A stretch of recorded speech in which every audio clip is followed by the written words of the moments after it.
Well, good evening, everybody out there. How are we? Sorry about the delay. I ran into a little bit of an issue, so sorry about that. Oh, okay. Yeah, I ran into a little bit of an issue. Sorry about that. Crit, True, Sober. Let's see. We also had Aelin. We had Itzy. We had a bunch of awesome people. I'm sorry about the wait. Really, really sorry about the wait. Yeah, it just is. What a friggin' day. So how's everybody doing? How we all doing tonight?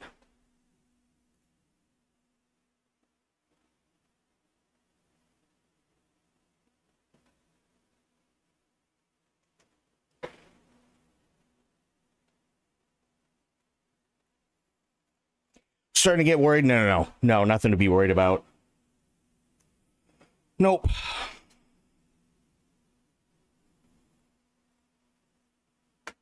Oops. Hang on one second. I just have to fix one of my lights here.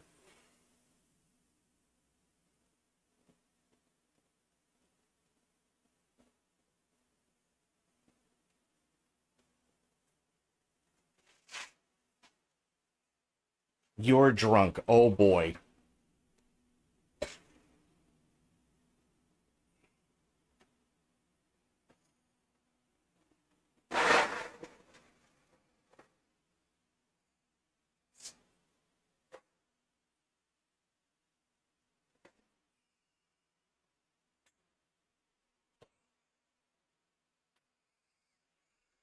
She's only on her second. Oh god. Well, that's... Oh boy. Okay.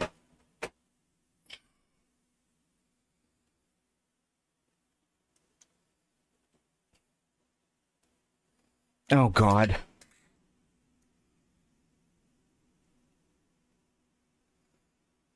Okay, now let's see if this will work. Yes, good. Good, good, good. All right. Subnautica, there it is. It's vodka? Oh my god. Eat some damn it carbs.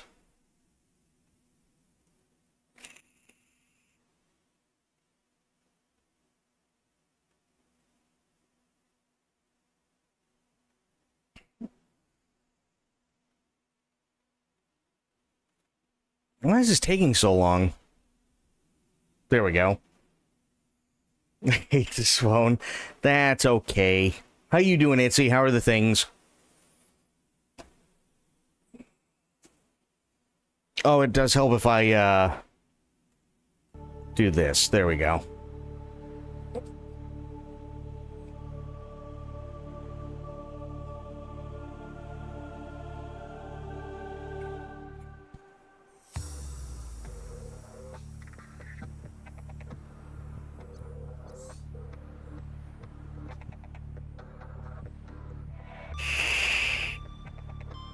Not getting better? I'm sorry, Itzy.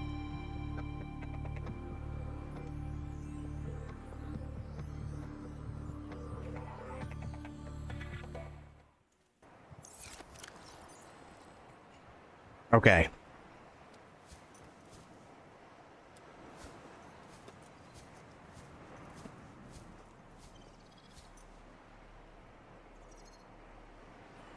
The hell was I gonna do?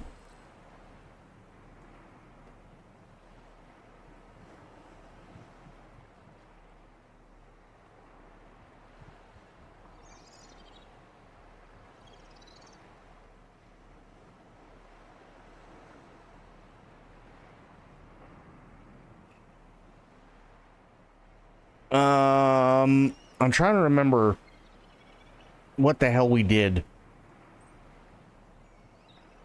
Trying to remember what the hell was done. And what I was in the process of doing. Let me see.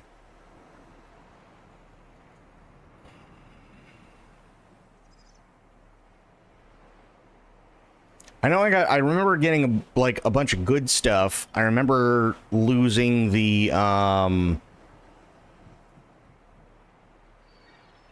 module for the Seamoth, which really sucks.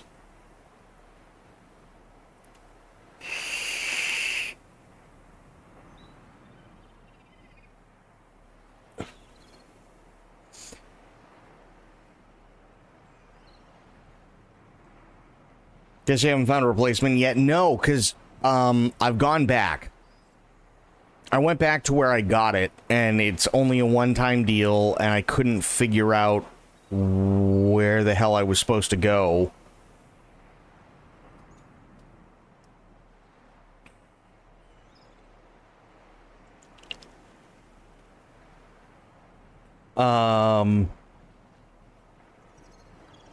So yeah, I'm kind of stuck.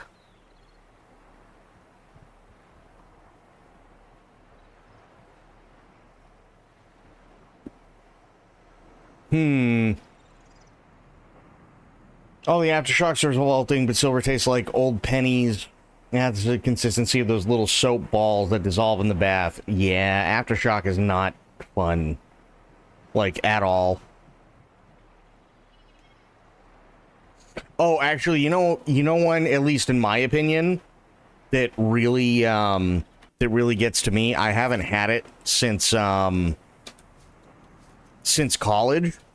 The one that gets to me, Goldschlager. Welcome aboard, Captain.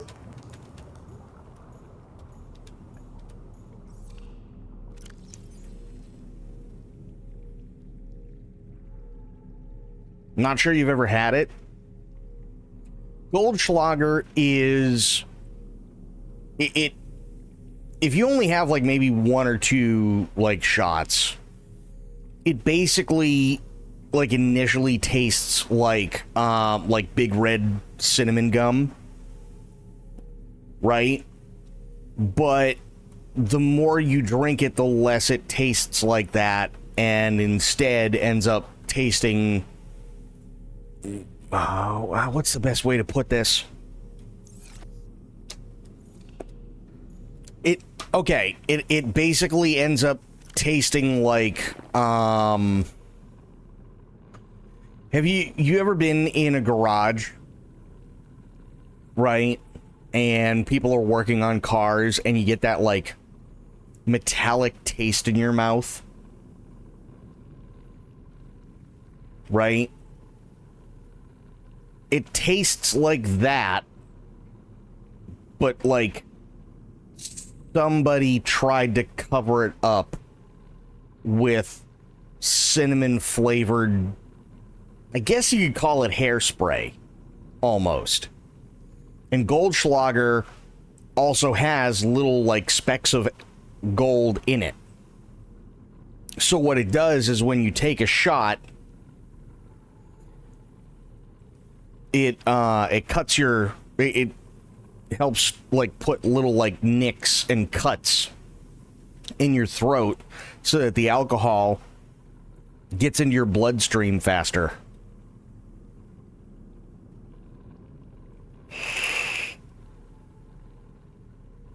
I can't even think about the smell of tequila without wanting to actually die. That's fair. That's fair. The only time I actually will drink tequila is if I'm having a tequila sunrise, but everything has to be insanely ice cold.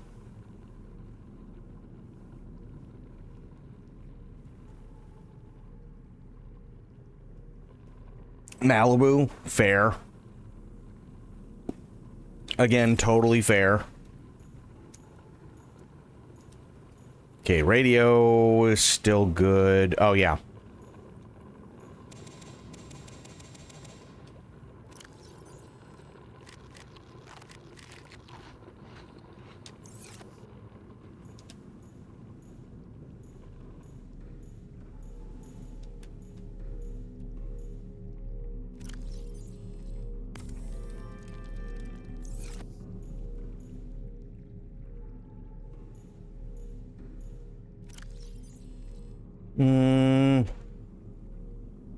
Shit. Oh, perfect. Okay.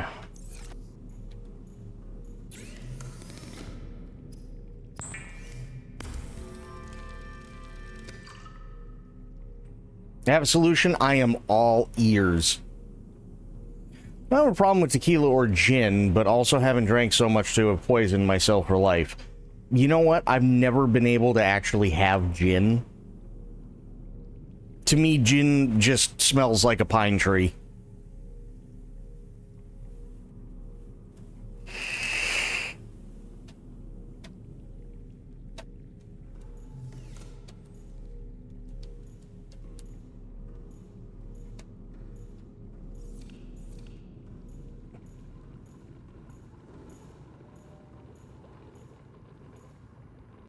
Okay, here, and let me bring up some tunes.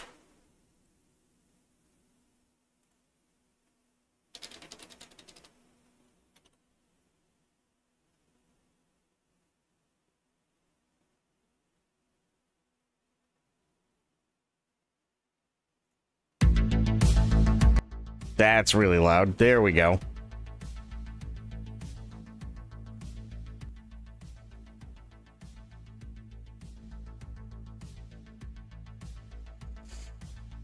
Build a moon pool, then build a vehicle upgrade station, then you can build a new one. So I need to get a vehicle upgrade station. I think I have like one more blueprint that I need to get for the upgrade station. I have a moon pool already built.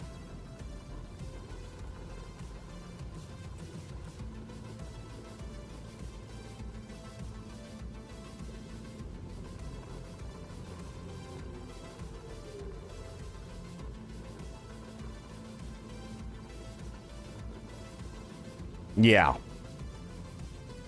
It's just getting the modification station that I need to do.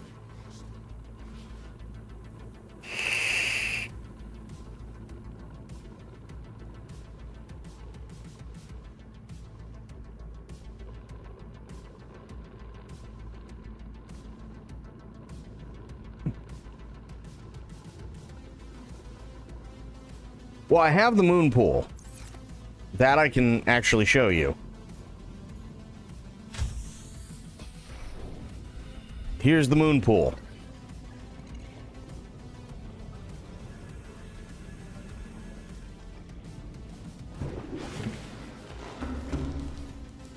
I just need the upgrade or the modification station.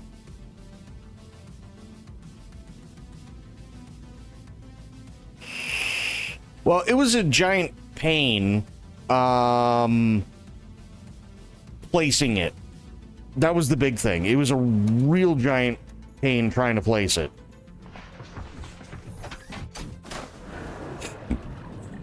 Welcome aboard, Captain. Systems online. Ooh, actually, hang on.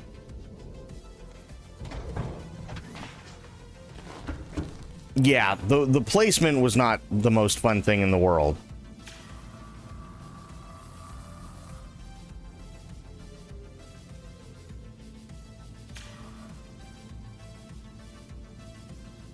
Wait, why is this...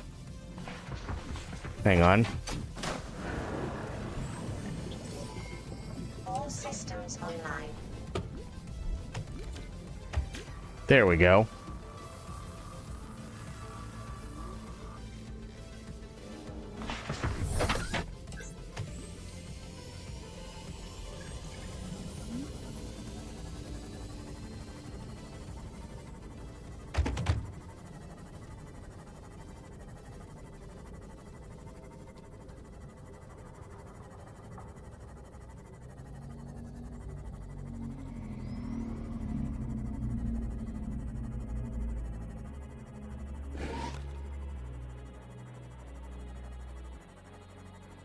Yeah, moon pool placement was not the most fun thing.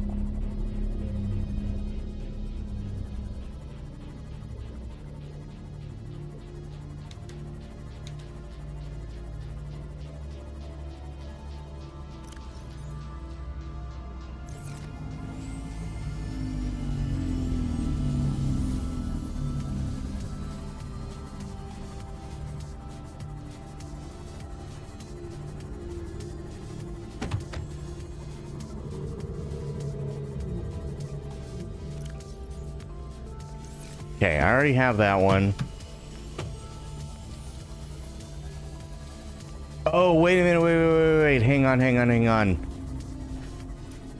Shit, I think I know where I gotta go, and I'm not looking forward to it. Fuck.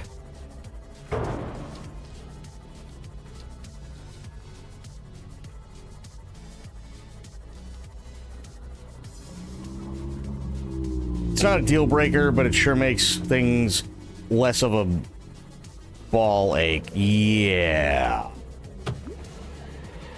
Well, and here's why, because things are starting to come back to me. So if I remember correctly, which really sucks, I have to go back to Life Pod 19, which is the one here that's 300 meters down.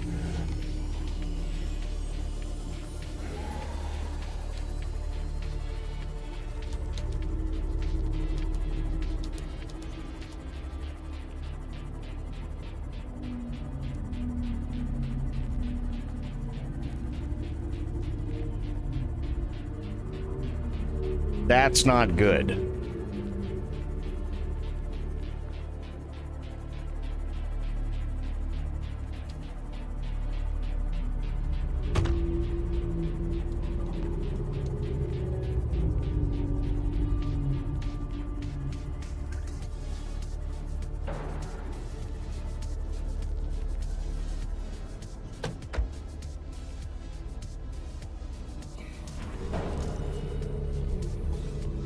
I already have the laser cutter. Shit. Okay.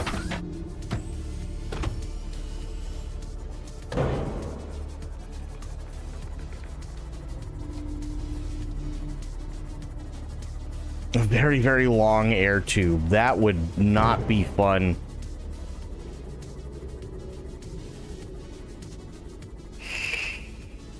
So, how was everybody's day today?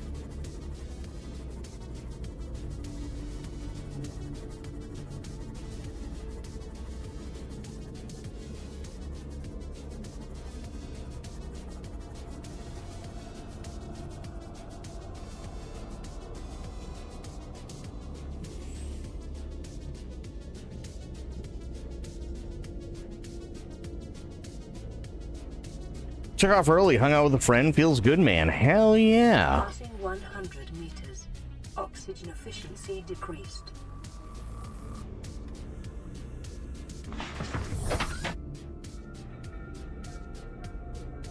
Stir fry. Ooh. Made stir fry again. Took a stroll in the park. Played Pacific Drive. Pretty good. Nice.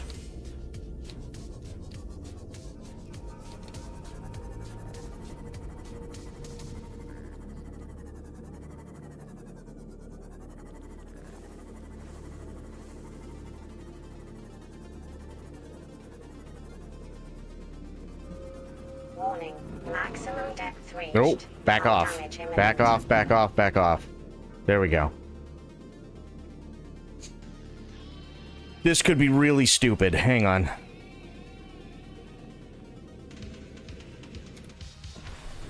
Passing 200 meters. Oxygen efficiency greatly decreased.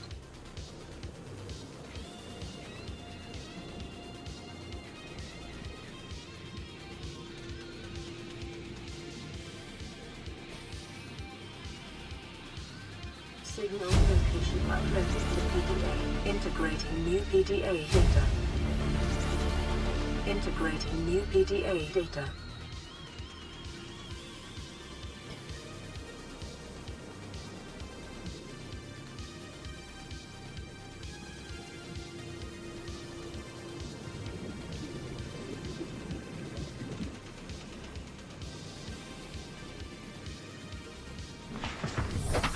Okay, that went a lot better than I thought it would. Let me see something.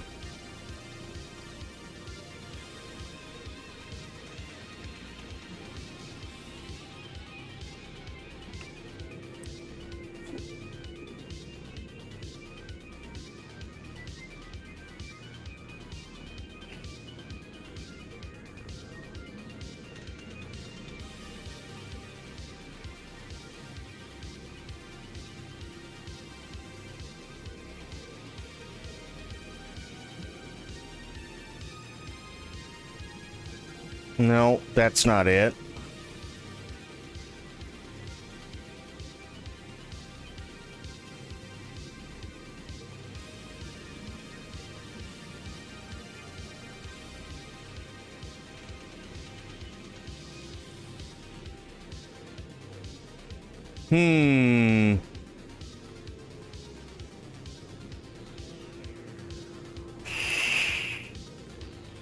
Roasted chicken and southern fried seasoning. And then checked in some chow mein sauce with veggies and rice noodles. Ooh. That sounds really good.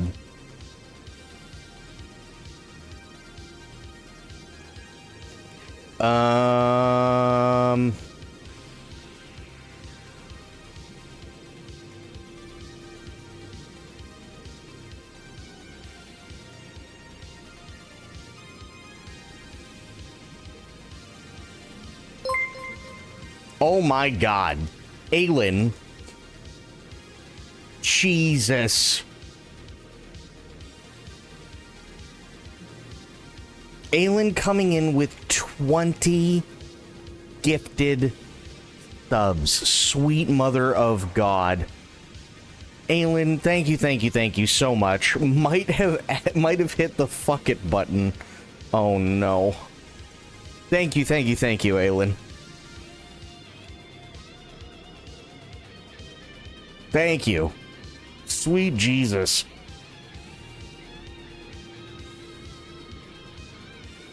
Tall crew, if you're reading this, you can follow the automatic distress signal broadcast by the Slightpod Zogging board computer. Contrary to my orders, I've been forced to evacuate. Your orders are to disregard my safety and attempt to reach the designated rendezvous coordinates at the nearest landmass.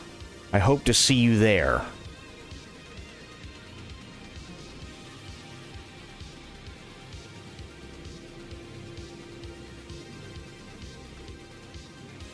That's the rendezvous. Okay. I guess we're going to the rendezvous.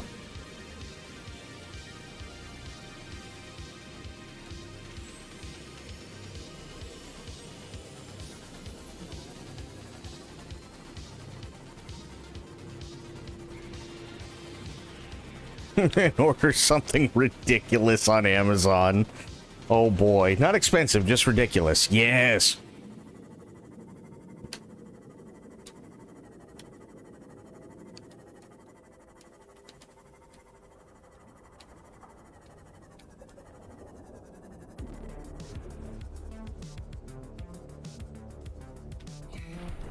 Oh shit, wait a minute. Turn that off. There we go.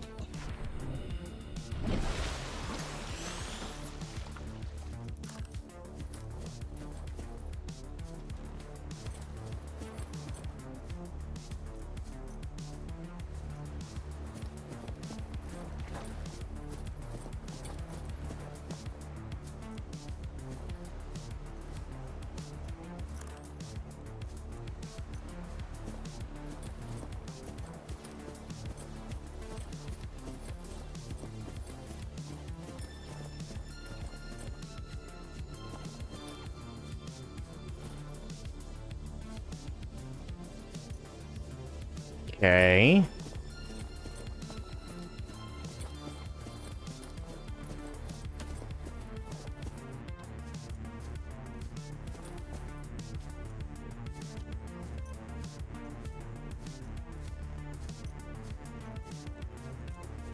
But see, I've already been here, and this is where I'm like, well, now what? Because I remember being told, okay, well, then you have to go back to LifePod 19, because that's where the other thing would be. But I was just down there, and I didn't see it.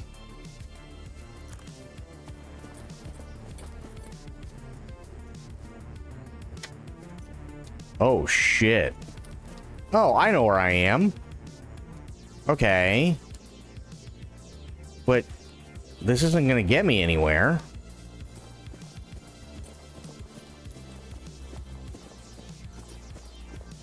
You act like I don't have to buy Lance Christmas presents eventually. Oh boy. Subnauseous. Doc, how you doing? Need to explore around 19. This is for the upgrade station, right, Doc?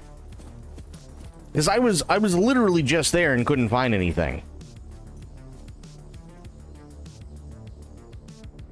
Okay, that was... Don't do that. Okay. So, let me do this then. Turn that on.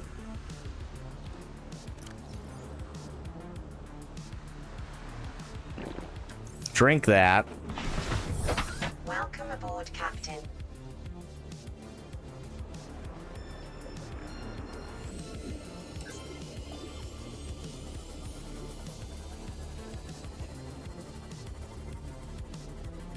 Ow, our ankles, yes.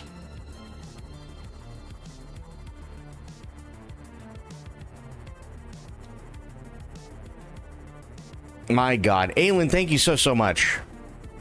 Thank you for that 20 gifted subs. Maximum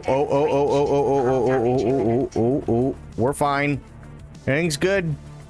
That's 13. That's 19. Okay. Let me get it. That's not how you get out. Passing 100 meters. Oxygen efficiency decreased. There.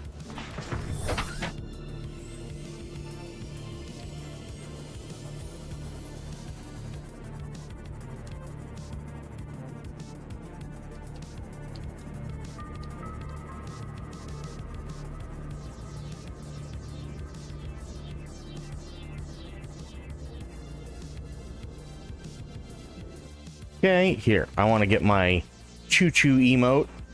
Nice. Thank you so much, Aylin. Played a fair amount of horror games. There's totally different kind of horror in the thalassophobic freak of the sea moth's buckling hull. True, actually. You know what it reminds me of? And I haven't seen this movie in forever, but now I really, really want to watch it. The Abyss.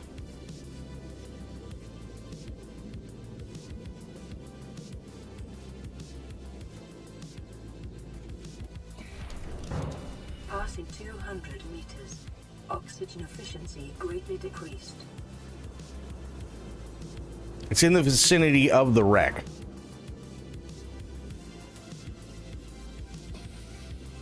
Because, see, I'm not seeing anything in the vicinity of the wreck. Oh, what are you? Ow. Ow.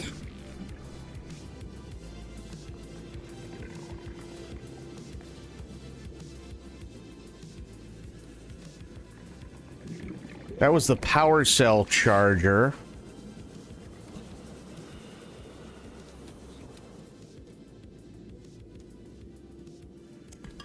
I'll take the lithium, though. 30 seconds.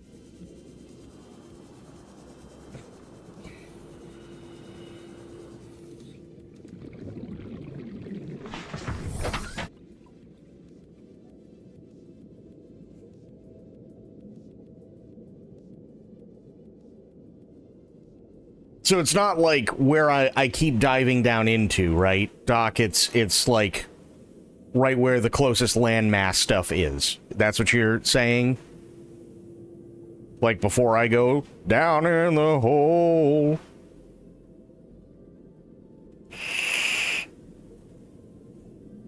Oh, there's a wreck here.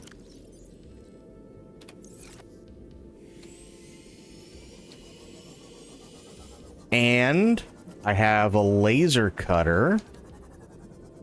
Ooh. Ooh.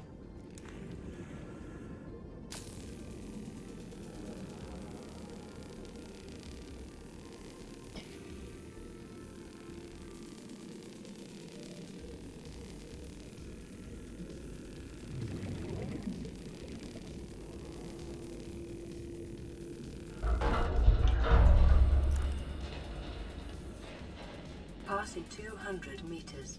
Oxygen efficiency greatly decreased. Fire suppression system. Required. Okay. Power cell charger.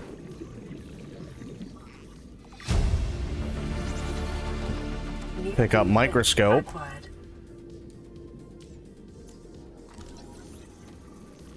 30 seconds. That's fine. If I can get out of the... Get in the hole! There we go.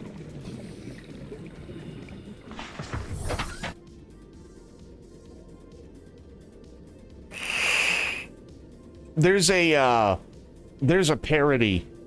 Do you... I'm sure a lot of people know the, that Alice in Chains song, right? I'm down in a hole. That one. Somebody did a parody of that song, but it was Buffalo Bill from Silence of the Lambs. And the whole song is him talking to the senator's daughter, I can never remember her name, and telling her how screwed she was the entire time. So instead of I'm down in a hole, it's you're down in the hole. And then he keeps talking about how he likes to tuck in his junk.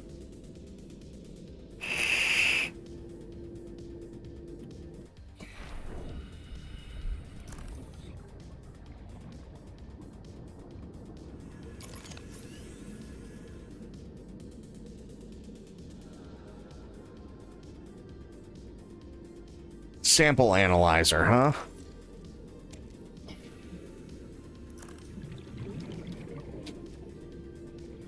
Okay, so there is another way in. There is. Passing 200 meters. Oxygen efficiency greatly decreased. Because we're going to be here for a minute. So I want to see if I can find lay good stuff.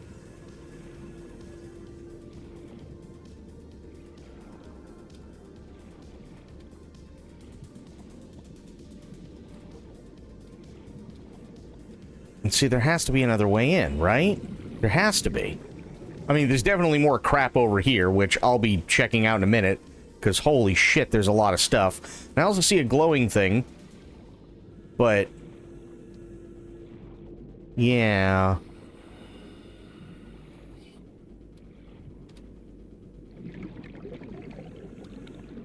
well, maybe there isn't.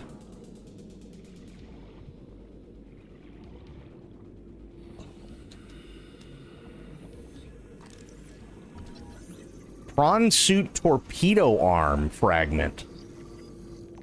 Okay. 30 seconds.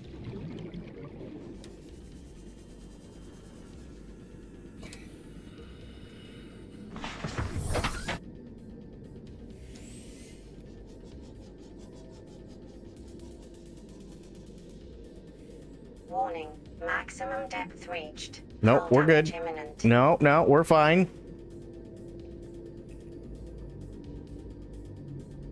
Oh yeah, and I did get everything for the prawn suit.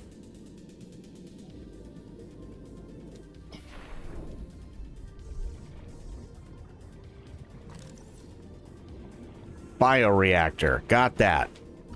Prawn suit fragment. More torpedo arm. Nice. Moon pool. Acquired. I got that already, but I'll take it.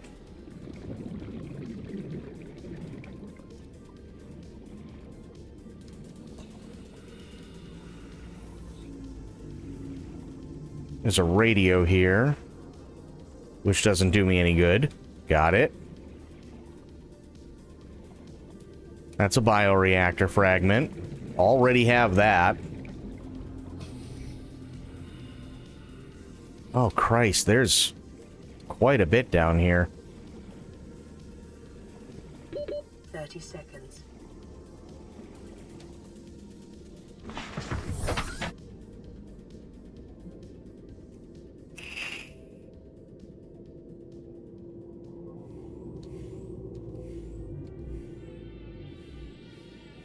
Just easy peasy. Just ease it on in.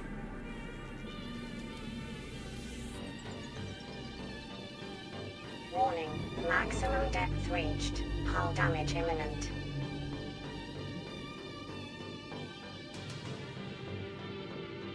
That light on its side is craftable. What light? I'm going back out anyway, so. Passing 200 meters. Oxygen efficiency greatly decreased. Was it a big rectangle light? Because I already have that. I just haven't done anything with it. Yes! Got it.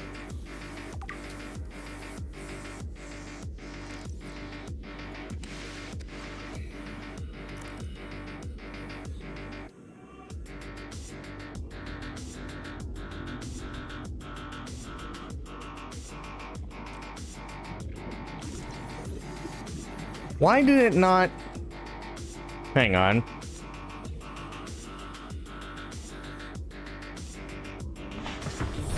Welcome aboard, Captain. Modification station. Why did it not go off? That... No. Are we sure it's the modification station? What was the thing that I was looking for before? Because I just grabbed one and it didn't update.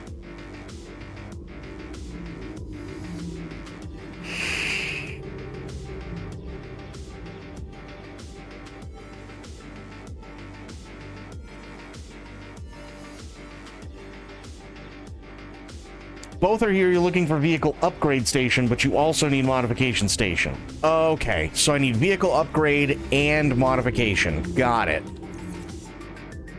That makes a lot of sense.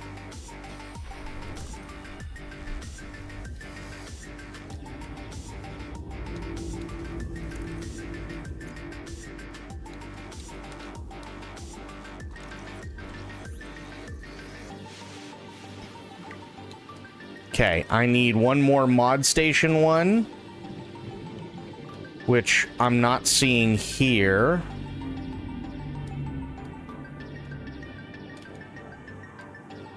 Unless it's possibly buried, but it's not. That's just a chair.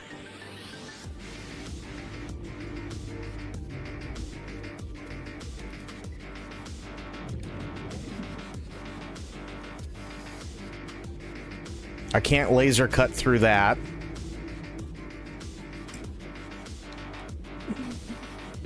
30 seconds. That was another moon pool fragment. This is the real pain in the ass. Vehicle upgrade is going to be a data bank, not something you can scan, and I think it might be among this wreckage. So, top left, I know it's hard to see, but top left where you see the beacon arrow on my HUD next to the compass, that might be it, if that's the case.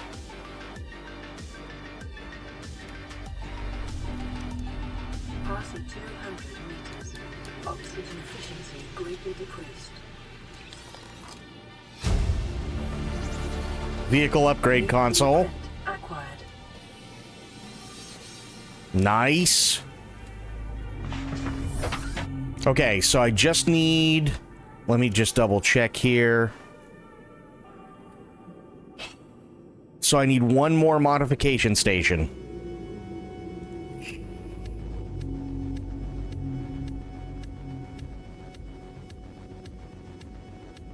Gotcha. There's some good shit down here, too. God damn.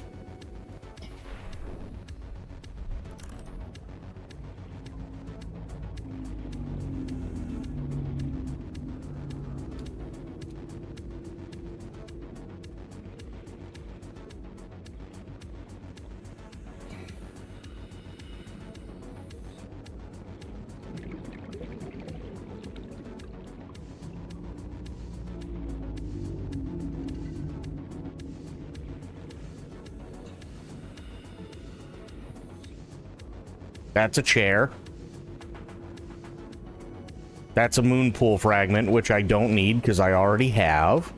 Oh, Cyclops. Or prawn torpedo arm, I should say. Not Cyclops. Prawn torpedo. Bioreactor. 30 seconds.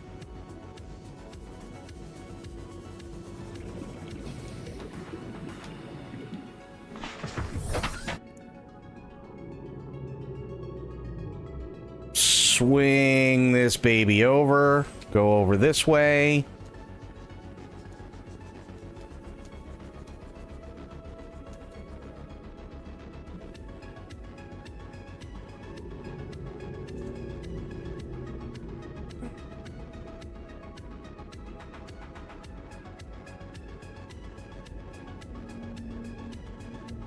Oh, I was watching stuff earlier today, and I know some of you will know who this is, but I hadn't seen these guys in forever, and I was laughing my ass off. It's been easily like 10 years, right? Easily 10 years since I've seen it. And I was crying, I was laughing so hard. The Ricky Gervais Show with Carl Pilkington.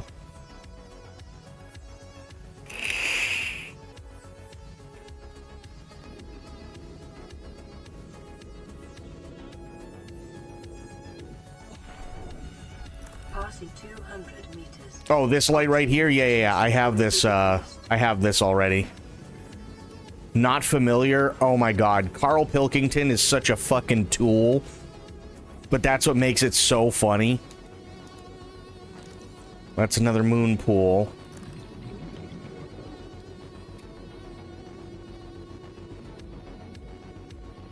Sober might know who Carl Pilkington is.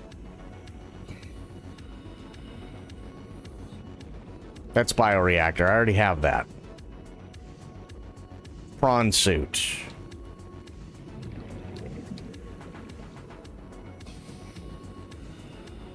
Bioreactor.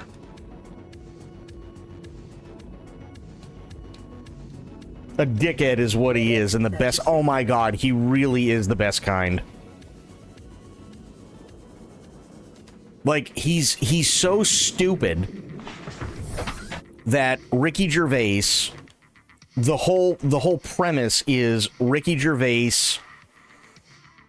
wants to make him famous because everything that comes out of his mouth is just so dumb, it's incredibly funny. So, for instance, I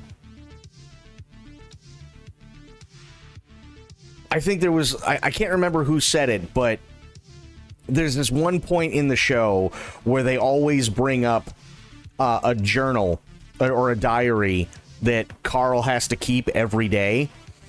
And he had read a quote from somebody famous, and it was something along the lines of, the only thing holding you back...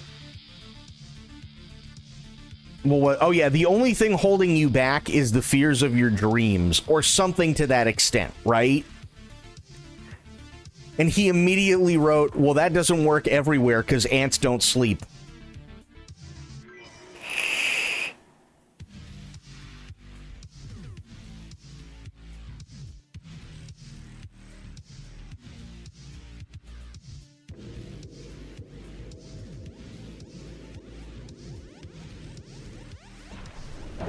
That's the worst part, is that he's not wrong, but it's so fucking stupid. He really is the best in the worst possible way, because ants don't sleep.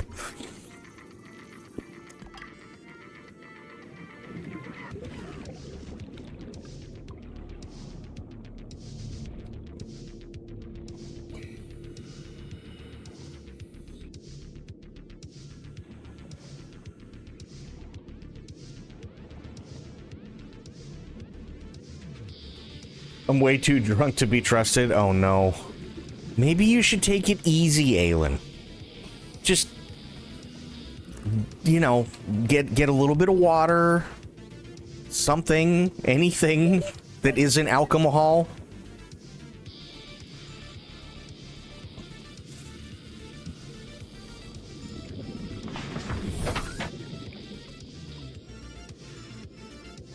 I'll check over here again. Passing 200 meters.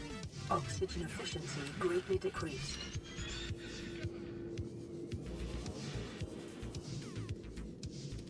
Oh, dear God. Aelin coming in with 20 more gifted Dubs. Sweet Jesus. Aelin, thank you.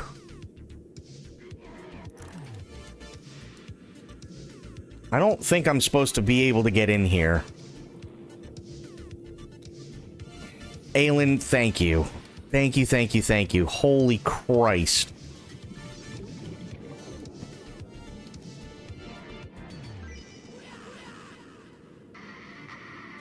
Okay, so I was wrong. There's nothing in here. This place sucks dick. Got it. Thank you, thank you, thank you, Aelin. My God. 30 seconds. Pilkington's like when someone says British man and you think of that guy down the pub in a football shirt who thinks the first man on the moon was Neil deGrasse Tyson and supports Toten.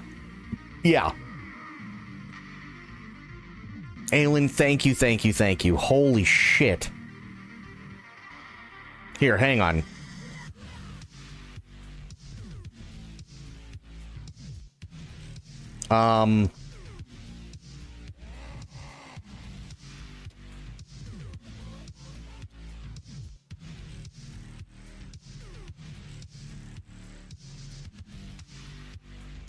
Ricky Gervais show Carl's diary. Carl's complete diary. Oh, dear God. Well, we're not going to listen to the whole thing, but... Carl's been on holiday again, hasn't he? Oh, yeah, that's right. Yeah, because, Carl, you don't do anything. And you have weekends off. You take at least 5 or 6 weeks holiday a year. Even though you haven't got a job now, you're meant to be doing this. I have seen Idiot Abroad, yes. That's so funny. And yet you still So go your on whole holiday. life's a holiday, basically. Yeah, why do you need a holiday? You potter around. Your big day last week was going to the cobblers. So why do you need a break so much this week? It's just that, you know, it's good for your brain and that, isn't it? It opens it up a bit. You are not evidence for that. Where did you go? Gran Canaria. For a week? Yeah. Just sitting around? Well, there isn't much else to do at Gran Canaria. I mean, I don't want to go slagging a place off because every time I seem to talk about somewhere, get into trouble for it. Right. But it's just like a big rock. It's just volcanic, innit? It's And just, you must have looked like a little barnacle on that. Have you been there before? been near it before to another rock, which was just. But It what, was the you same had your sort of fingers thing. burned. Why did you go back? Because you think, well, they can't have loads of these islands that are the same, like just a big rock with hotels on. They can't get away with it. So you think, And they well, the obviously next are one. getting away with it. But why do you keep going to these places that are rocks? Why don't you investigate first? Ask your travel agent, is this a giant rock? Because that's what you do, innit? You go and find out yourself. I mean, when Armstrong went to the moon, what was he expecting up there? That's a fact. That's a big rock, and he still went all that way. I don't know what that point was. No, Fair enough. so what I'm saying is though, What do you make of this place? You enjoy it, Gran Canaria? It was just a big rock, but did you I bet the moon was better. Really? What did you do?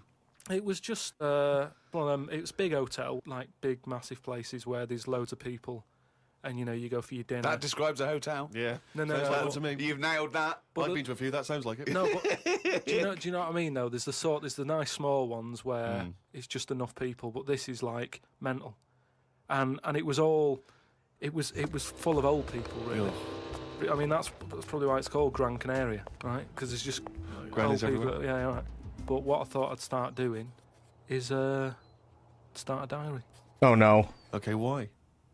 Just because I sort of had a bit of time on my hands and that. Just thought, write it down, write stuff down. And do you hope that this one day will become one of the great literary documents like Samuel Pepys' diary? I haven't heard of that. Is it any good? You've never heard of Samuel Pepys' diary?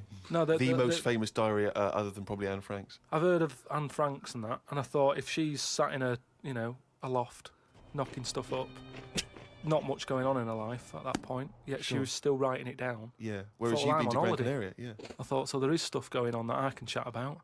Start a diary. Sure. You started a diary. Yeah, And what are you going to do? Did you keep it up every day? yeah. Just Oh, can I read it, please? well, a diary is meant to be sort of. Please, can I read some out on this podcast?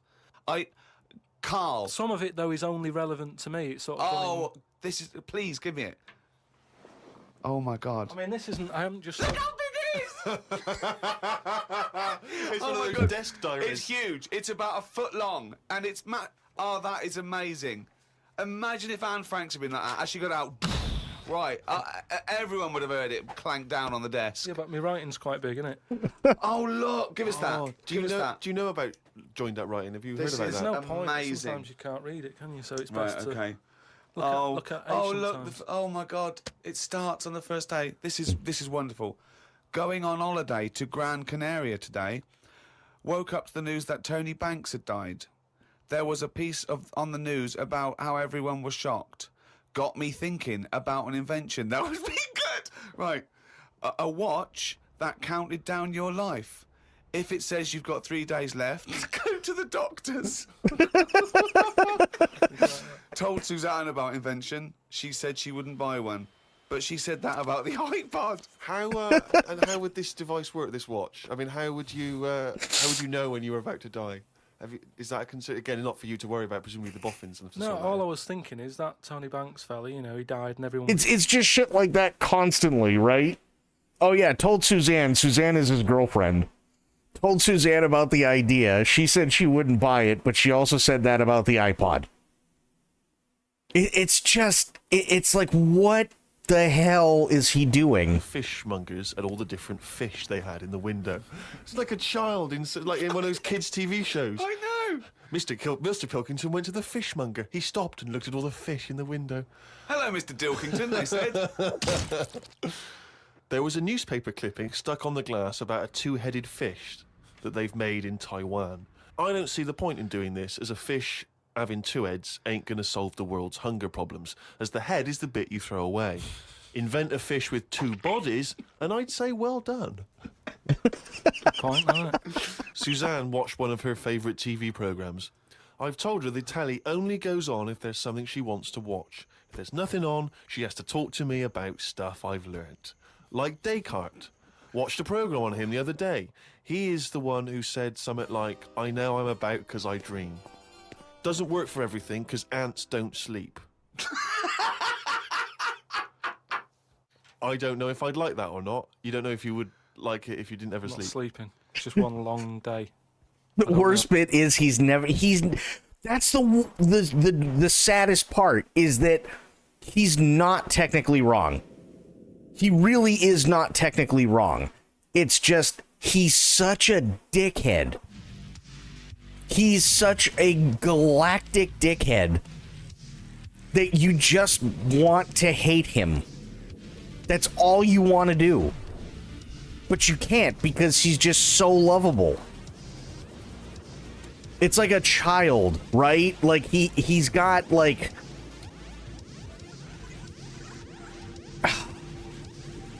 it's like a child who knows that they're smart, but they're only smart to an extent. If that makes any sense. Calorie intake recommended.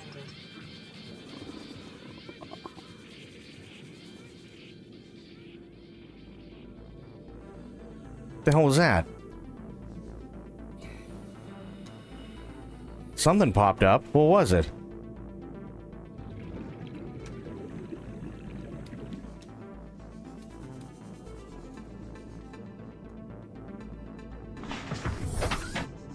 Spacey pulls when they make him do cultural stuff in other countries are hilarious. He's so... Oh my god. Most of the time... I'm gonna have to come back because I need food. Most of the time, this is what, like, gets me with him, is...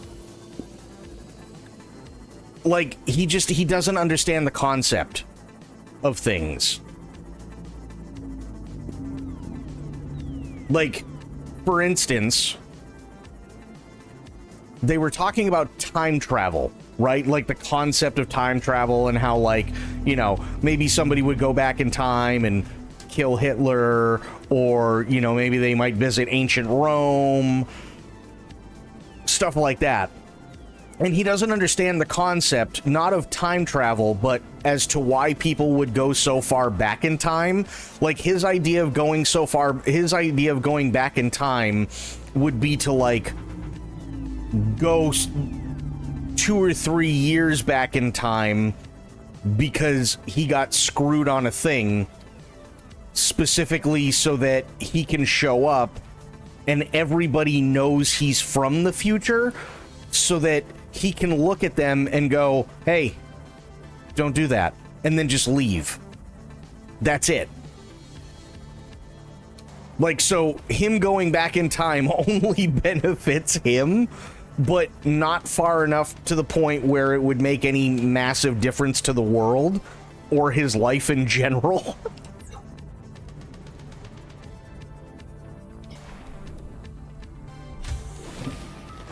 Welcome aboard, Captain. It's like, what is wrong with this man? Come to find out, quite a bit.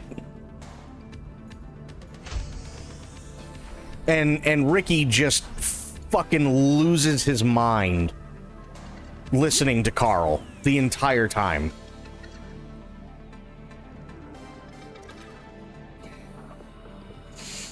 Go back to 2018 and warn people that Game of Thrones is going to have a bet. Yeah, it's crap like that, right?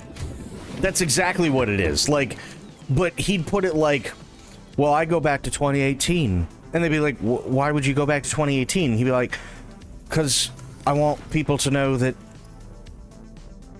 Game of Thrones is right crap. Does that affect anybody's life in a positive way for the better? Not really, Vital signs. but also kinda. Like, it's that stupid.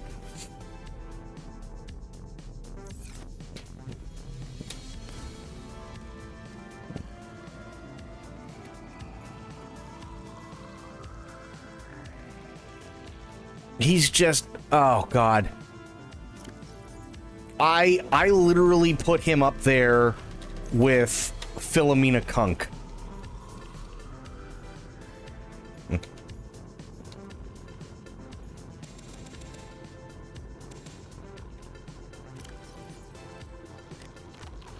Oh my god, imagine Carl and Philomena doing a show together. Holy shit. I think they would both implode, if I'm being completely honest.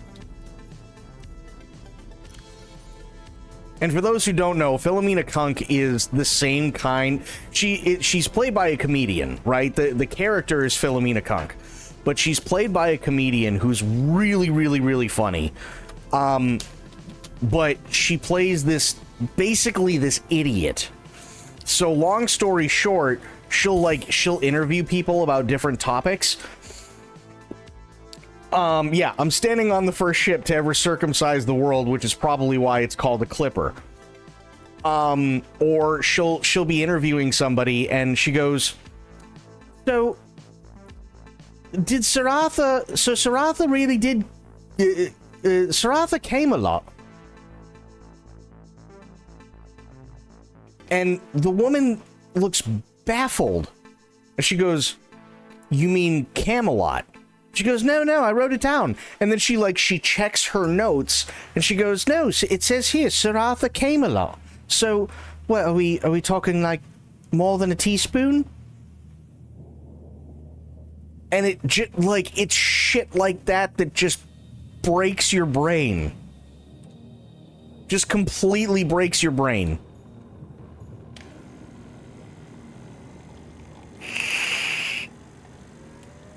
Oh, yeah, with the nuclear weapons. Yep. That was funny. Yeah. He thought we had gotten rid of all the nuclear weapons, and the person that she was interviewing had to tell her, well, no, I'm sorry to tell you this, but there are still nuclear weapons in the world, and she just lost her mind and just started, hysterically crying. Welcome aboard, Captain.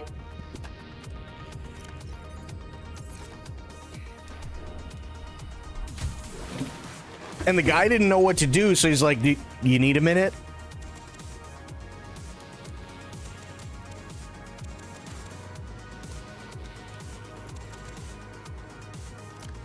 Yeah, that should be more than enough.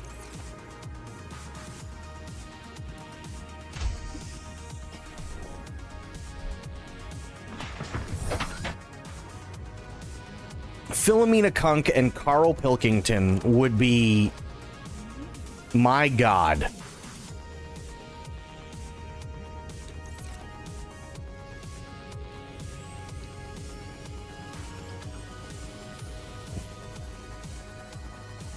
Yeah, I'm gonna go back really quick and see if I can find that last blueprint that I need for the modification station.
Oops.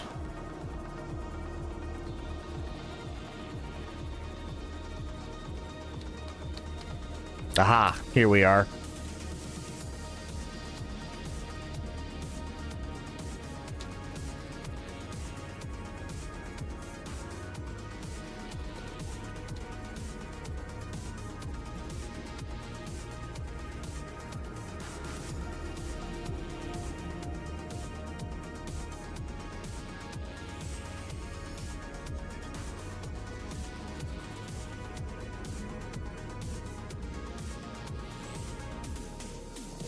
Warning.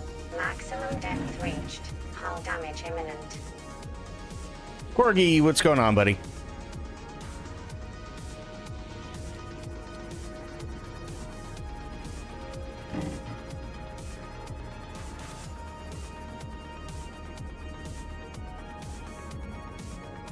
Okay, here. Passing 100 meters. Oxygen efficiency decreased. Passing 200 meters. Oxygen efficiency greatly decreased.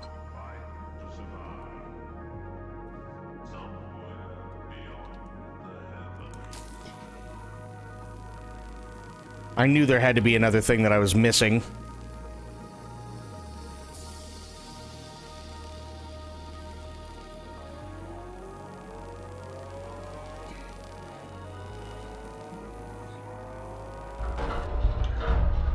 Okay.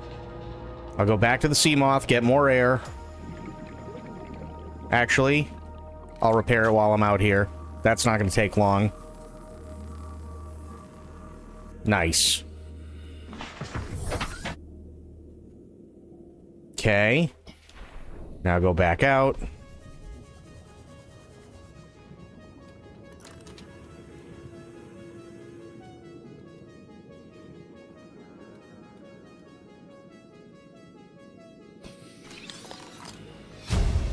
Reinforced dive suit. Blueprint acquired. Ooh, yes, please. That's junk. Nothing else in here, huh? Crap. Oh. Light stick fragment. Fair enough.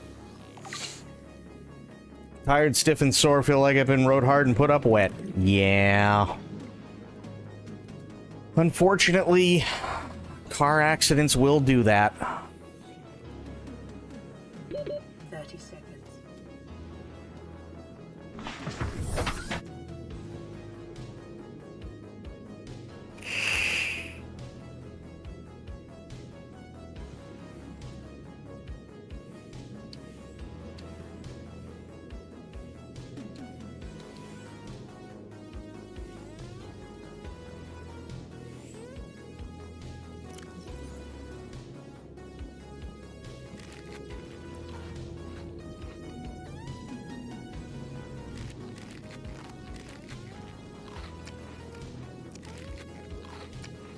Okay.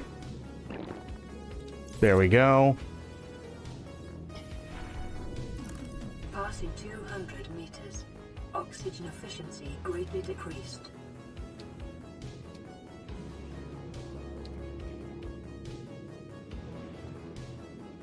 I'm just looking for that last modification station one. That's an alien vent. Oh, wait.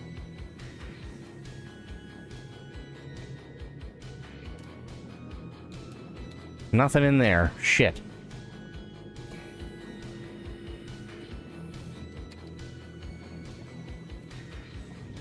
I can't do certain things anymore, like move a whole house of boxes. Ew. Yeah, that's not good. And hey, I mean, it happens to everybody, right? It's not like... Eventually, you know...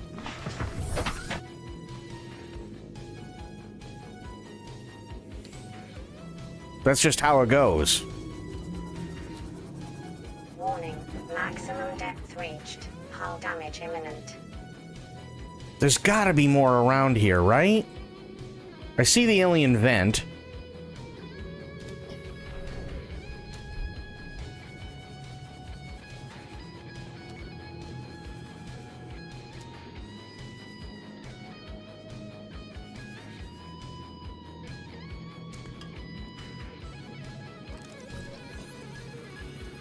Don't know why I never scanned this ruby.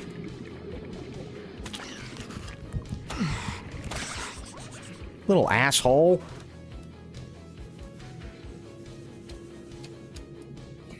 Old comes for everyone eventually. It's true. It's so true. You are not wrong, sir. I wish that wasn't the case, but, you know. Don't we all? That's a lot of quartz. Holy shit.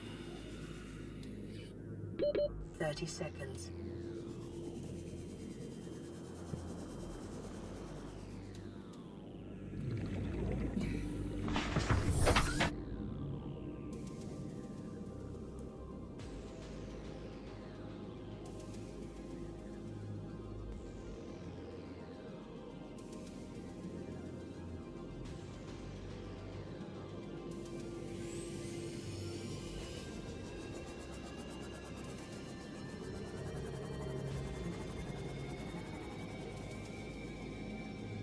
Like, there's more I have to be missing, right?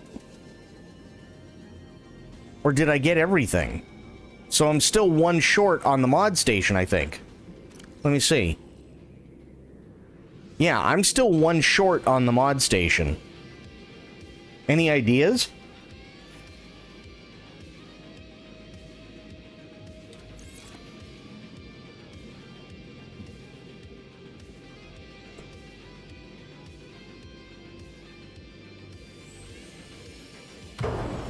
Oops.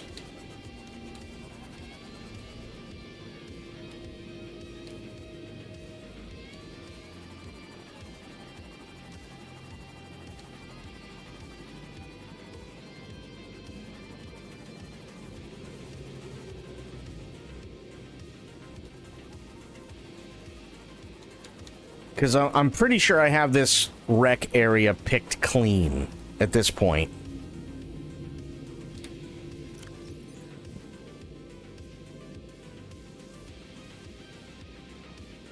Hey, Sophia, how you doing? What if I go northwest from here? Let's see what happens.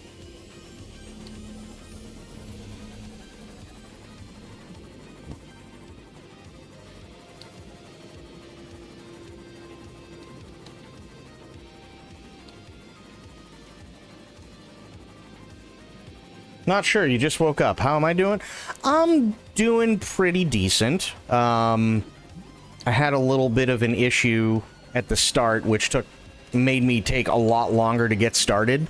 I had the intro music playing, and I was in the kitchen and might have accidentally dropped something. Depth reached. Hull damage imminent. So I had to kind of clean up the kitchen floor.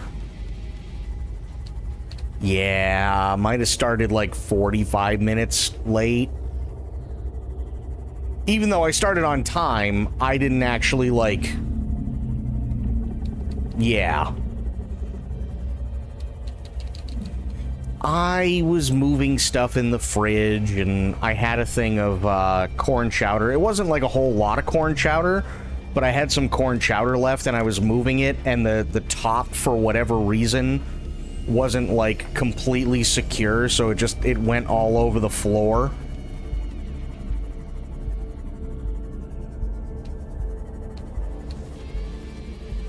Yeah, a little bit messy.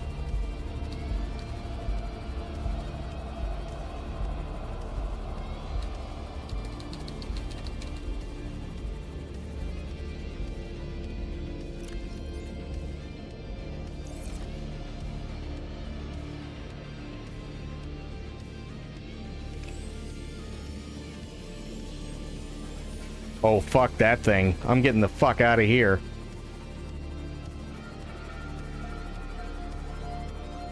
And Sophia coming in with a 7-stream streak. Holy shit. Thank you so much, Sophia.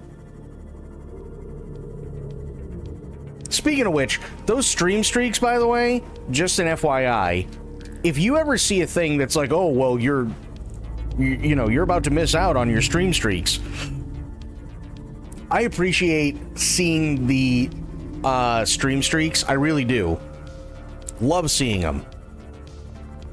Just know that Twitch is actively doing something with them. I'm not entirely sure what they're doing, but they are. So yeah, if things reset or whatever, don't feel bad, because it might not be you. It very well could be Twitch.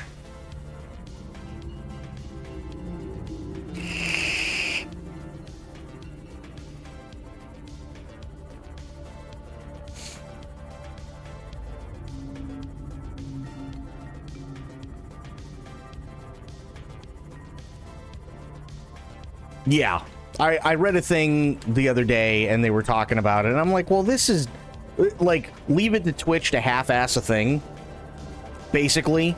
So like, I keep getting things, like notifications and whatnot. They're like, oh, you should take a clip of somebody's stream streak, and it's like, what? They're like, or they're gonna lose it, and it's like, why would they lose it if I don't take a clip of it? That doesn't make any sense. Like, you know what I mean? It's really weird stuff. And you're just like, why? Why would that be a thing? Welcome aboard, Captain. Why? Oh, because I'm not hitting W. There we go. Okay. Shevim. Power cell charger. Ooh. Where the hell do I put that? Does this go on a wall? It does.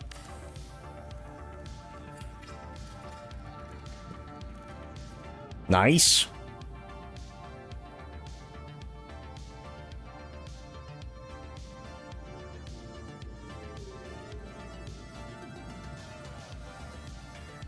Vehicle upgrade console.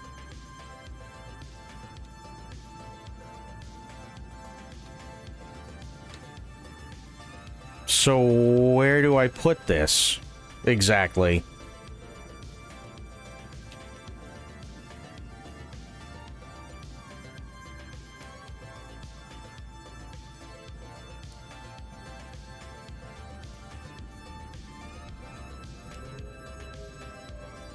Oh, okay, gotcha.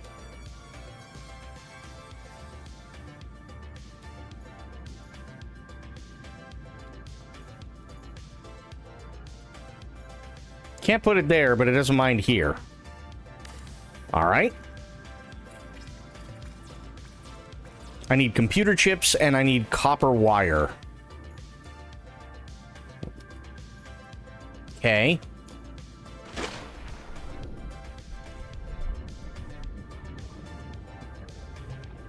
Dodge every single wall so capably. I've said this many, many times before. If there is a way to be somewhere I shouldn't ahead of time, or a way to break a thing, I will be the one to do it. Doesn't matter how small of a chance there is, I will most likely do it.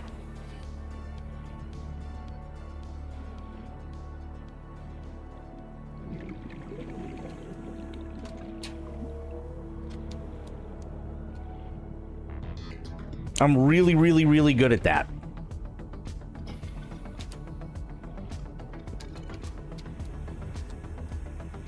Who's the other streamer, Crit?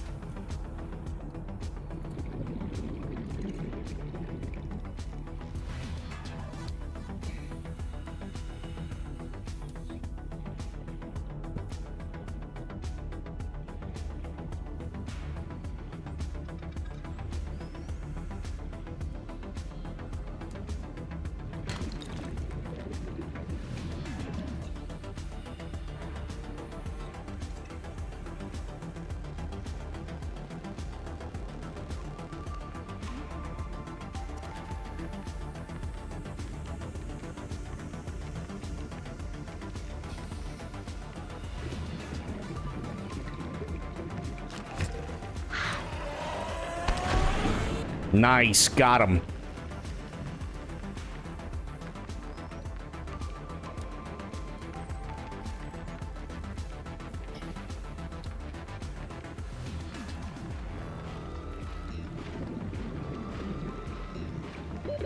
Oxygen.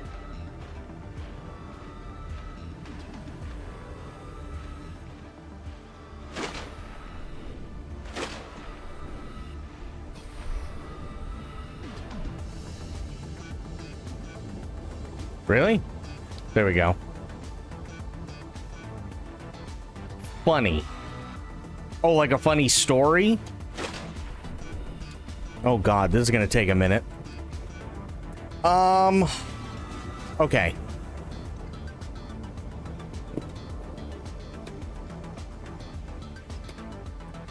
And a hydrate. Yes, thank you for the hydrate. I'll be doing that here as soon as I find the thing.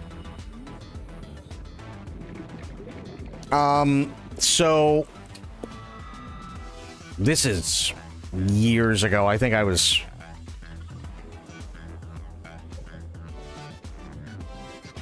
maybe 22, 23, somewhere around there. And I've told you before about my buddy Rob, right?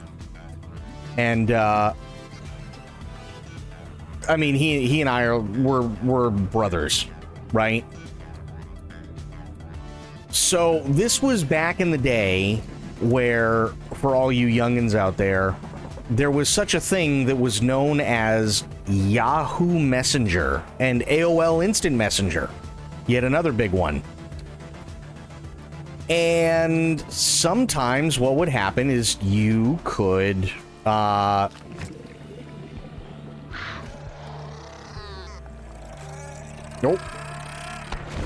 you could find yourself easily being able to get yourself a pretty good date through those, right? Depending on where you look and who you're talking to, and you know, hey, I got a friend and this and the other thing, right? And Yahoo Messenger in particular had a search feature for it was like a socials kind of deal where you could meet people in your area. Well, he found this one girl, and I guess I will call her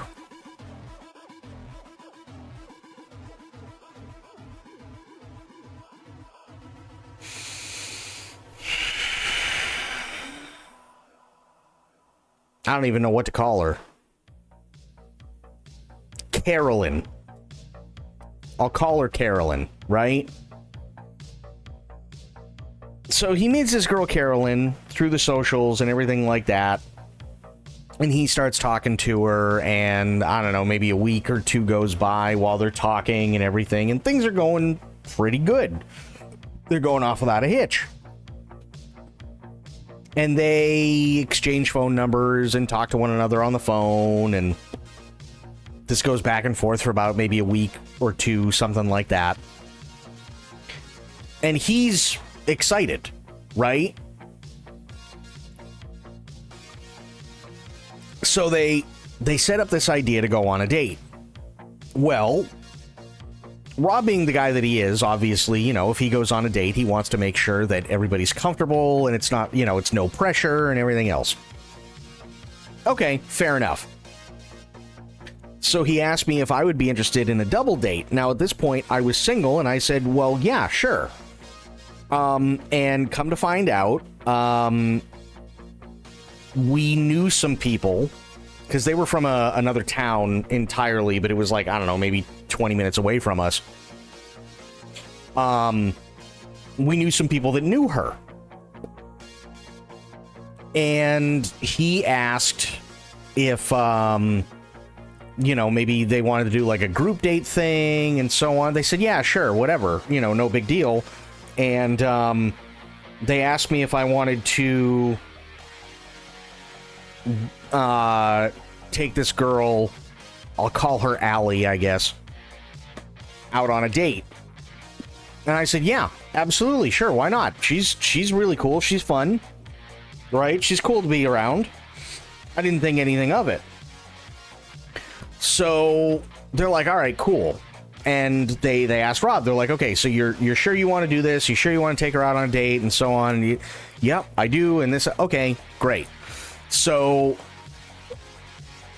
Allie and her sister, who were basically inseparable, by the way, they picked up Carolyn and they met Rob.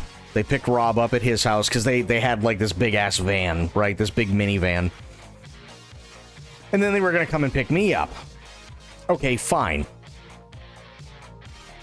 So Rob texts me. He goes, they're here. I'll be there in like 5 minutes. I said, I'm just brushing my teeth. Just, you know the drill. He goes, okay. To us, you know the drill means just walk right in, right? We were that close. We could literally just walk into each other's house. We never had to knock, nothing. So he walks in, and I'm in the bathroom, and I got the bathroom door open, and I'm just finishing brushing my teeth and everything like that. And he's got this look on his face, right? And I'm like, dude, you okay? He goes, I don't think tonight's gonna go so well. And I go, what's wrong? He goes, dude, she's big. And I'm thinking, okay, maybe she's on the bigger side, but maybe she's just, to him, not all that attractive. Right? So it's kind of like a double, it's a double whammy combination kind of deal. I'm like, oh, come on, it can't be that bad. He's, no, dude, she's big. All right, well, whatever. Let's just go have a fun time. We're going out. We're going to, we'll go get some drinks and this, that, and the other thing, right? And we'll hang out. It'll be fun. You don't have to do anything. It doesn't necessarily need to be romantic or whatever. If it's not a fit, it's not a fit. So we go out my front door, and the minivan is there. And Allie gets out of the passenger seat, comes up, gives me a big hug. And then her sister comes out. She gives me a hug as well. Because I haven't seen either of them in a while. And obviously I was supposed to be taking Allie out on this group date thing. And her sister, Rob also has this cousin whose name is Sean. Again, the three of us grew up like brothers together, right? So Sean was going too. And Sean was going to be taking his Allie's sister out on this group date. And Sean's not coming out. And I see the back door open to the minivan. And I don't notice Carolyn getting out. But I do notice that at some point when she takes her weight off the van after the first foot is out on the driveway, the van lifts up about 4 inches. Like, it's noticeable. You literally watch the entire van go.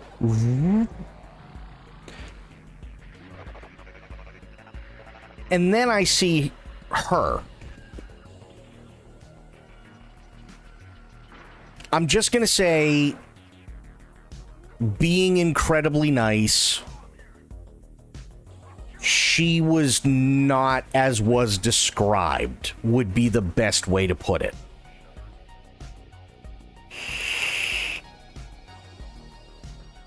Where there shouldn't be hair, there was hair. And I don't mean like, oh, she doesn't shave. No. Facial hair. Okay?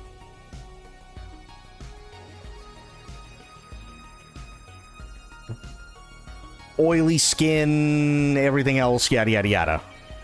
I was really nice and everything like that. But I saw her, and let's say it was like a 2-3 o'clock shadow. I'll put it that way. So I look at Rob, and I don't say anything loud. But I look at Rob and I go, dude, he's big. And he goes, I fucking told you. So now I know, okay, this is not going to be a romantic date. He's doing it because he's being nice. He's not going to call off the date. Obviously, Rob's feeling like he just got a little catfished here, and, you know, and so on. And it didn't start off well, right? So we planned on going from Salem, New Hampshire, down to Methuen, and then possibly Haverhill, and yada, yada, yada.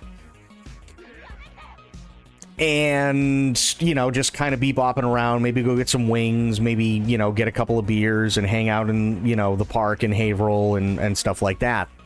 And let's just say that Rob's date loved to turn any and every situation that she could into some sort of sexual innuendo, to the point where she would literally just come out and say it most of the time. So we're driving through Methuen, and there's a Chevy dealership, right?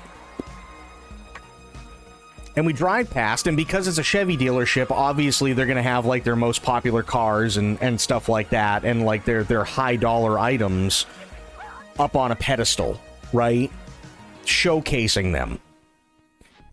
And we drive past, and there's like a thing of like 3 or 4 Corvettes that are sitting out in the front of the lot on display and everything like that. And it's this building. Like, the whole lot is covered, but big-ass bay windows, and you can clearly see these Corvettes, and they're put in spots where you can clearly see them from the street, even driving by at 45 miles an hour. And she looks over, and she goes, Corvettes make me so wet, and everybody in the van immediately gagged.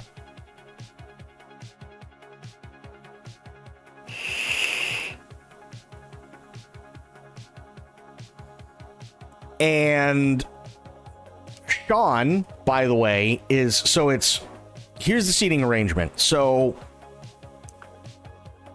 I'll call her Jen. Jen is driving. That's Allie's sister. That's Allie's sister. Allie's riding shotgun. Behind the two of them are myself and Sean. Sean is behind Jen. I'm behind Allie because it's a minivan, right? Behind us is an empty seat, and then in the way back is Rob and this girl Carolyn. How they fit in that seat, I'll never know. Together. So we're going all over the place, and generally speaking, it was all pretty decent. You know, I mean, like, Allie and I had fun, and we were, you know, hanging out and laughing and joking, and Sean and Jen had fun, and we were laughing and joking, and Rob was trying to make the best of a bad situation and everything else. And I'm talking to Allie, and Sean's talking to Jen, and this, that, and the other, and we're like, what the fuck? We're like, this isn't what she, you know, we're telling the girls, we're like, this isn't how she described herself. She's like, and they're both like, yeah, she's been known to fudge the truth a little bit. I was like, a little? What about a lot of it? How about a lot? Like a lot of it. I was like, this is like straight up catfish territory. Like, this is by at least 130 pounds, right? And again, generally speaking, everything went well. And I can't remember. I think we stopped off at like a mall Chinese food place. Like, it was in a strip mall kind of deal. And we all got Chinese food, and we were all sitting out on benches, you know, out on the benches, you know, in an area, and we were eating and everything like that. And then they're like, well, let's go to a place, go to a bar, get a couple of drinks, we'll, you know, and then we'll just walk over to the park and everything like that and hang out. Okay, cool. So we do that, and we get a couple of drinks, and then sure enough, there's a park like right across the street. So we go across the street, we hang out there a little bit, wait for everybody to sober up and all this good stuff. We're there for about 2 hours because we only had like maybe 2 or 3 beers each, right? So it wasn't a huge deal. And we're all getting back in the van.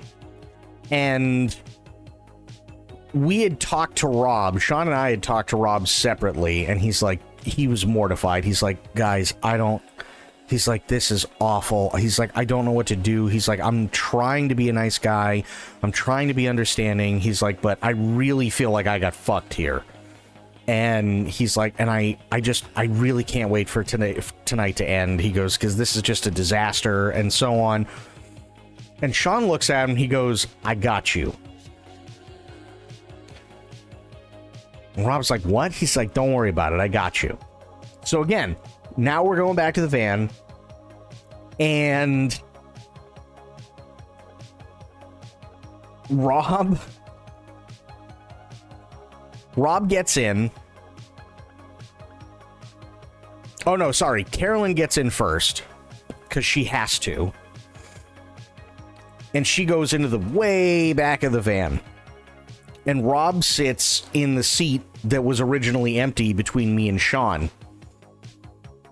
And she goes, oh, you're not going to come sit with me? He's like, nah. He's like, every once in a while, you know, I kind of get like a little car sick. He goes, at least with this, you know, because it was one of those windows where it's like the bottom pops out so you can get some fresh air.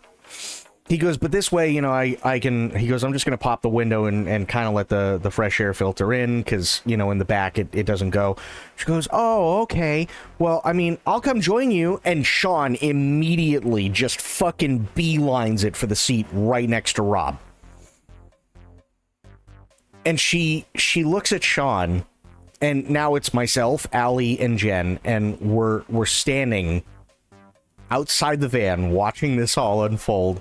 And she goes, haha, yeah, really funny, Sean. You okay? And Sean just, the entire time, he's just staring at her and smiling. And she goes, all right, funny, Sean. All right, time to move. Doesn't say a fucking word. He's just staring at her and smiling. She goes, come on, Sean. You know, it was my date. Just move, please. Doesn't say a thing. Keeps staring at her and smiling. She goes, Sean, move. Direct eye contact, right? Just staring at her. This fucking shit-eating grin on his face. Sean, move. Same thing. I swear the next words that came out of her mouth sounded like the gates of hell had opened up beneath this van and were about to shake it apart. Sean, move! And Sean, not saying anything, not doing anything other than staring at her dead in the eye and smiling,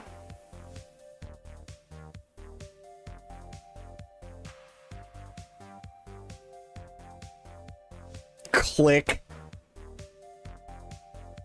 We all fucking lost our goddamn minds. And she was so pissed. She was so pissed, and in a huff went back into the way back and everything, and we couldn't believe it. I was in tears. Allie and Jen were in tears. Sean never said a goddamn thing to Rob, never said a damn thing to Carolyn, just sat there with this smile on his face, stared blankly ahead after staring at her and just click with the seatbelt. Never said anything. So we go and we drop her off at her house. Rob gets out to say goodnight and everything like that and gives her, you know, a peck on the cheek or whatever. And he gets back in. The five of us lose our goddamn minds for 20 minutes. It's literally one of the greatest things we'd ever seen. Talk about a fucking bro moment. Like, there is such a thing for bro code called jumping the grenade. Now, if you don't know what that means, okay, jumping the grenade typically refers to if you got a bunch of guys, they're going out on a date, but there's this one girl who may not necessarily be the most attractive and so on. Somebody's going to end up jumping the grenade, which basically means they're going to pay attention to this girl and so on because this person typically likes one of the other people that other guy doesn't reciprocate, right? So, you know, so they're going to pay attention. They're going to metaphorically jump on the grenade and save everybody else from the shrapnel. Sean didn't jump the grenade, but what he did do instead was essentially push Rob out of the way of the firing line. And Sean took it with a fucking smile on his face. And we were crying. We were laughing so damn hard.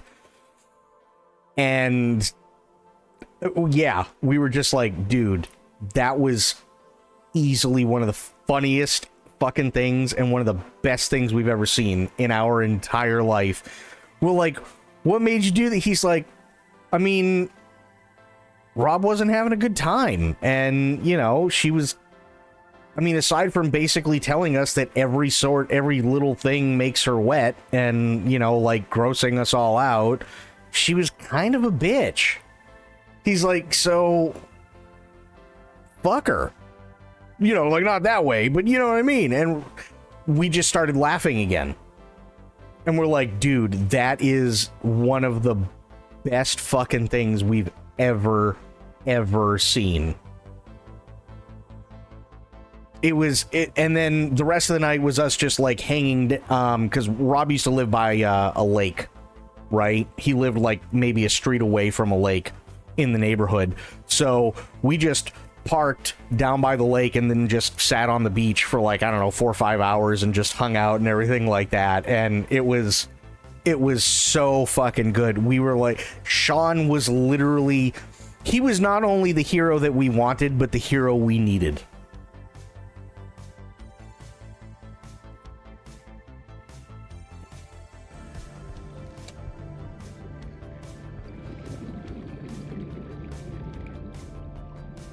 That was Sean's Batman moment.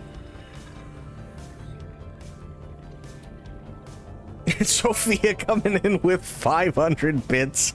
Thank you so much, Sophia.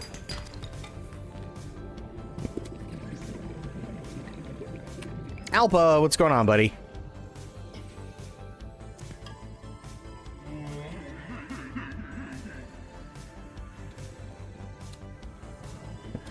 It really was one of the funniest fucking nights. We were, oh my god, for weeks we would not let it go. And if I remember correctly, shortly after that, Rob and Allie's sister got together. And that was fine. We had no problem with Jen whatsoever. She was a little baby crazy, but I mean, aside from that, but yeah, Jen was cool. We had no issue with Jen, and you know, we'd go over there all the time, and you know, I'd hang out with Allie and all that good stuff, and you know, Rob and Jen would kind of do their thing and so on, and okay, fair. And but that was Sean in a nutshell, right? So another one, and this was really, really funny too.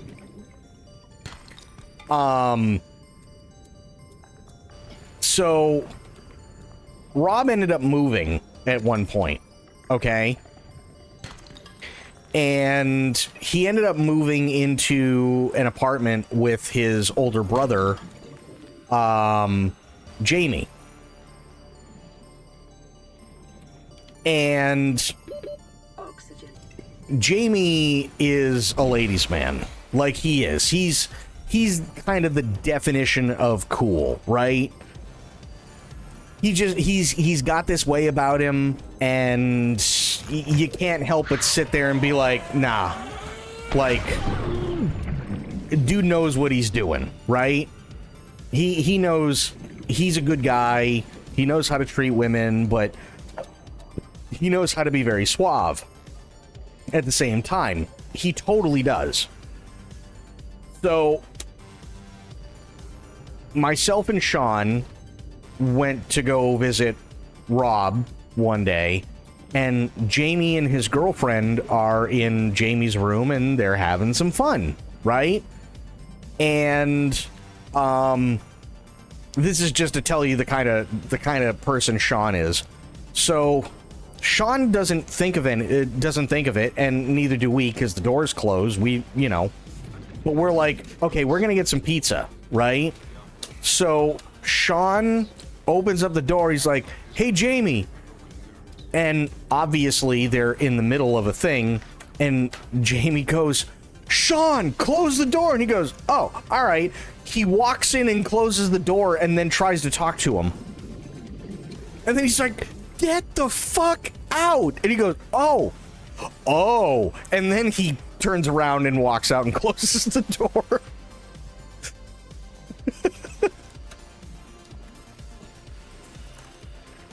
That was Sean in a nutshell.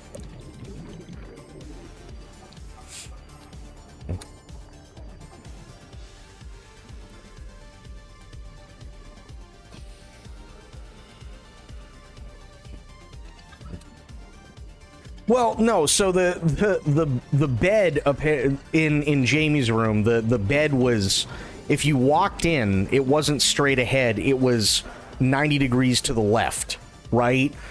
And with the lights out, obviously you can't see much. So he walks in, he doesn't notice anything at first. Jamie yells at him to close the door, and he just, all right, fuck it. And he walks in, closes the door. And then he looks. No, get out. And he's like, what the and he turns, oh. Kind of one of those deals. I mean, we've all accidentally probably walked in on people having some fun. I know I have. That's how you know you've been friends for a while. Oh god, yeah. Yeah, absolutely. 1,000,000% that's how you know.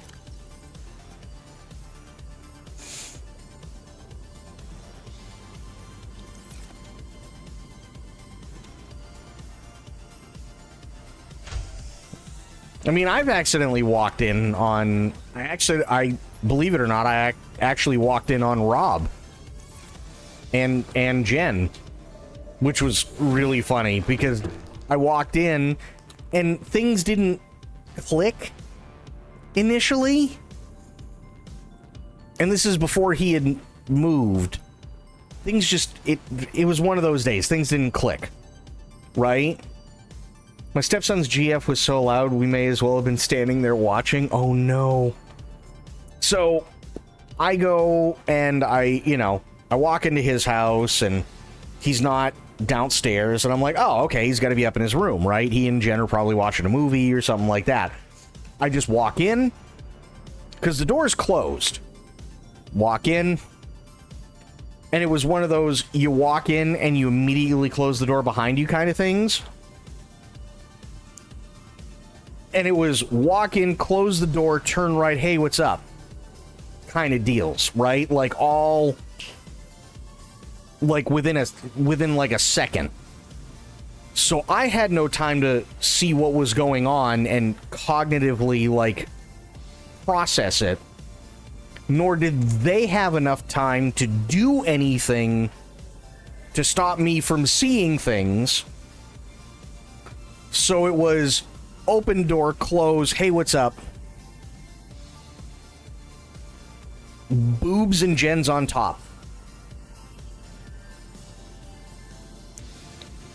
And they just both looked at me like, what the fuck are you doing? And I'm like, oh!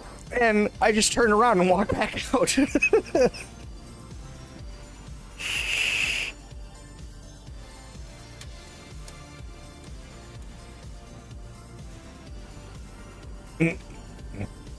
I mean, yeah, you see boobs. Ta-da, there's boobs, you know? Like,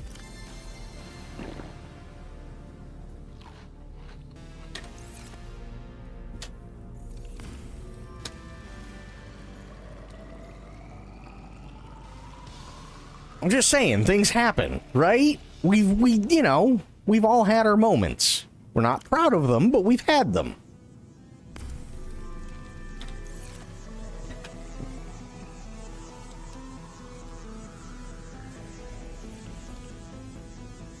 There was talk of boobs, see? Dawn gets it.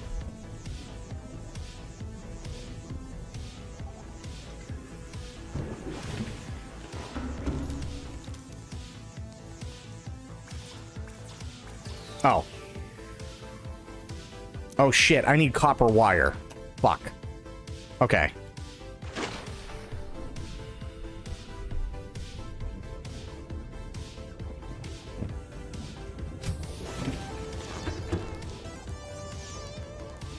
That's what I need.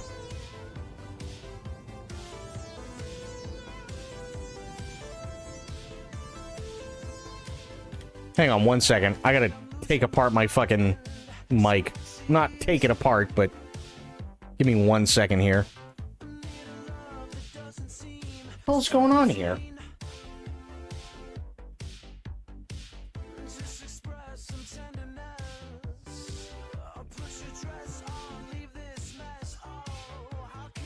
Weird. It feels like this fucking thing is... Uh-oh. Did I fuck it up? No, I didn't. Okay, good. You see how, like, this is really... Well, you can't really, but you see how, like, it's wobbly? I think the, it's like elastics that like, hold it into, like, an enclosure, and I think the elastics are getting just, like, stretched and worn out. I think that's what's going on. I sat across from my sorority sister for at least 5 minutes admiring her beautiful face before I realized she wasn't wearing anything, so boobs first must be a guy thing. I mean, kind of fair.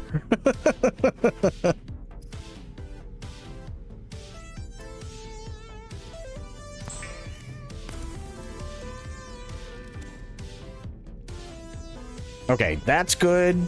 Computer chip, I need table coral. That I can get. That's easy. This hub looks way cozier than the place where you were last stream. No monsters randomly attacking. I mean, this is the same base I've had the entire time. believe it or not.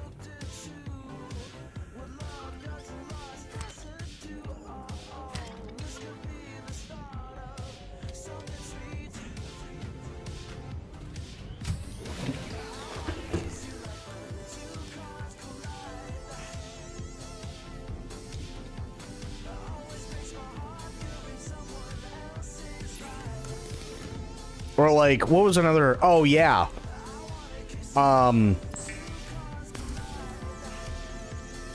We had a buddy, his name was Dave, right? And Dave had a girlfriend whose name, incidentally, but different person entirely, was also named Jen. And again, we were up at Rob's place after he had moved in the apartment that he had with his brother. And Dave and Jen were spending some quality time with one another. Now, I am a really, really, really big Rocky fan. And I know that that's a really weird segue, but just bear with me. And I wanted to watch Rocky 4. Well, Rob had Rocky 4 in his room, and Dave and his girlfriend were using Rob's room, and more specifically, Rob's bed. Now they're covered up, so I didn't see much of anything, right? But I do remember pissing off Dave's girlfriend a lot with this. Because I think they had gotten into a fight and they were having like just kind of like angry makeup sex. And I walked in and I had nothing but basketball shorts on, right? Because it was really, really hot. They didn't really have air conditioning, so to speak. So there were just kind of fans all over the place, and, you know, with all the fans going, you can't really hear when, you know, something happens. So I open up Rob's door. I don't see them initially because they're covered up. And they don't hear me, and I walk in, and I go over to the cabinet where Rob's got all of his VHS tapes, and I took out Rocky 4, and I'm like, all right, and I'm fucking pumped. I think I'm also like semi-drunk at this point. And I grab the Rob has some old boxing gloves that used to be Jamie's. So I'm like, all right, let's do it. And I'm like, I put the VHS in the VCR, I put these boxing gloves on, I hit play, and I plop my ass down on the foot of the bed. And it must have startled Jen, I guess, and she pulls the covers back from over her head and looks at me. She goes, "What the fuck, man?" And I'm like, "Oh, it's all right. Just keep going. Sorry." And then I just moved from the foot of the bed to, because I was sitting on the foot of the bed, to in front of the foot of the bed on the floor, in nothing but basketball shorts, wearing boxing gloves, watching Rocky 4. And she was so pissed, and I'm pretty sure I was drunk. And she was so pissed, and she just sat there. She rolls off of Dave, and Dave goes, "Dude, what are you doing?" I'm like, "I'm watching Rocky 4. What does it look like I'm doing?" He's like, "Oh man, that is a pretty badass movie, isn't it?" I'm like, "Fuck yeah, it is." So then Dave and I sat there and watched Rocky 4, and she got pissed off and walked out.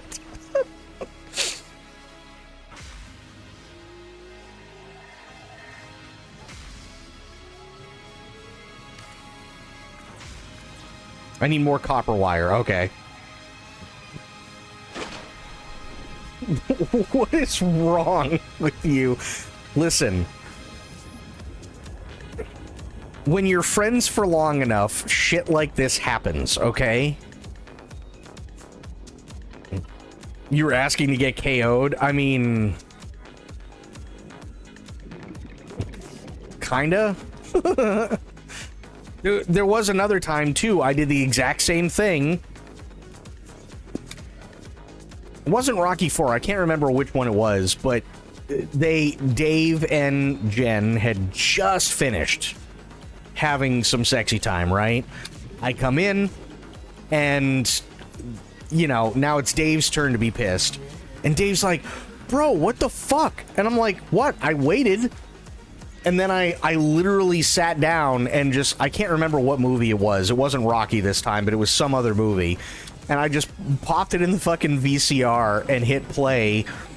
And Jen's like, what movie you watching? And I told her, she's like, oh, cool, I've never seen it. So then she sat down next to me in front of the foot of the bed. And Dave's just like, what the fuck? And yeah, then she and I just sat there and watched the movie.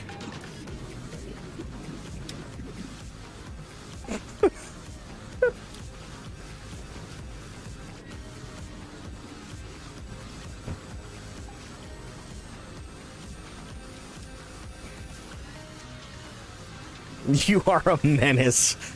Yeah. Not the first time I've heard that.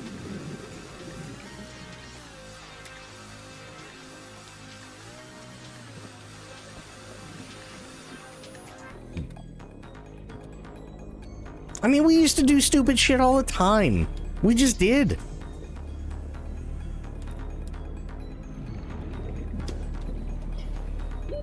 Oxygen.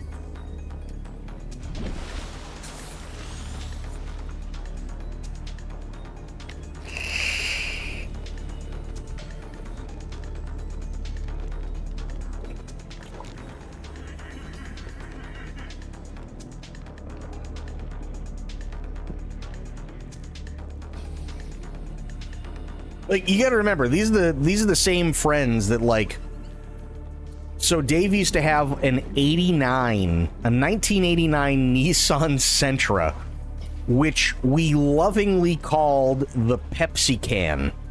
And we called it the Pepsi can because when it started out in life, it was a metallic blue, but by the time he got it and he picked it up from a salvage auction, and it cost him like $200, and the thing was barely able to be registered, by the way. By the time we got there, or by the time he bought it, the paint had worn away, that it looked like one of the old blue Pepsi cans that had been sitting out in the sun for so long that the blue was mostly faded, but you could see there was still like a blue tinge to the bare metal.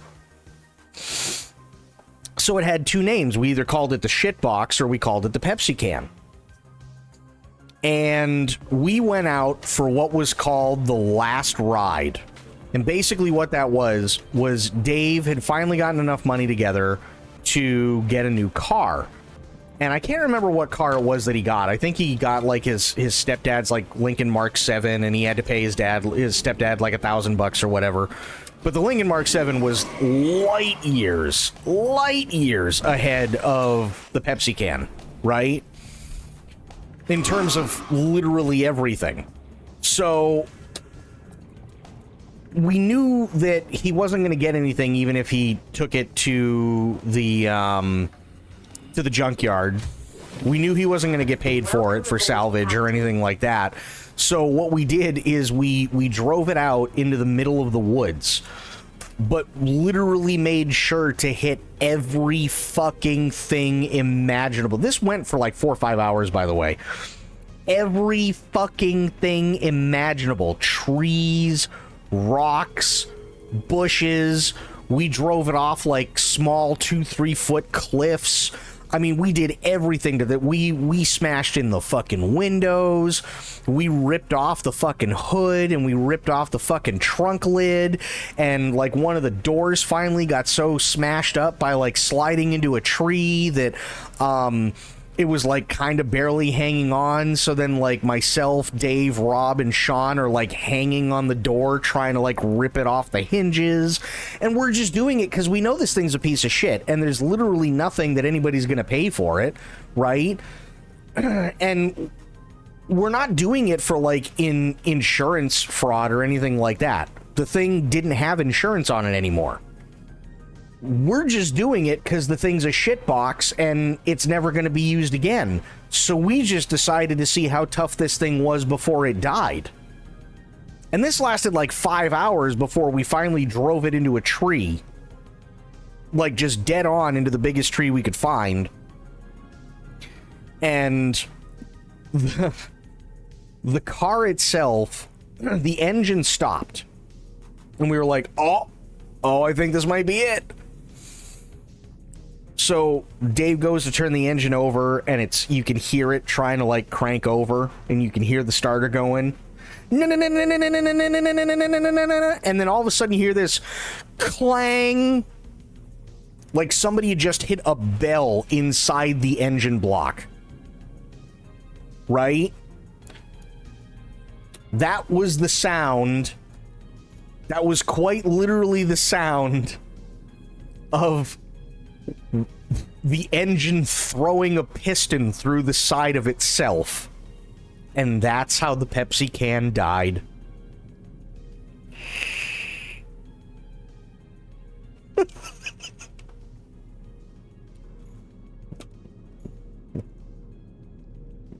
I feel like no, this thing was a shitbox. Don't feel sorry for it. This thing was so awful. The first day he brought the Pepsi can back to his place, Rob and I were excited for him, right? And actually it was Rob, Sean, and myself. We were all excited for him. It wasn't registered, so he had to have it towed, right?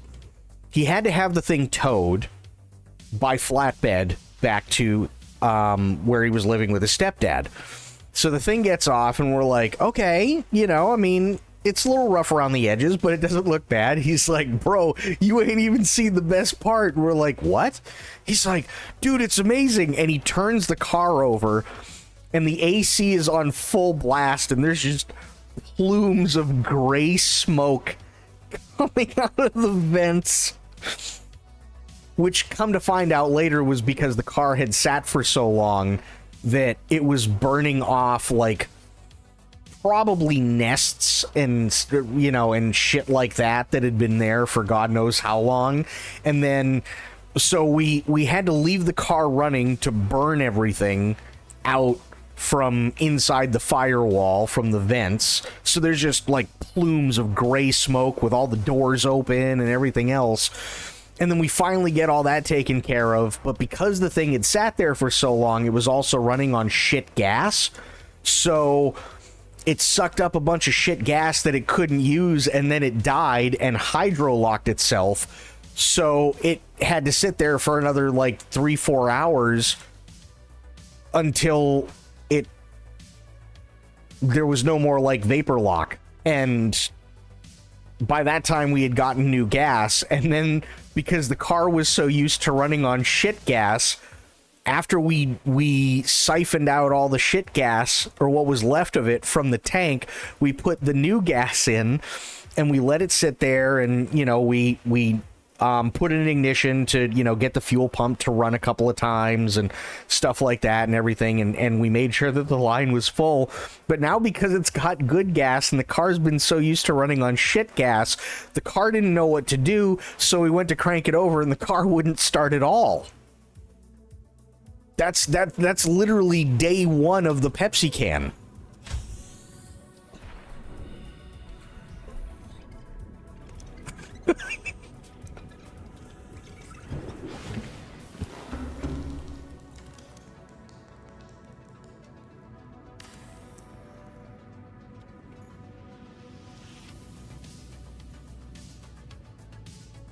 It's like when you're so used to weird... Yeah, exactly. Yeah. You know what I'm going to do? In honor of the story, I have just named the Seamoth the Pepsi can. It seems fitting.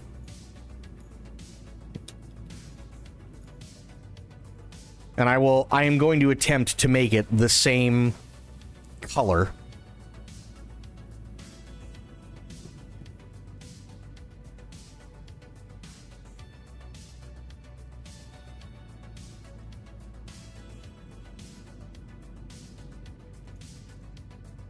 Oh, there we go. Now I can drag it.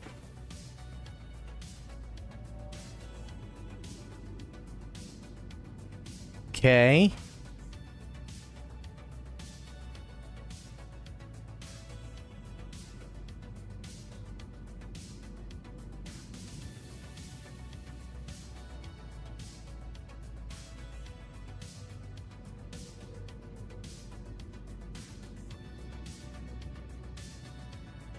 That was the color of the Pepsi can right there.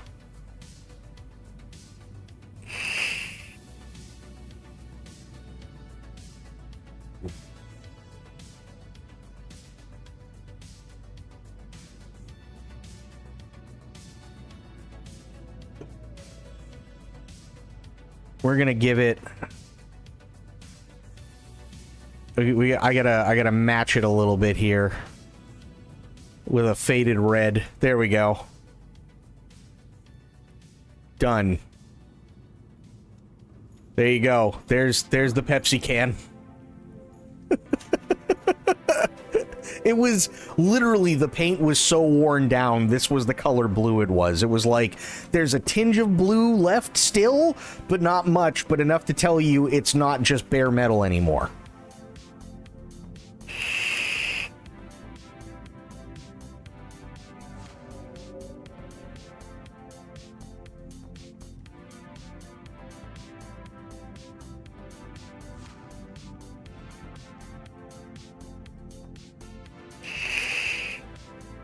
So yeah, we had some good times back in the day. There was a suggestion of blue. Yes. Yes, you could tell what color it probably used to be. That's how that works.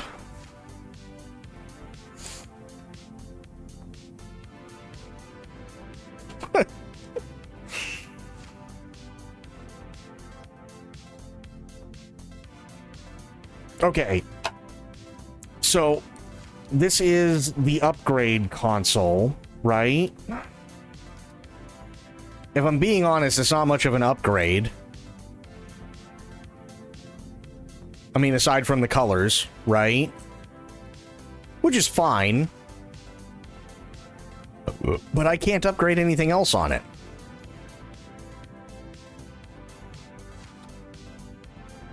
Which means I need that modification station, right?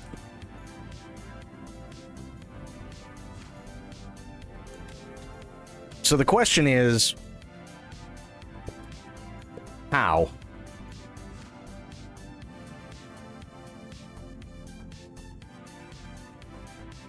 Let me see if I can figure out where to get modification station blueprints.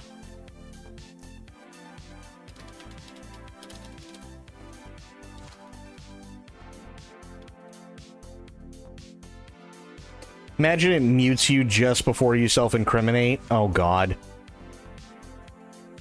Found in wrecks on the seabed in several biomes, including the mushroom forest, grassy plateaus, crag fields, and bulb zone.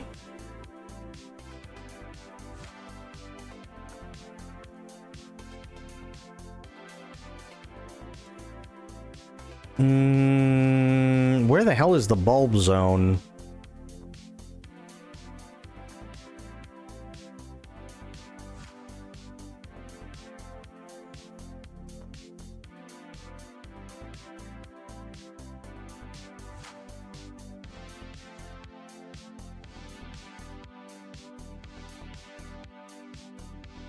$17 or $19.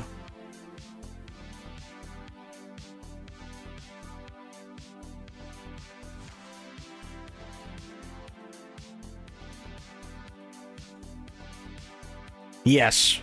Yeah, it's near 19. Shit, I was hoping there was going to be another area. Well, hang on, let me check. So 19's down there. So that means it's got to be northwest of 19, I think? Hang on, let me check. So apparently it's possible that it's up in this area. Somewhere.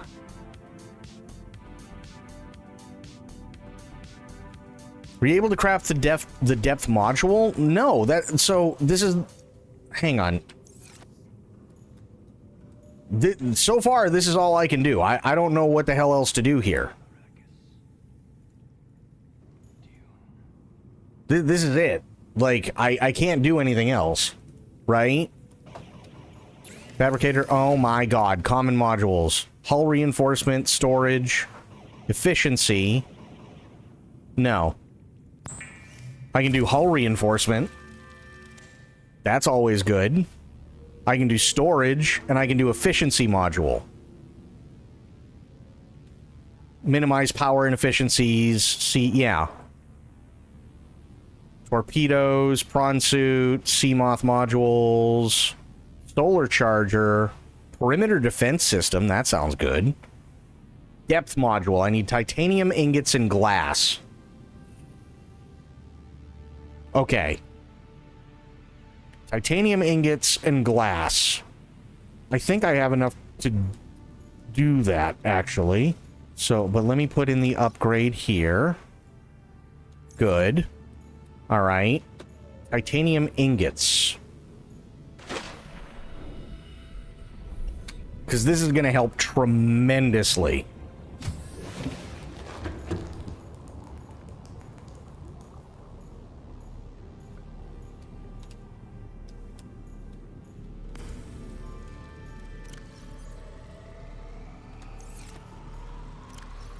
Could have sworn I had ingots, but if not, it's okay. I got plenty of titanium to make them. Okay, I must have used them all, but that's fine. Yeah, I must have used all of them, but that's perfectly okay. No, stop with the... There.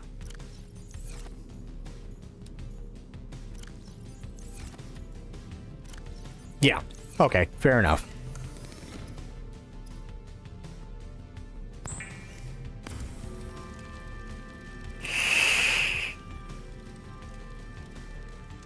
Upgrade will let you go a little further to find what you need for the next upgrade. Yes.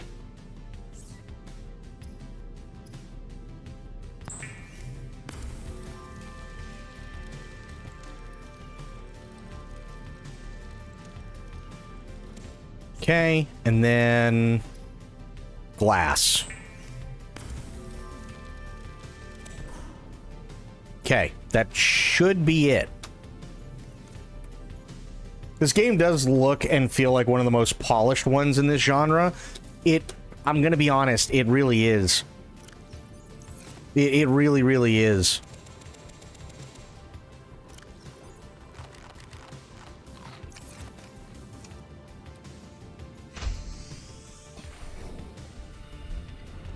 And I'm excited to eventually be able to play Sub-Zero.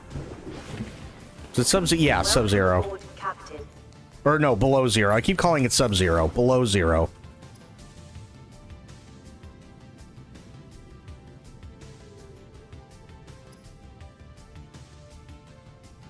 Oh, I need 2 glass. Okay, fair enough. I just need more quartz.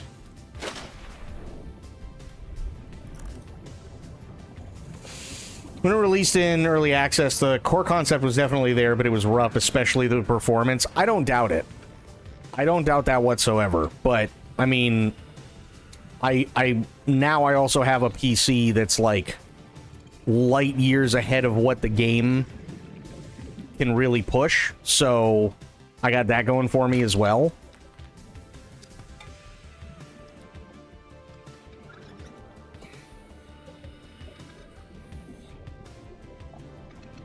Have I really never... What?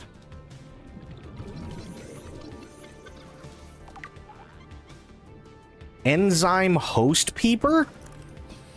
Interesting. Okay.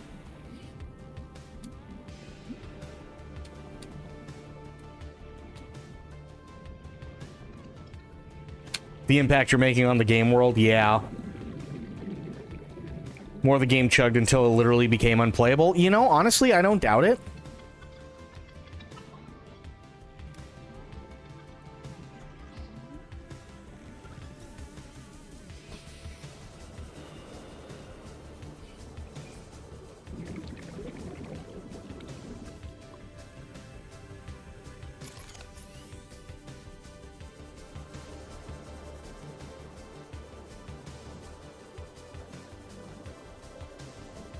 Okay, there's quartz.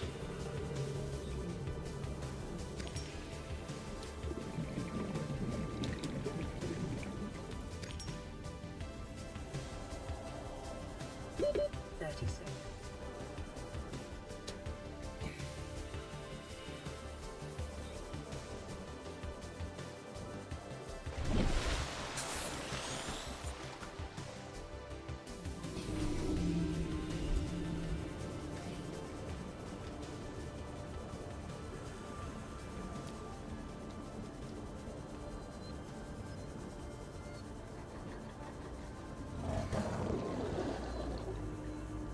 I'm just looking for more quartz.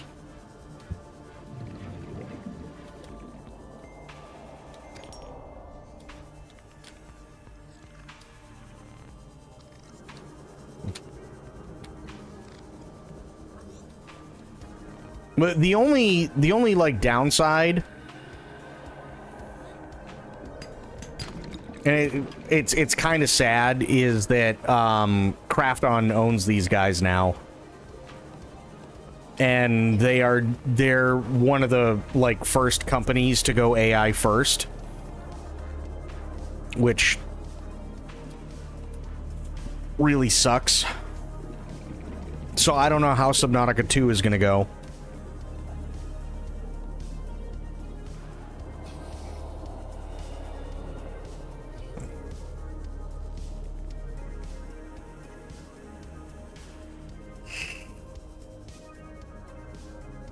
They have clarified that the current AI announcements have nothing to do with Subnautica 2. Yeah, well, the problem is that the guys who originally created this are also no longer working there either. They've been fired.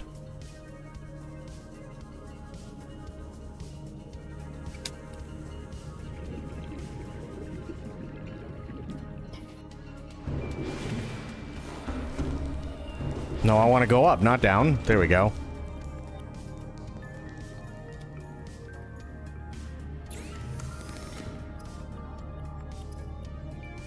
No power? What do you mean no power? How? That was weird.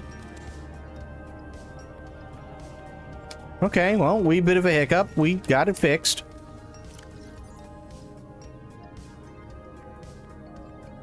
Crush depth is now 300 meters. Maybe there are a few bugs. I mean, you know, a few bugs here and there. It's not a big deal. You know what I mean? I'm not gonna shit all over a game because it's got an issue here or there.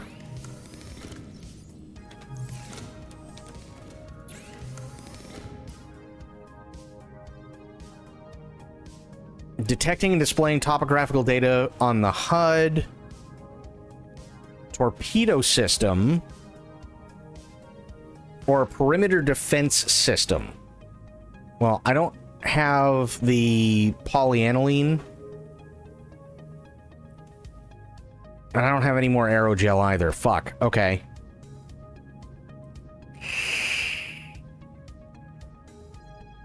Yeah, it looks like we're about to do the maiden voyage in the Pepsi can.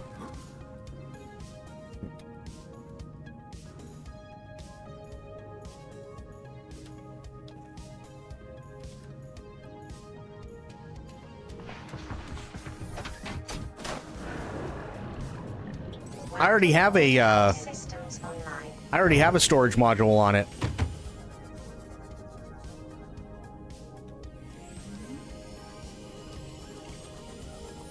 Yeah.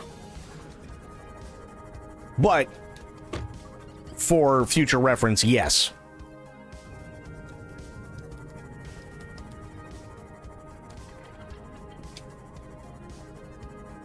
Okay, that was 19, which we've already done. Oh, where was the other one? That one. The habitat.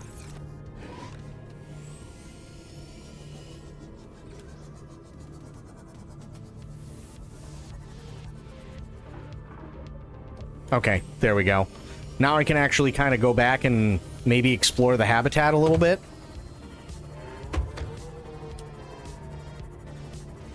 Because that's at 250 and I have a crush depth of 300.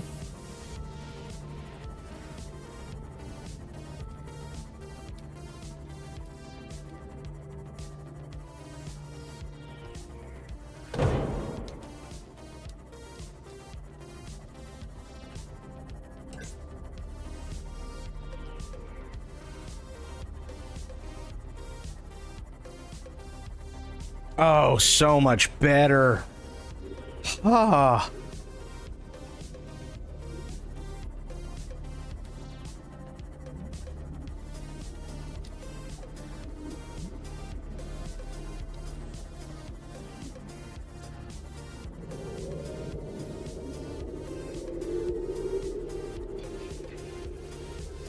Passing 100 meters. Oxygen efficiency decreased. Battery. Nice. Passing 200 meters. Oxygen efficiency greatly decreased.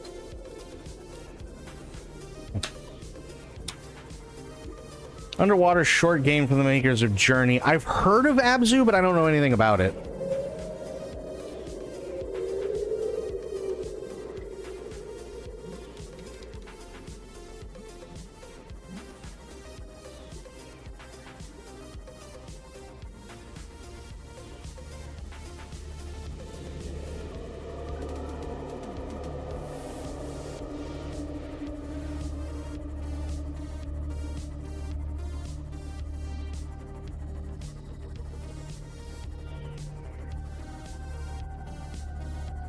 Oh, there's more shit over here, huh? Damn, okay.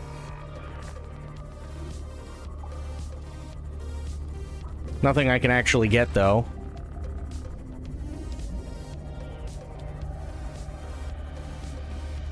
Ow.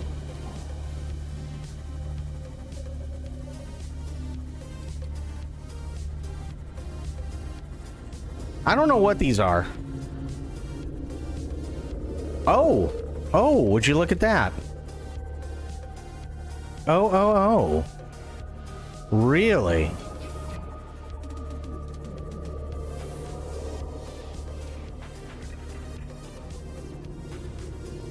I mean, it doesn't look like there's much of anything in here, but... First aid kit. Just ruptures. Okay, fair enough.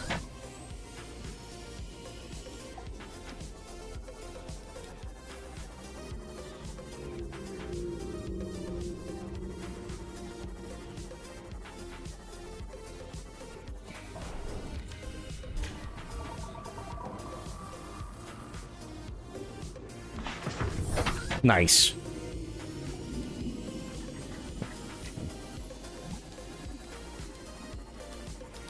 Oh yeah, this is the way to be.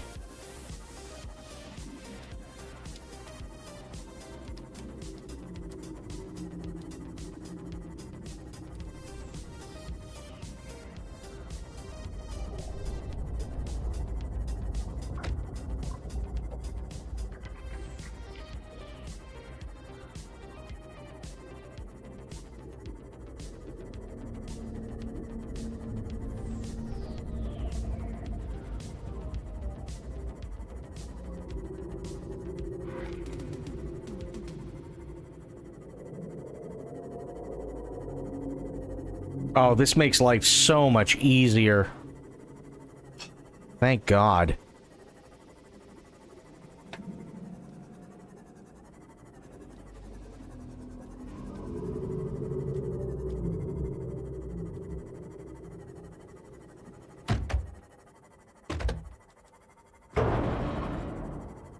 Ow. Big rock.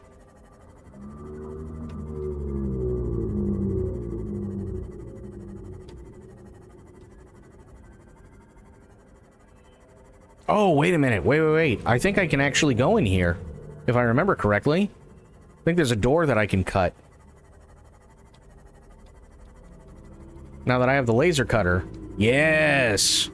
Nice. No! Not nice. Balls. Is there another way around? Maybe?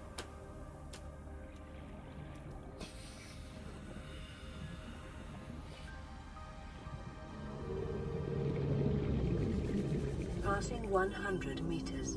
Oxygen efficiency decreased.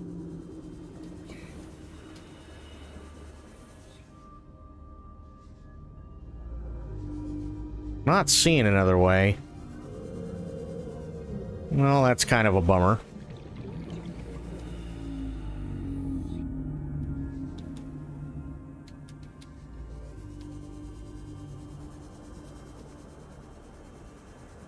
Okay, yeah, a little bit of a bummer, but that's fine.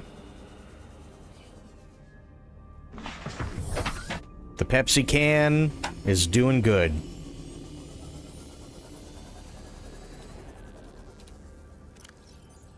Oh, shit. Wow. Okay. Interesting.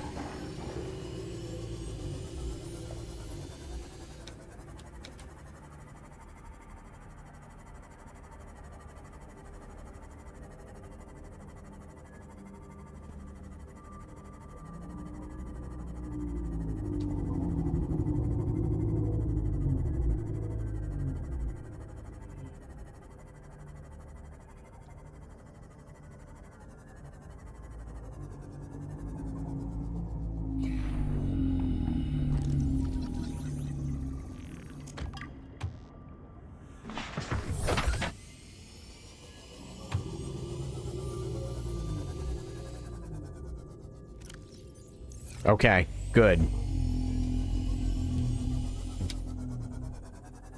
This is brand new territory.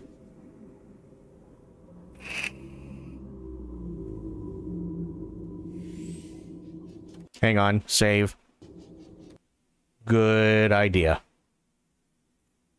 This might be the bulb zone? Okay, fair enough. Totally fair. Hang on, I just gotta get more tunes.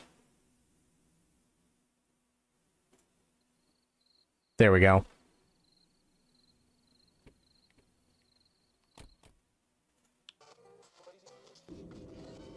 This is RUNN.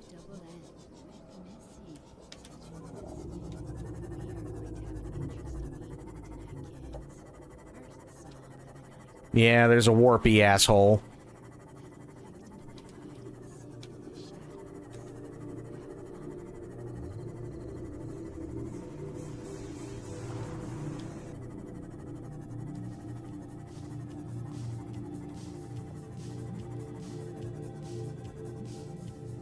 Red thingies. What are the red thingies?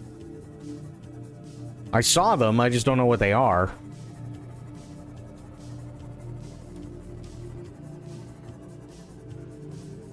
Those look like eggs. Passing 200 meters. Oxygen efficiency. Blood oil? Interesting.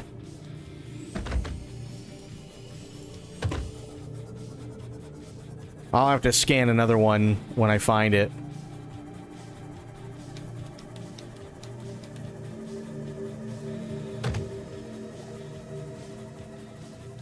This ecological biome matches 7 of the 9 preconditions for stimulating terror in humans. Oh, good. Only 7 of the 9. Gotcha.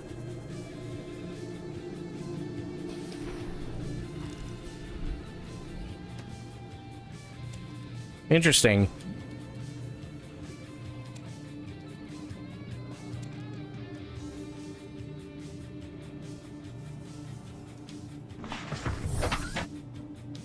I can't scan them.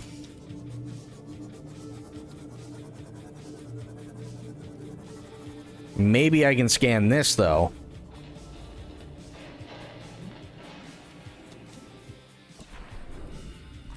Yep, bloodroot.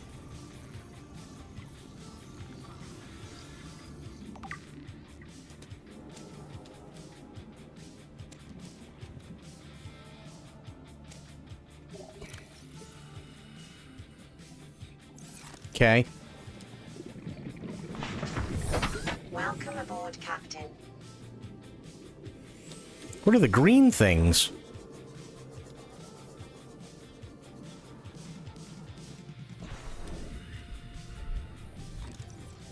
Oh.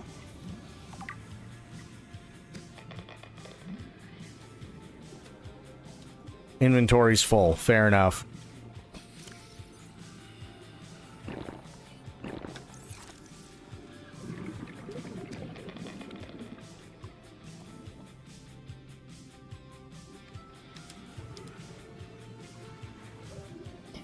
That's just light.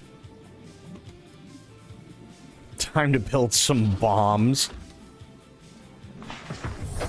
More like I want to build a nuclear reactor, but...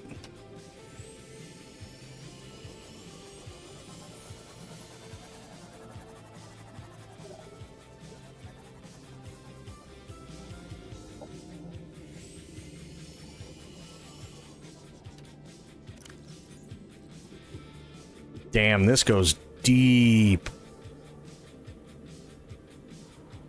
Yeah, this is massively deep.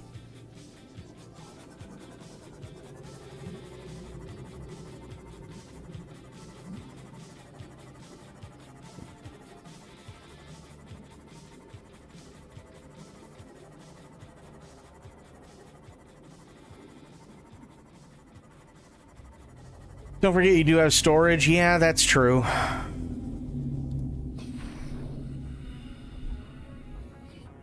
Where the hell is the storage? That's the better question. How do I access it? Ah, there it is.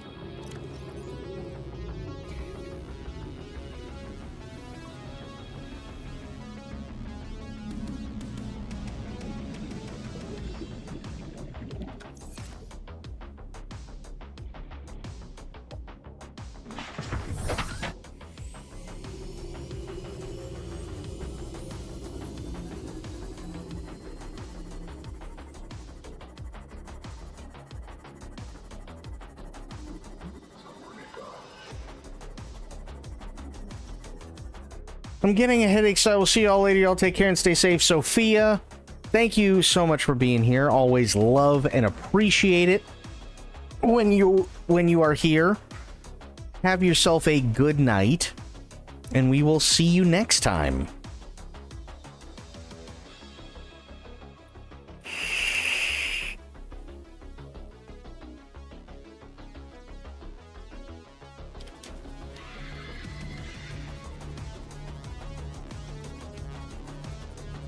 Passing 100 meters. Oxygen efficiency decreased. Okay, that doesn't work.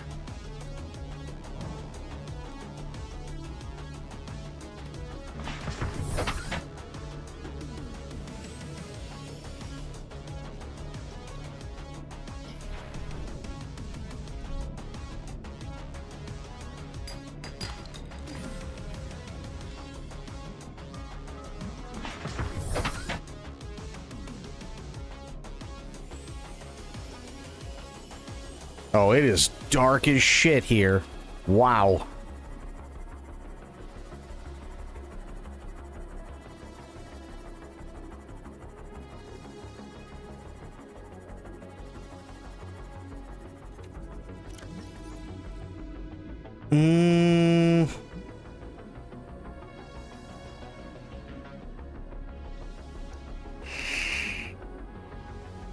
What if I go down in this area?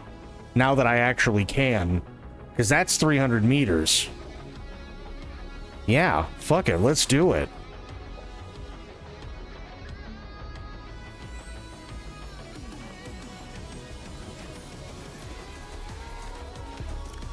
Hang on.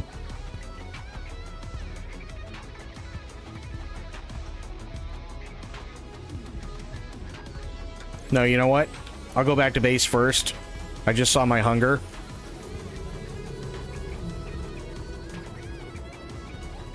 I'll restock and everything like that and then go back out to that area.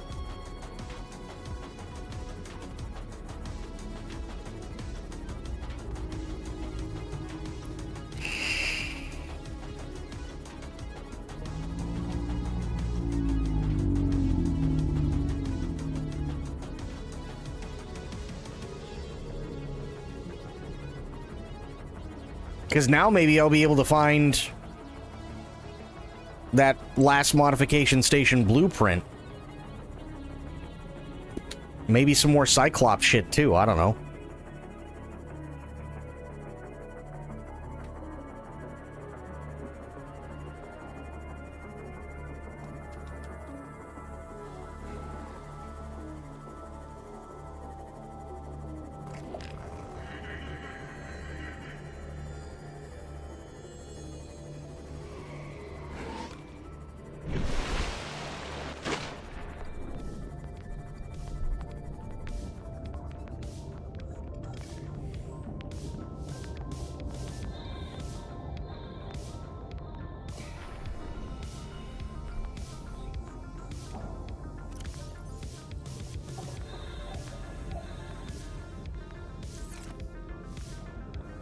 Oh. Turn the lights off. What the hell's wrong with me? Hang on. Ow. Oops. Put it back in the moon pool, you idiot. Welcome aboard, Captain. There.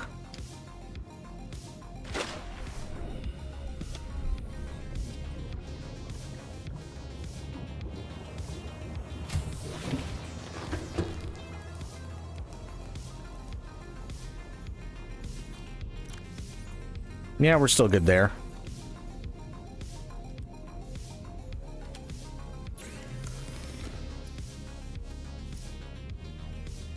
Benzene, synthetic fibers.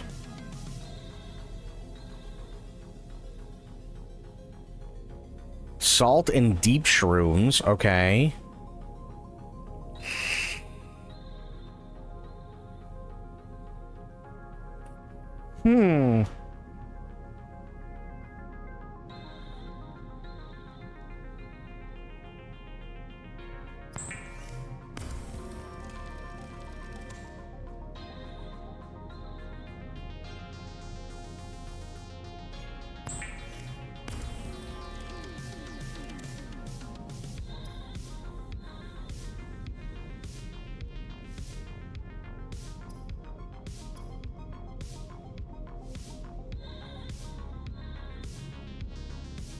I need diamond. Okay.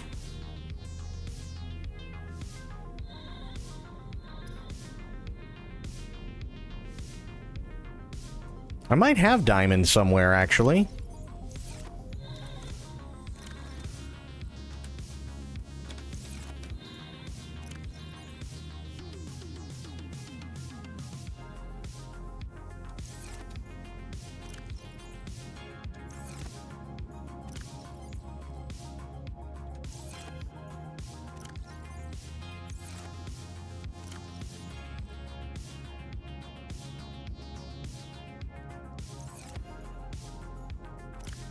I could have sworn I had diamond, but I might have used it on something else.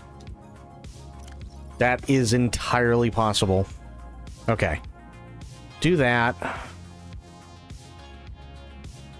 Sample analyzer non-functional. Microscope non-functional.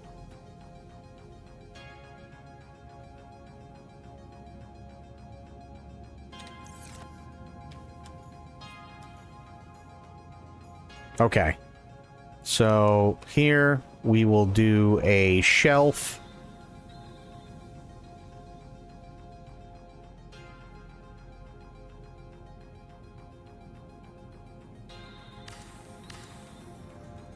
There. Oh, so much better.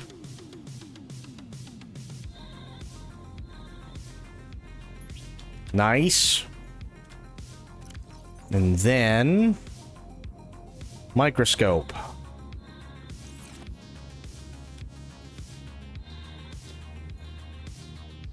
Nice. I can't do anything with them, but they're there.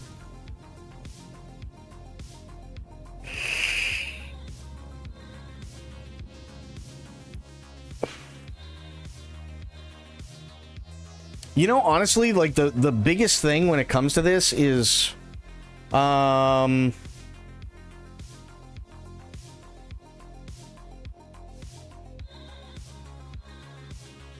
to figure out what does and doesn't work. Hang on, give me 1 second.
Sorry, somebody just sent me a thing, and I'm just responding to him really, really quick.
Um...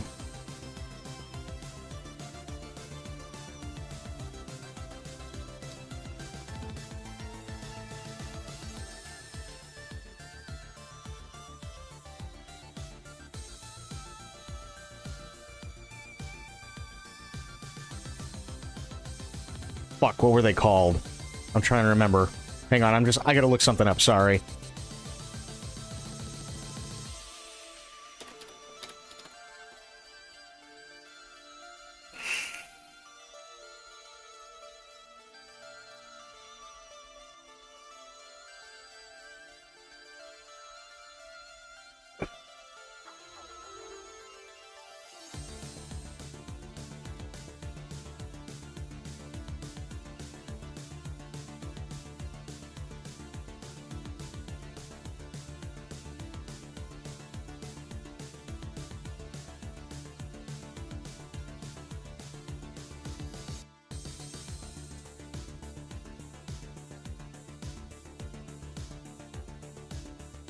Mm.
There. Should be okay. Sorry, I had to send a message to somebody.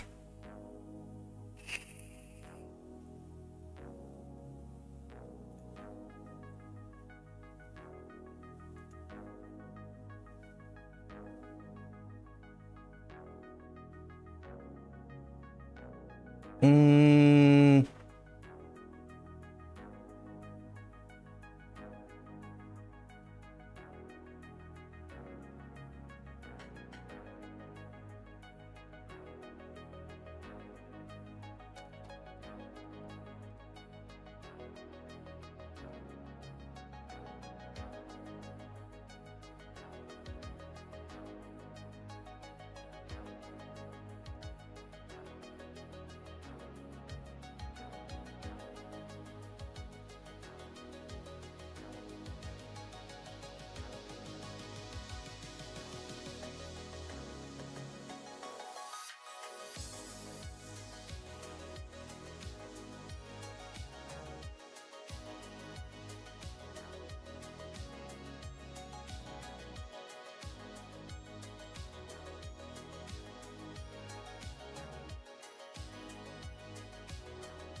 Okay, cool. There we go. Sorry.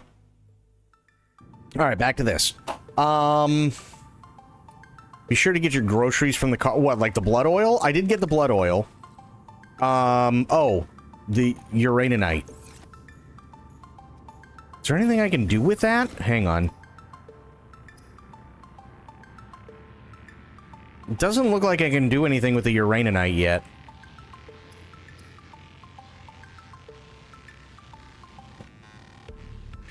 But I'm assuming the uraninite is possibly for the nuclear reactor, or maybe there's something that I need for, like, the Seamoth that I could do with it. I don't really know.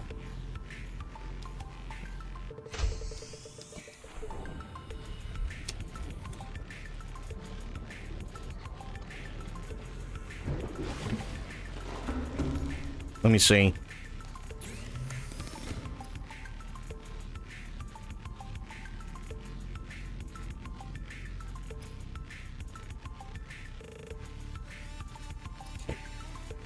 I can make it a storage module. I'll do that.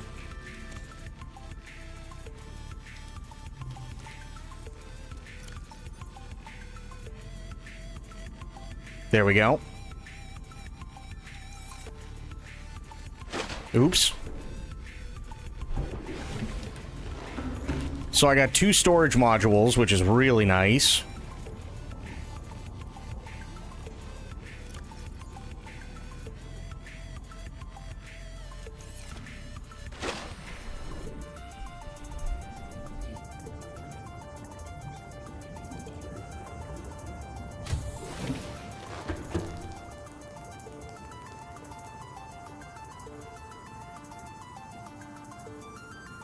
Okay, put this stuff in here.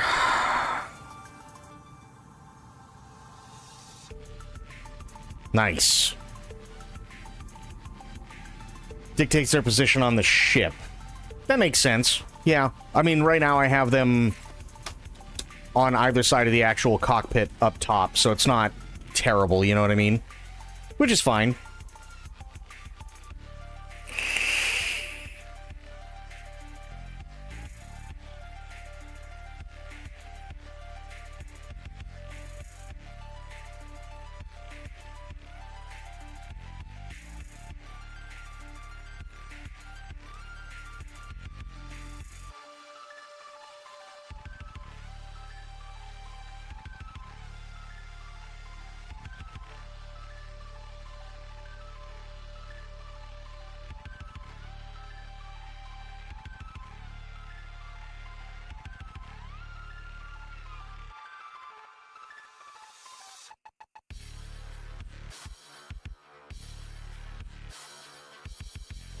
Probably the best spot on the sides. It's easy to accidentally open them while you're trying to get in, which is kind of the opposite of what you want when you're low on O2. Well, that's why I always come at it from the front. Right? So, for instance, and I'll go back up. Right? I always try to point the Seamoth at what I'm going to go for. So, like, right now, storage is on the top here, towards the back. That way I kind of have a clearer shot for the cockpit. So if I have to, I can come at it from this side or the other side or the front. And these are more towards the back.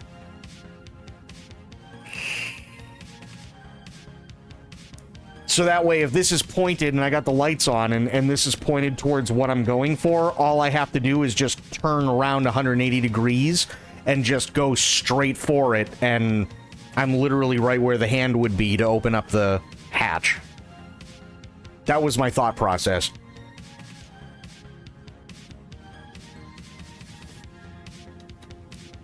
Okay, food.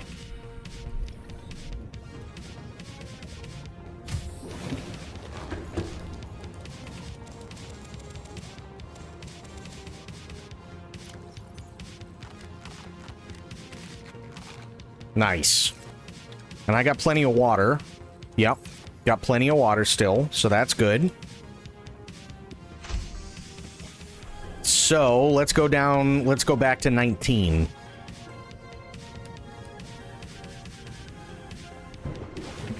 Glad you didn't get distracted and forgot I did. Yeah, that happens.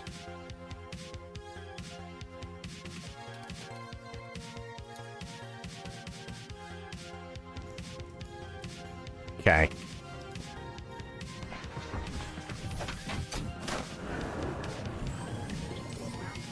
All systems online.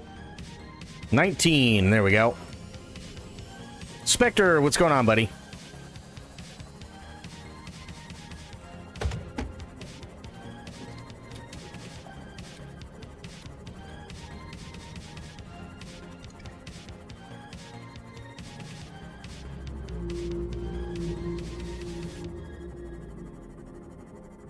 Oh, wait a minute. Oh, never mind. I thought that was part of a wreck.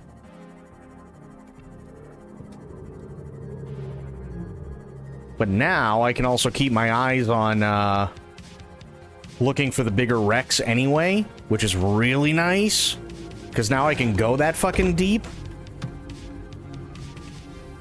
I don't know what the fuck that is, but I want it.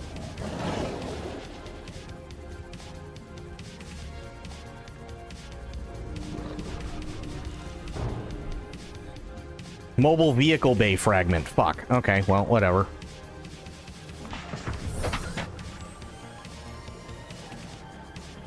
It was worth the look.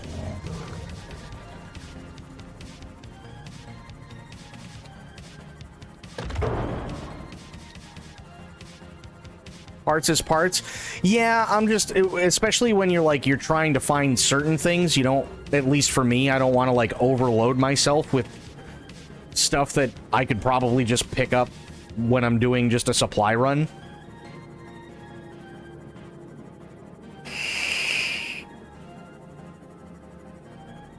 Because then I will absolutely run into the problem of, oh fuck, I don't have enough inventory.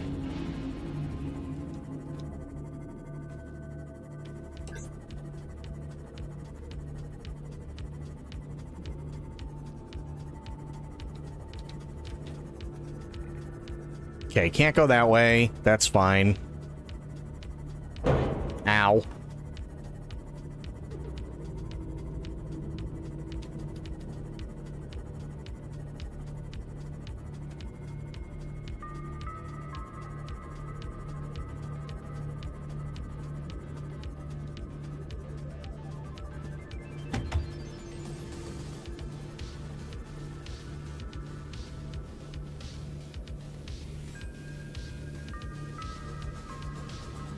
Okay, I'm not seeing anything else.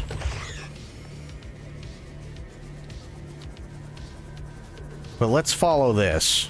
See what we can find. Idiot fish, that's what we can find. Passing 100 meters. Oxygen efficiency decreased. Passing 200 meters. Oxygen efficiency greatly decreased.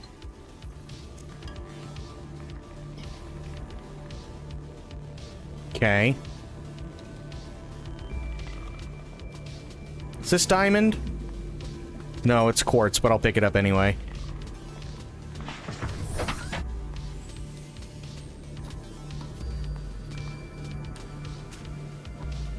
Fafo, what's going on, buddy? Oh. There's stuff. Oh yeah, I already fished through these.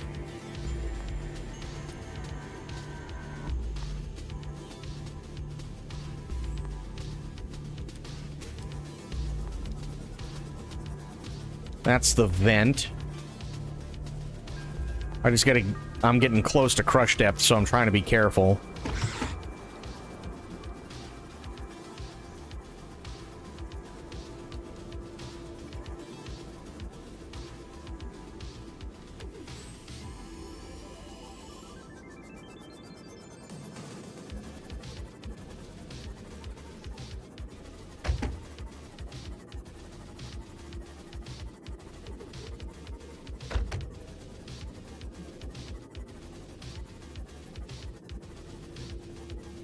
Okay, that's bulb zone.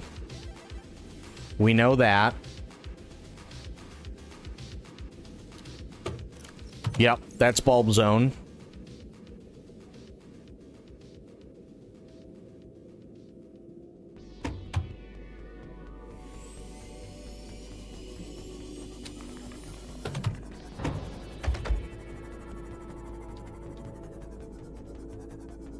The fuck are you? Oh, okay. Fair enough. Tried out the new Call of Duty, got a Game Pass sub on the site for $15 and played. After reading some comments the people made and comparing my experiences, I can say that I was scammed out of $15. Wow, really? That bad, huh? Holy shit.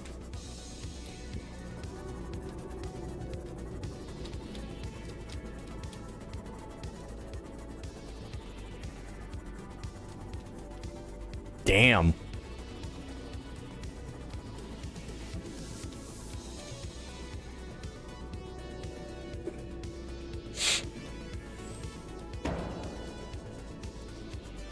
So, okay, what was so bad about it?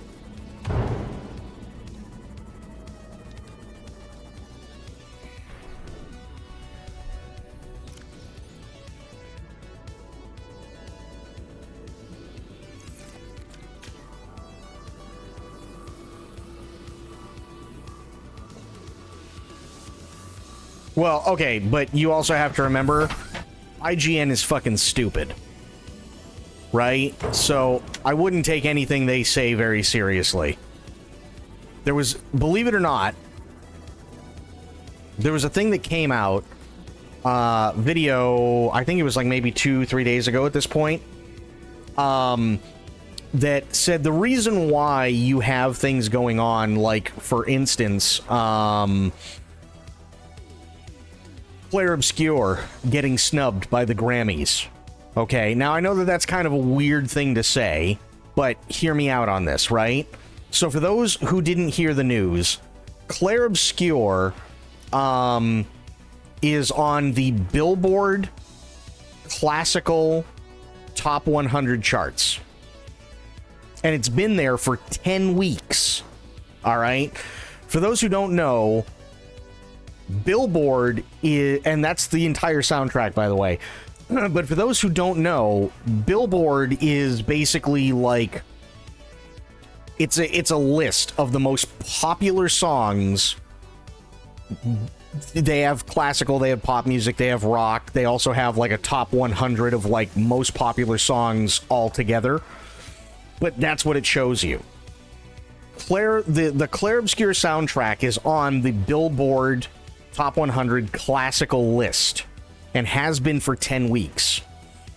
And the Grammys nominated stuff like Indiana Jones and the Great Circle, Star Wars Outlaws, both of which I'm not disappointed for, but they don't stick out like Clair Obscur does because they both played it safe. And again, understandable. But then they have like that Avatar game that almost nobody played. They had an Assassin's Creed game that most people, I don't even know if they ever played, and Helldivers 2. And even the guy, I think it was Journey, Assassin's Creed, whatever, right? Even the guy for that specifically said that it's shocking to see that the Clair Obscur soundtrack isn't or wasn't being nominated because it is the definition of worthy. Okay? But the reason why you have all these issues and stuff like that and all these places that are snubbing people is because the system is biased toward basically the companies with the biggest lobbying power. So let's face it, EA's kind of been on the shit list for a lot of people for a while and doesn't typically pull the same numbers when it comes to FPS. They don't have the same lobbying power that they used to, say, 15 years ago. However, Activision Blizzard every single year comes out with a new Call of Duty. And not only that, they've had massive hits like World of Warcraft, like Diablo, like Overwatch 1 and 2. So they've always had lobbying power when it comes to different awards and stuff. The problem is now is that unfortunately it's coming back to bite them in the ass because now you have AA devs like Sandfall who made Clair Obscur that don't have the lobbying power that companies like Activision Blizzard do. So now they're saying, oh, well, COD, Black Ops 7 is better than Battlefield. And people are going, what the fuck are you talking about?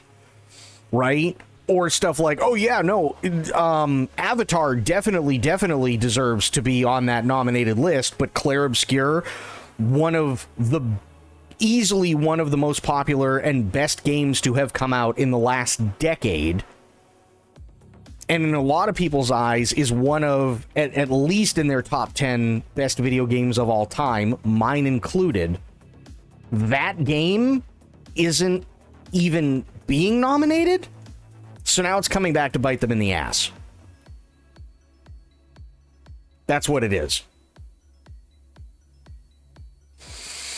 For the people, the campaign was worse than the one for Modern Warfare 3 Reboot. For measurement, the MW3 Reboot campaign could be finished in about 2 hours, and it was a checklist of incredibly boring objectives and Warzone maps, the worst campaign in COD of all time, and it was surpassed by this Black Ops 7. Ouch.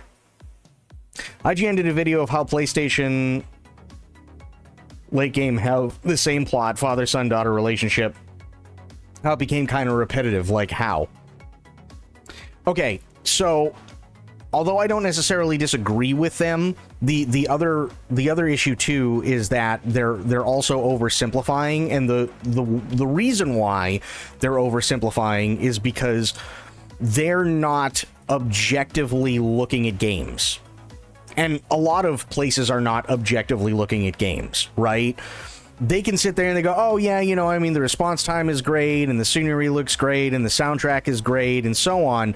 But then when it comes to the story, instead of focusing on what the story does right or maybe plot points that are missing, they just editorialize and give their opinion and go, well, it just seems to all be the same.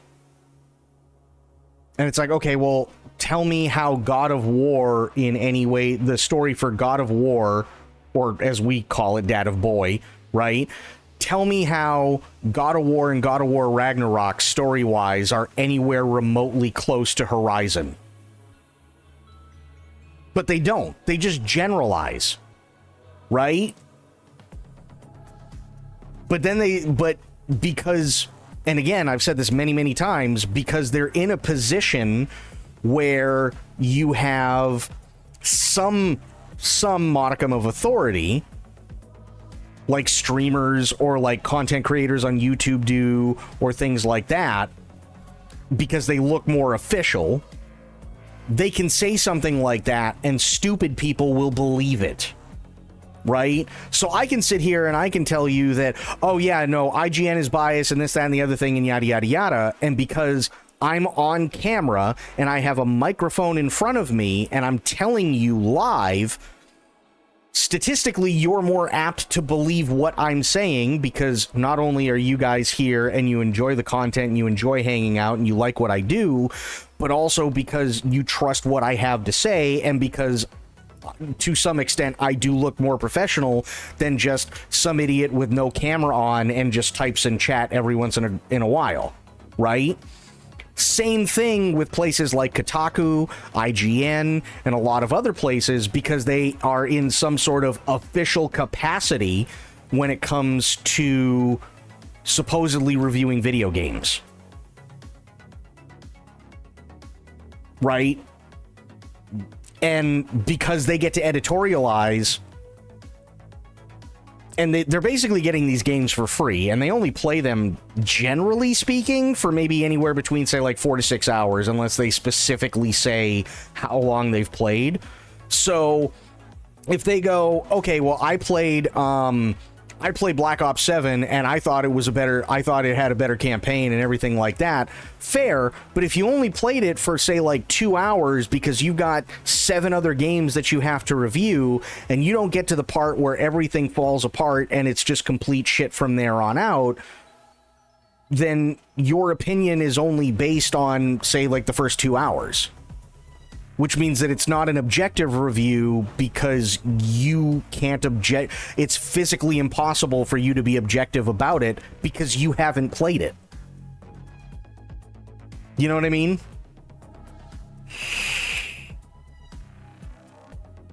Blatant use of AI in player customization. Oh, hang on. Why does it do that? There we go.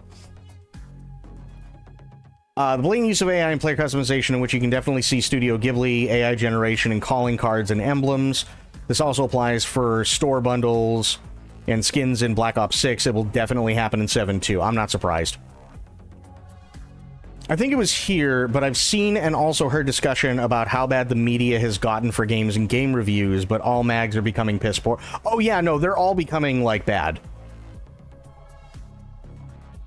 Or you don't get the plot twist. That's fair, but also not surprising. Yeah, it's stuff like that, right?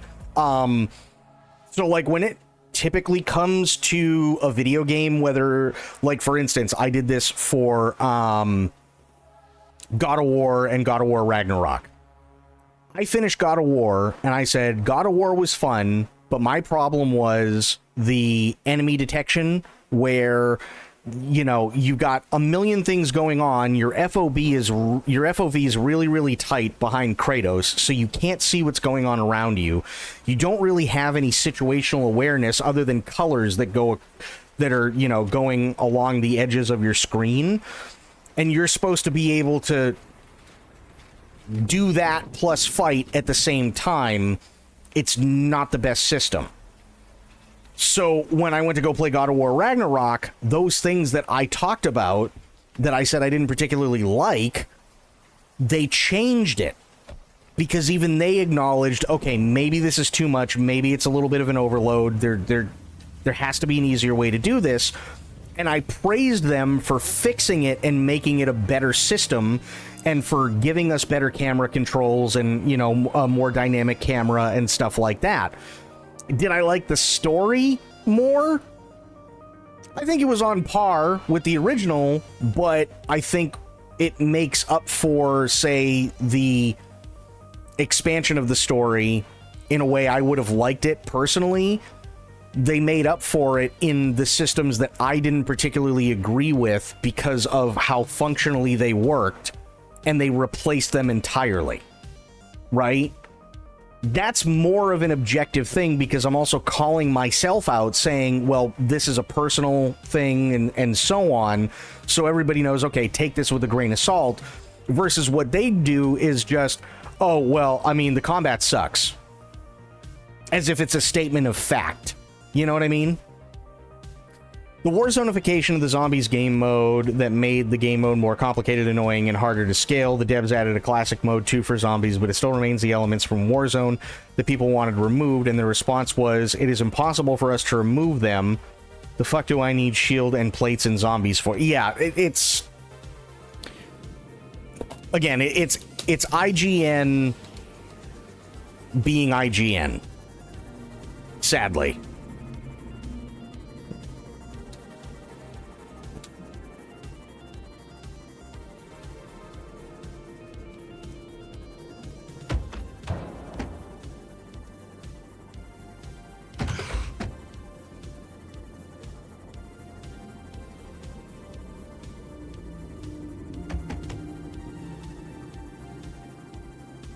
Okay, I really need to find the Cyclops thing. Actually, hang on. Let me see if I can type that in.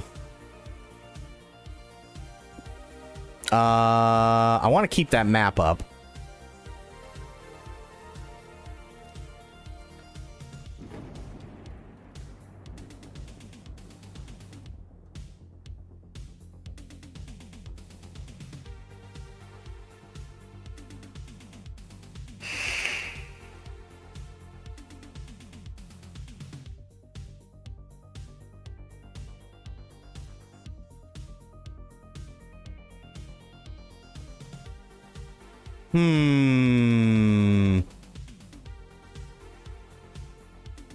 The back of the Aurora. Shit. Alright. Then I'm gonna need that defense thing.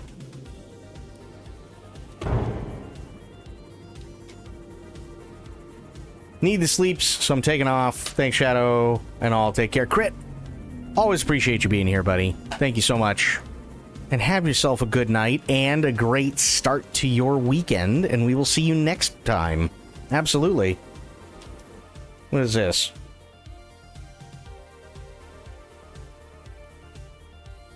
I was kicked for an activity in a solo campaign for Black Ops 7. What the actual fuck? Yeah, it sounds about right. That sounds about right. I'm not surprised.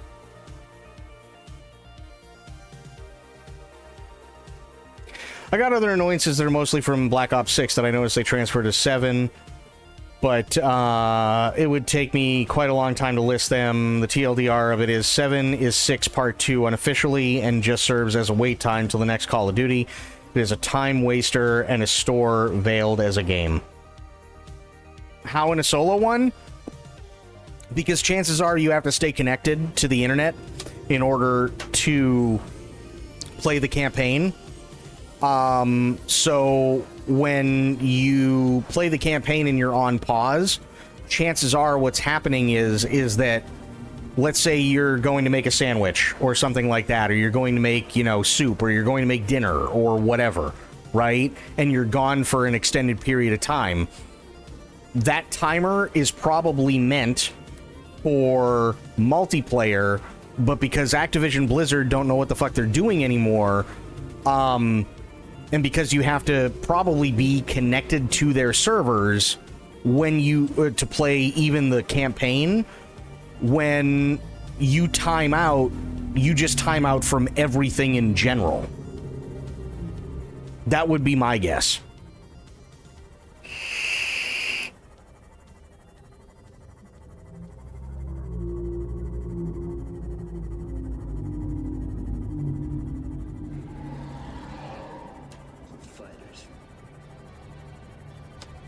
Oh yeah, it's definitely an Activision fuck up. 100% it is. Absolutely.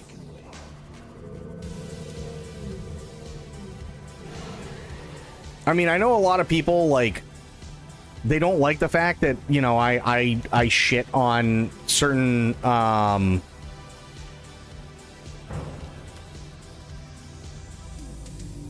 that's Laser Cutter. They don't like the fact that, like, I shit on, you know, certain developer companies and whatnot, but let's be honest, okay? There's a reason why I do, and it's most of the time it's because of first-hand knowledge and experience. So it's not like I'm sitting there and shitting on EA when EA comes out with a really dumb idea, but I've never played an EA game, right? I've lost hundreds, if not thousands of hours on EA stupid ideas. Right? I've been screwed by EA many, many times. Just like I've been screwed by Activision Blizzard many, many times. So, you know, am I biased? Yes. But I also have no problem calling out the good with the bad.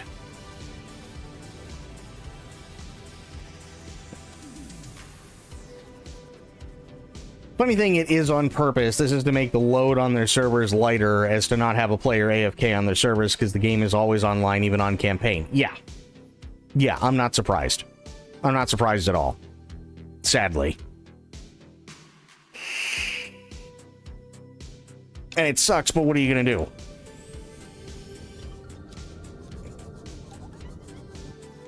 Welcome aboard, Captain. But, and here's the real bitch of it, okay?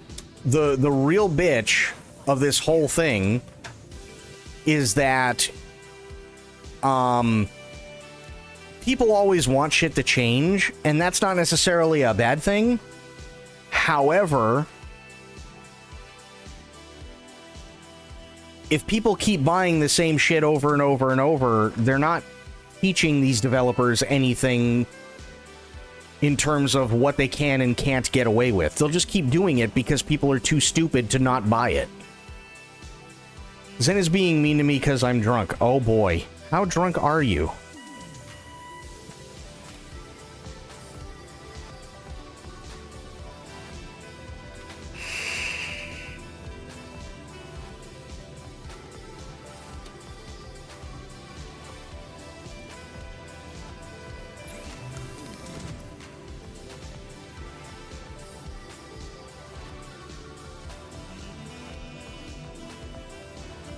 I need aerogel. Okay.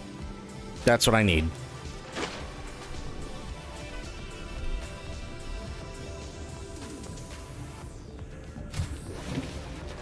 Pretty drunk. How drunk is pretty drunk?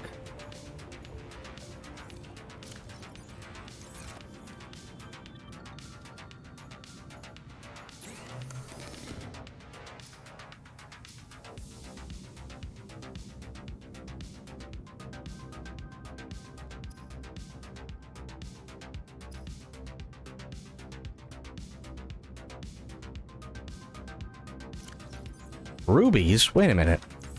I thought I had rubies.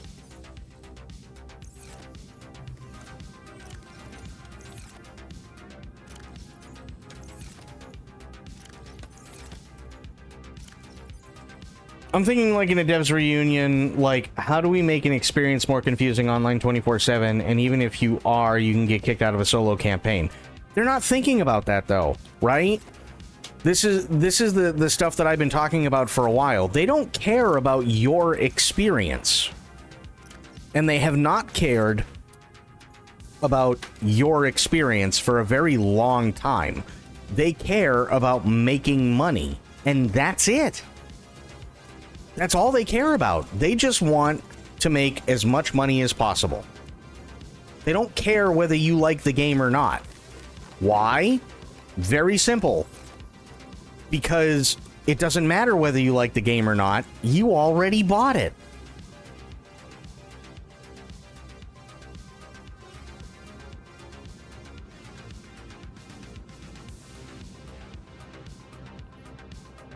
Had 2 drinks. Well, how big were the drinks? Was it like 2 shots of vodka? Or were the drinks like this big?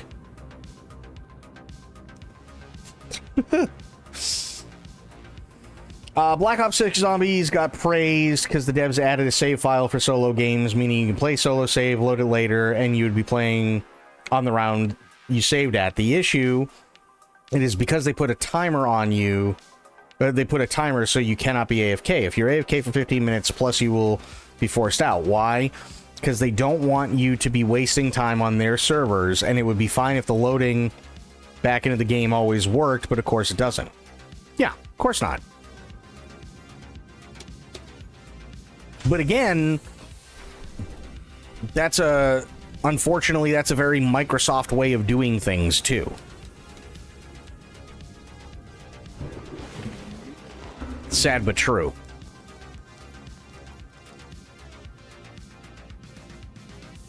Two double shots of vodka and a Dr. Pepper.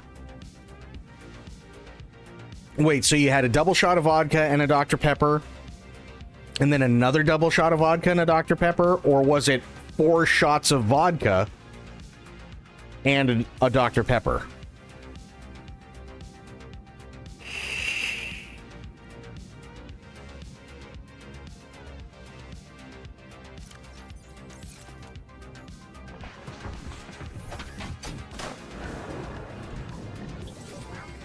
No. Okay, Fafo, I think you're confusing two things here.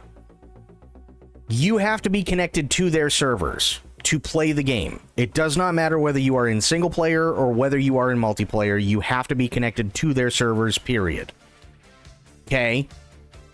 On top of that, they also put an AFK system that kicks you if you're AFK for more than 15 minutes. Right?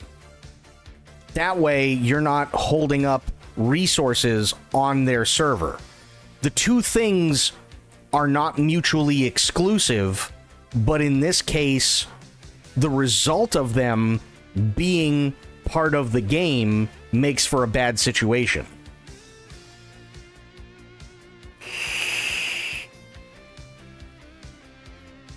Yeah, the game is only playable if you're online. Offline, it will not let you into the game. Exactly. Yeah. The first one. Okay, so you had a double shot and with the Dr. Pepper, and then another double shot with Dr. Pepper. Oh boy. Online. No wonder you're drunk.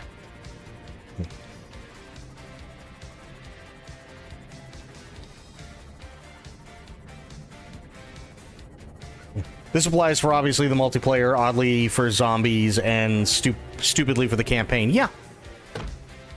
Oh, yeah. Absolutely it does. Ooh, wait a minute, wait. Hang on. Let me go back.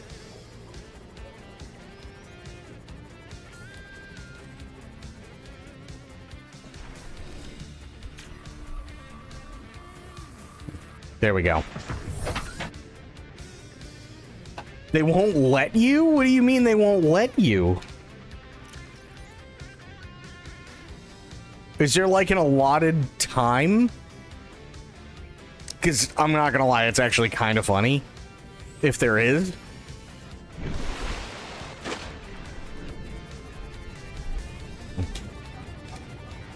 Or like a limit within a certain time frame kind of deal. That would actually be kind of funny if you exceeded it. I'll be honest.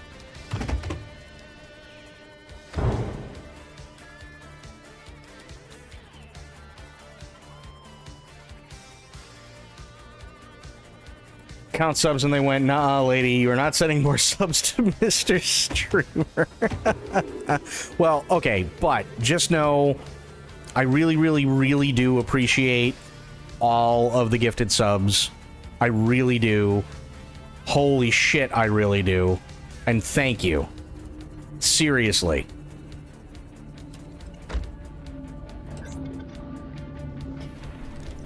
Passing 100 meters. Oxygen efficiency decreased. Oh, and depending on how long it takes to beat this game, because we still have a little bit of time before Alien Isolation, let Lance know. We might be looking at Blood Dragon next.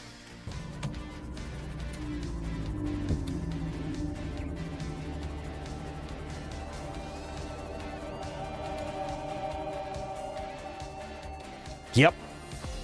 Usually I'm not a Far Cry guy, but Blood Dragon? You can't go wrong with the soundtrack, I'm just saying.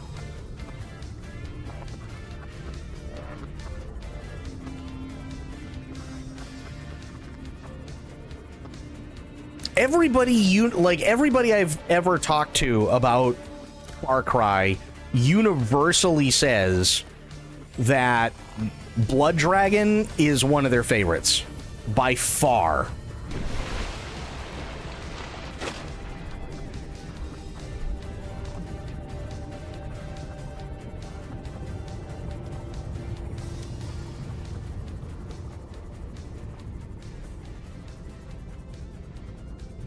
No, I already have that. This isn't a game that gets beat for a long while, honestly. I mean, again, it really depends on how long it takes for me to beat it, right? Like, we still have... Today's what, the 14th? So I've got 14 more days to beat this game at 6 hours apiece for 12 of them. Right? If I can't do that at 6 hours a night for 12 nights, that's a stupidly long game. My brother in Christ, neon lights, dinosaurs, how not? Yeah, exactly. That's exactly my point.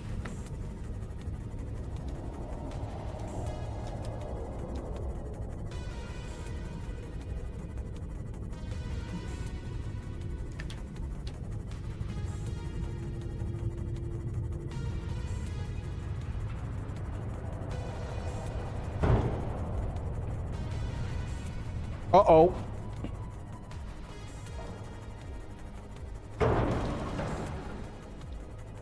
I got lay stuck.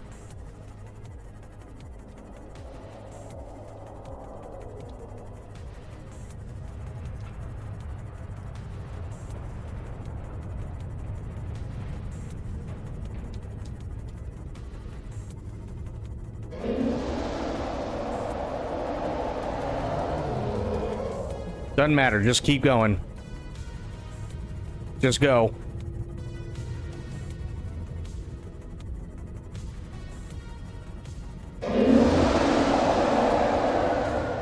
Just go, just go, just go.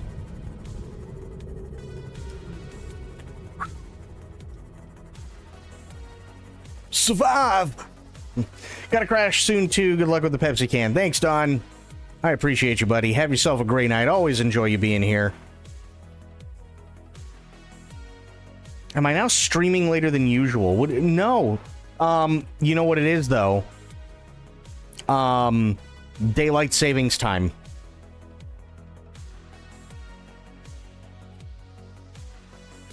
That's what it is. It's daylight savings time. So, daylight savings time just happened, right?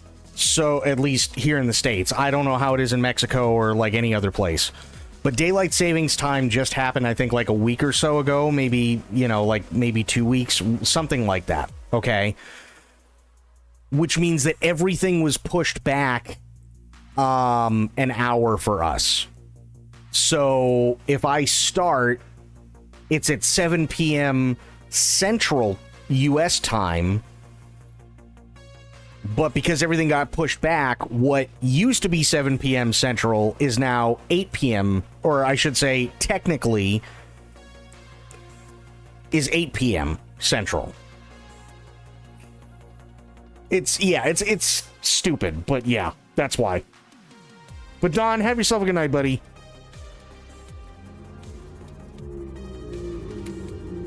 $12 of light here in Ecuador. Yeah. So chances are you don't, like, I don't even know if you guys deal with daylight savings time.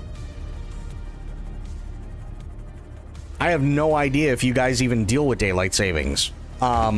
We do, but that's also because we're far enough from the equator where the sun is kind of actually one of those things that we don't have it for as long in our winter months.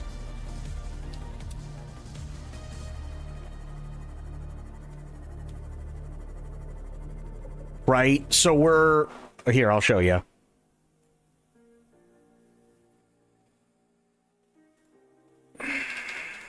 Daylight savings time. Okay. So... Okay. Actually, perfect example. This'll work. Okay. So the blue, from what I understand, is every country that deals, that actually uses daylight savings time. There are parts of Canada that don't, right? Arizona also does not do daylight savings time. Okay? So I am in this little like panhandle part of Florida down here. Okay? That is considered part of central US time. Now, say this area of Mexico could be central, right? This middle part to the right could very well be central time, right? Because of daylight savings time, for you, it's probably midnight right now. For me, it's just after 11 o'clock.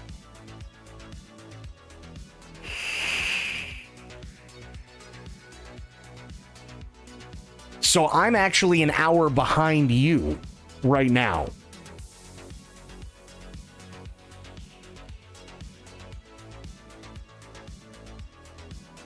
Now, when daylight savings time gets pushed forward again, which doesn't happen until the spring, then you and I will be in the same time. It's currently 10 p.m. for you over there. Okay, so if it's 10 p.m. for you, it's 11 p.m. for me, right? Which means that, generally speaking, I would actually be at, during the spring and summer and most of the fall, I would actually be 2 hours ahead of you.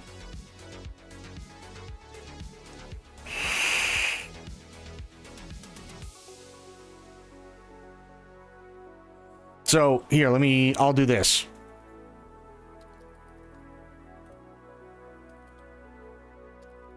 Time zone map, right? Perfect, actually. Here's your time zone map.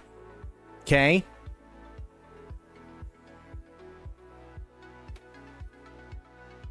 So I know it's not the best quality, but you'll understand. This is the best way to understand it, right? So I'm in the red, even though most of Florida is in the blue, but I'm in the red, right?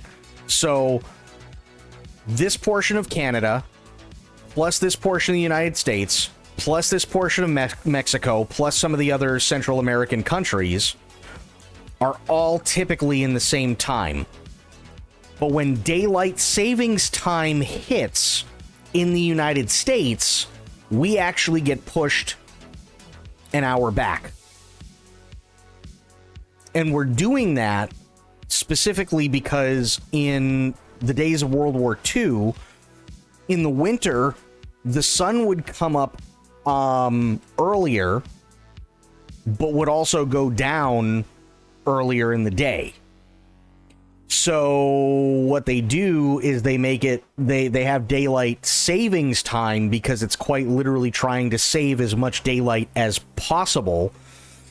Because even with daylight savings time pushing everything back an hour, if you're on the East Coast or you're in Eastern time, or you're up in, say, like New England or New York or Washington D.C. or even like Miami and stuff like that, you could still very well have a sunset at 3:30, 3:45 in the afternoon.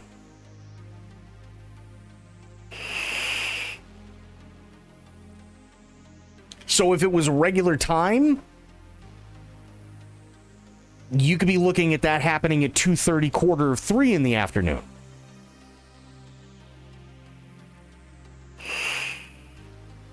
That's why the United States does it.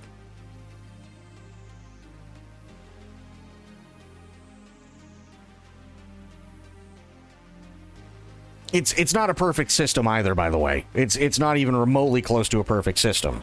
It's actually pretty fucked. And it usually screws with a lot of people. As a person who lives in an area that does not use daylight savings, thank you for making our clocks act weird that we get to work late. Yeah. Yeah. Trust me, I'm not the happiest person in the world about it either. Oh, he be waiting. Oh, that motherfucker be waiting. God damn, dude. Oh, he doesn't like me.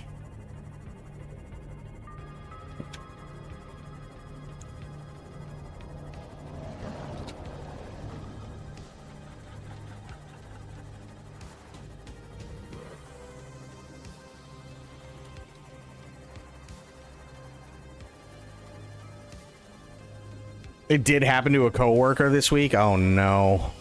Yeah, it's stupid. I don't like daylight savings time, but you know, it is what it is, sadly.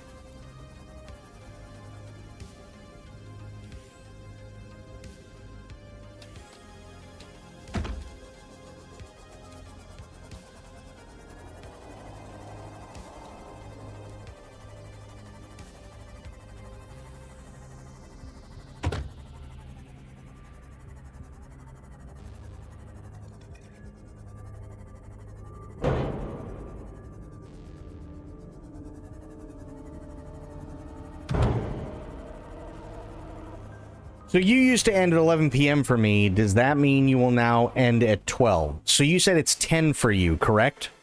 It according to my clock right now, it is 11:23 p.m. So it would be anywhere between, say, like 10:23 and 10:25 p.m. for you right now, correct? So in a little over an hour and a half, I will be ending the stream, which means that for you, I will be ending at midnight.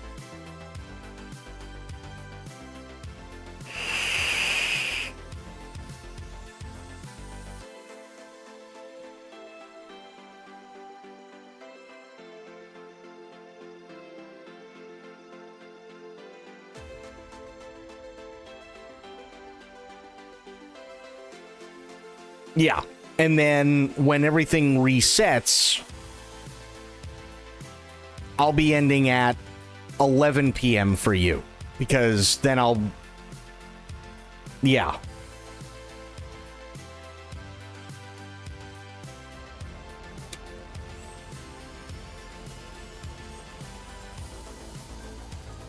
It's a really stupid thing. It's a really stupid thing. I think about the only thing it actually does really well, if I'm honest, is keep mostly everybody in the United States on the same time frame, right? So for instance, again, I'm Central US time, but then you have someone like Spoiled who is Eastern US time. But she also deals with daylight savings as well. So if I start at 7 o'clock my time, it's always going to be 8 o'clock her time.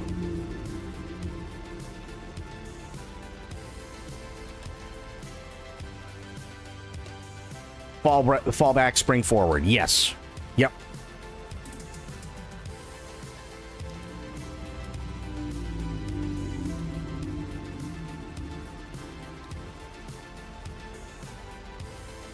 It's very, very complicated and very, very, in my opinion, stupid.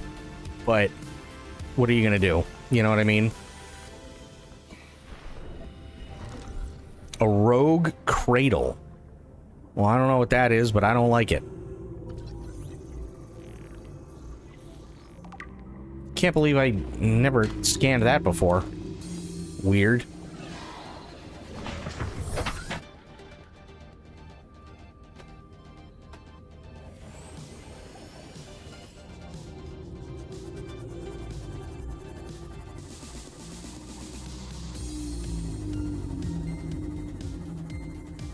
And we've been, I know for a long while, we've been trying to get rid of daylight savings time, like, nationwide.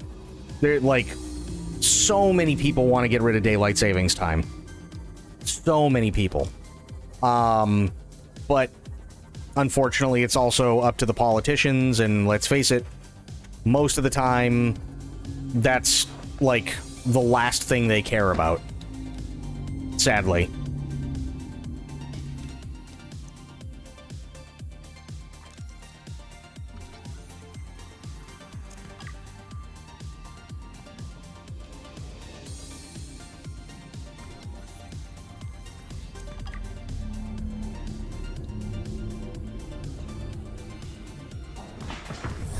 Welcome aboard, Captain.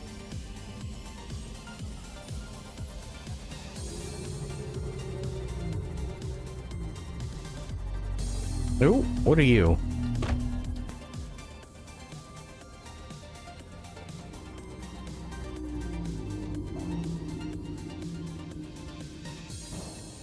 Who the fuck is that? Passing 100 meters. Oxygen efficiency decreased. Creature egg. Oh. Well, fuck that noise. I don't want any.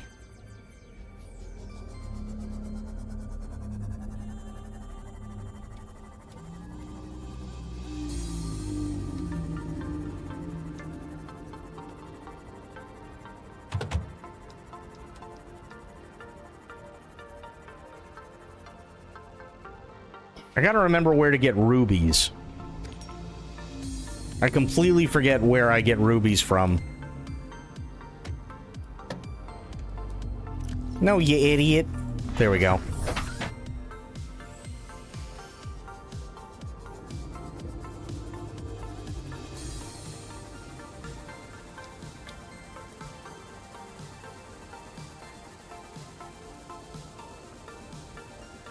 Next week, my Steam Deck arrives. Very excited. Nice.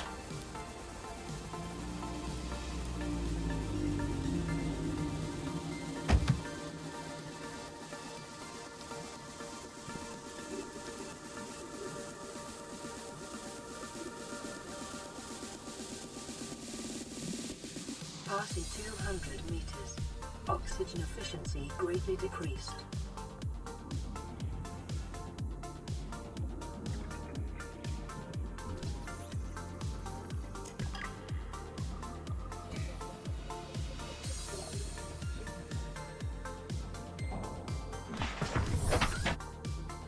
Ooh.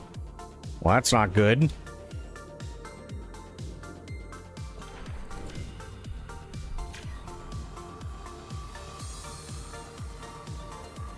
There we go. Motherfucker just tried to eat my ass. Bro.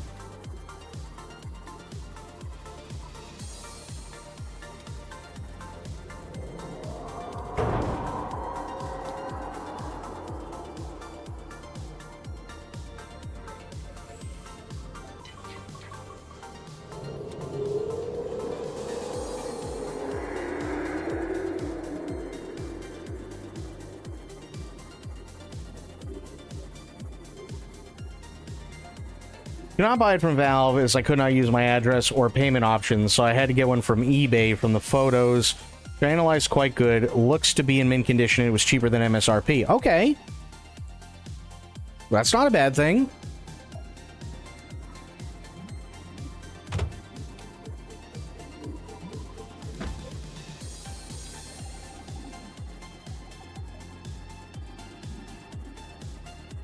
Okay, I need to get rubies. And I gotta remember where the hell I can get rubies from.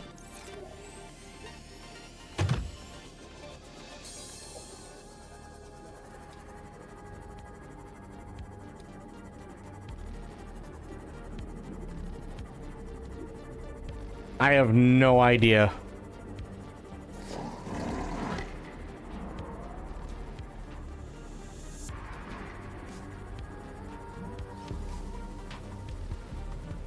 Skyrim, oh god.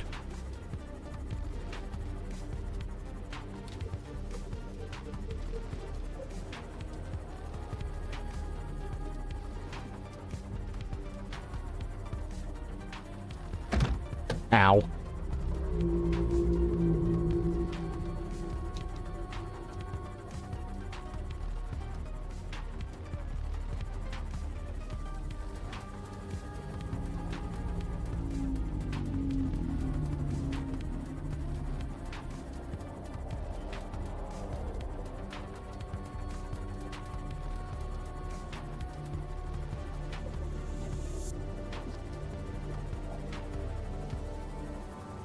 Hang on. Let me look at something.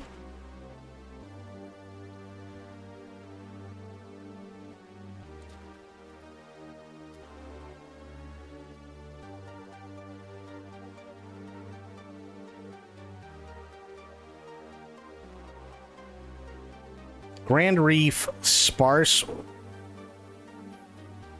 Grand Reef, Lost River, and Deep Sparse Reef. Okay.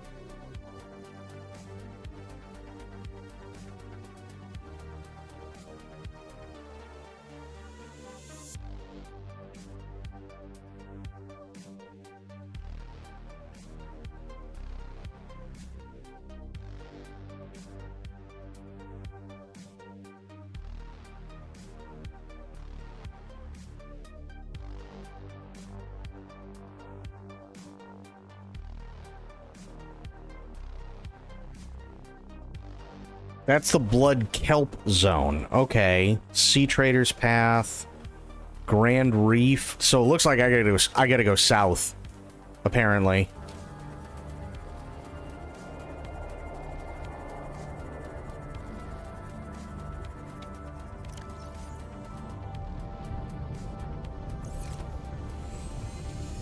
I gotta head southwest.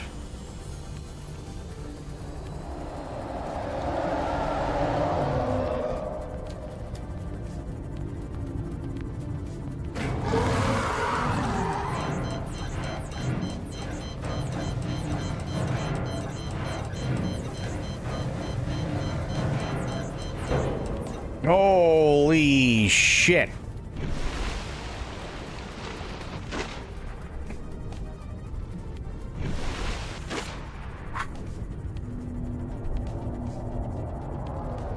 Wow. Monka.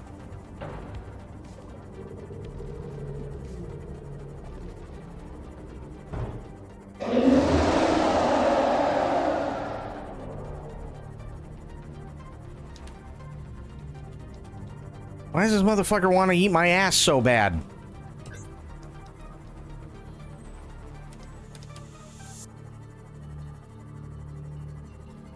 Jesus, bro.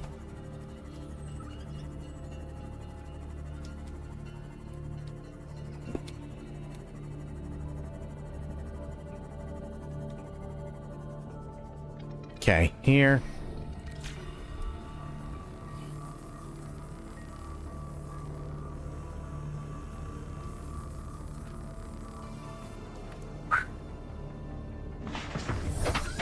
Wow. Okay, so Grand Reef is down here.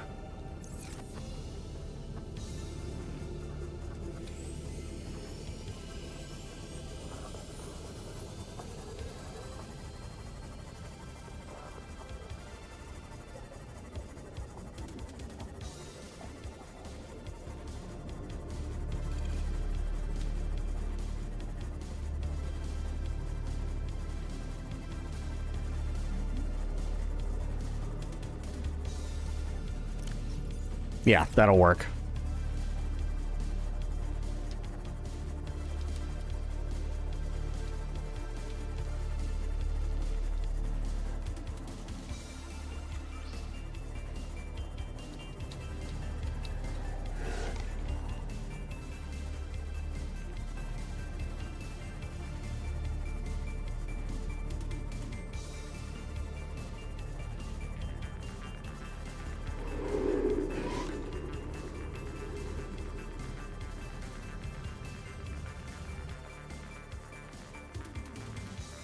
Okay, this is the Grand Reef.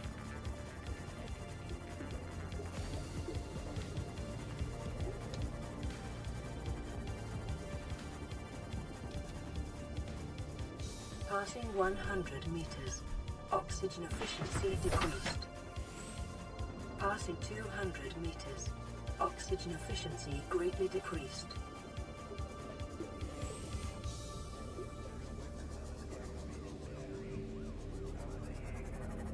More rubies. Good. Oh. Owie. Why did that happen? Oh, because I'm so close to these thermal vents, I'm assuming.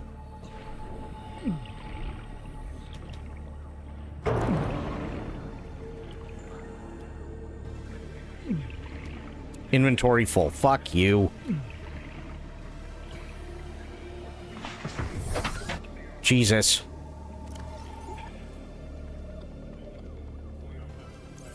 Okay, it doesn't actually hurt that much. I mean, it still hurts, but could be a hell of a lot worse. There we go.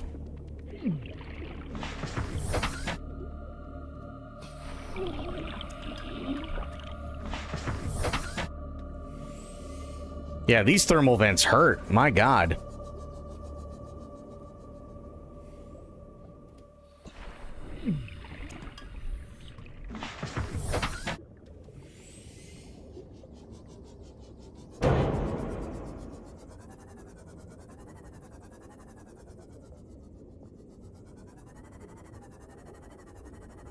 Damn, they don't play around in the fucking reef, do they?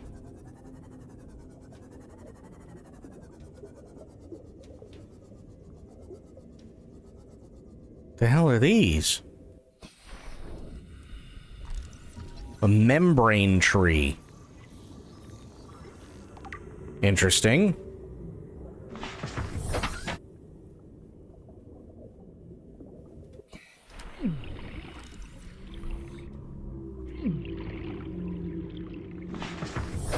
Welcome aboard.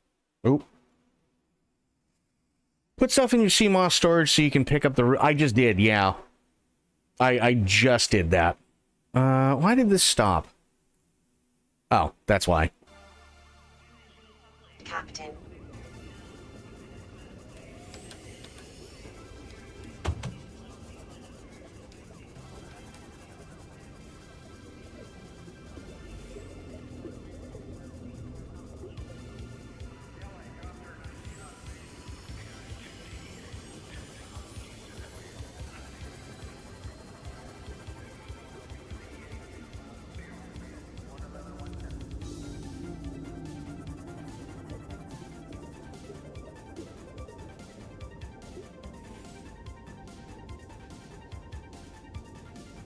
That's not an open one. Okay. Oh, what do we have?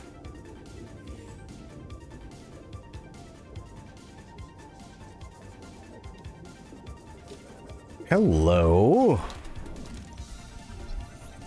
Thermal plant fragment. Fair. No. Moon pool fragment. No. None of these are open. At least it doesn't look that way. Nope. They're not open. Okay. Ooh, there might be some stuff in there, though. I just realized I could have bought Black Ops 7 on Steam and then refunded it. Just saw a guy do it on Twitter. Oh, yeah. Oh, yeah.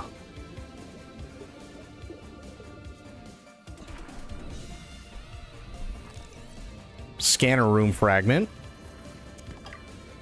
Not what I wanted, but sure.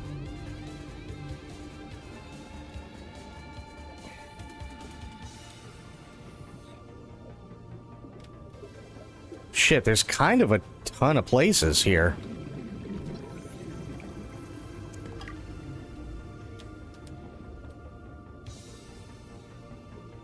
Seek fluid intake.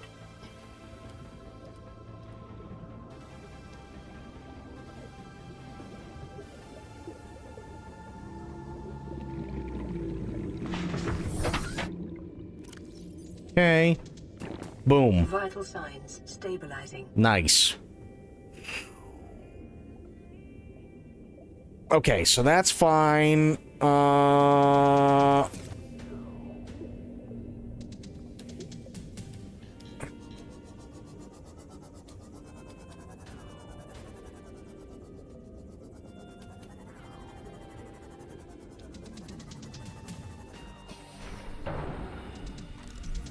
No, I already have a scanner room. Okay, let's take a look at this biggin, though.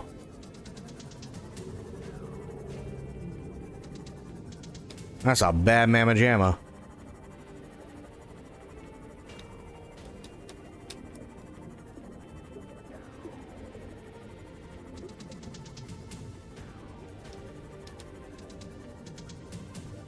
There is a way in, though.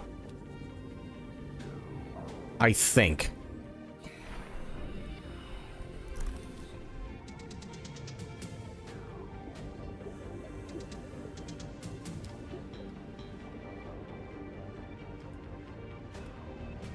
Nothing there.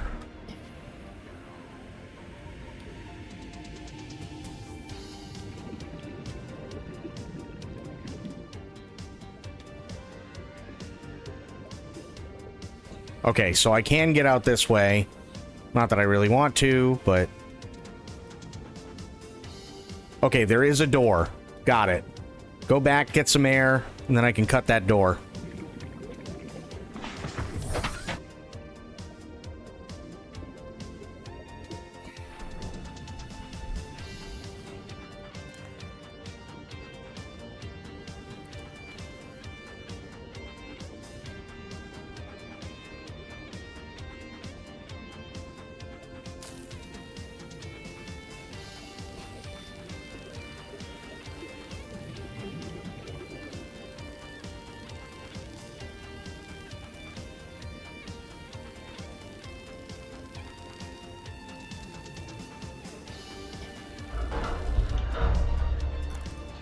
Okay, back out. Go get more air.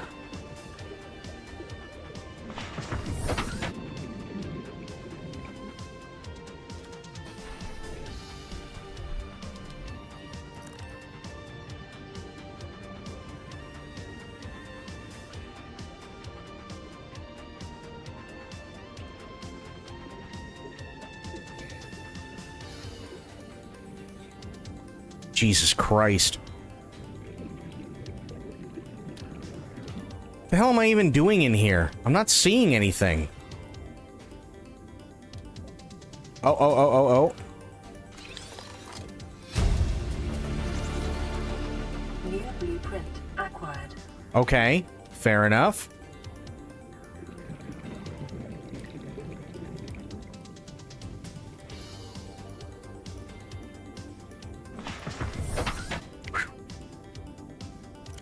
Now, let me take a look here.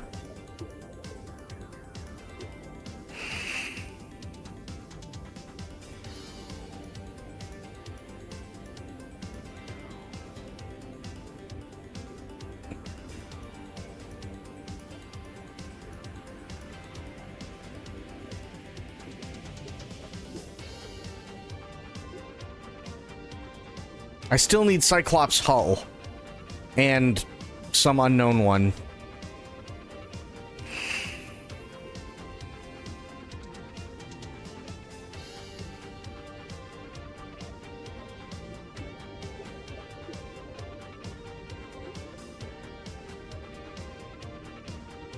Ooh, really? Nice. Hell yes, actually.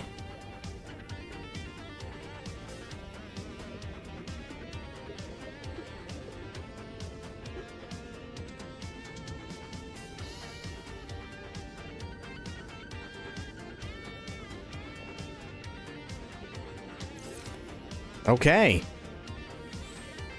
Where am I? Oh boy, I got a lot to explore down here. Damn.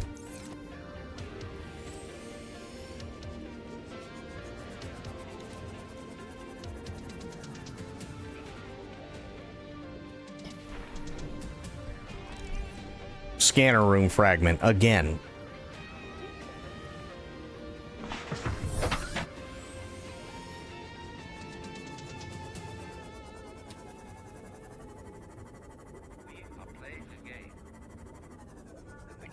Like this.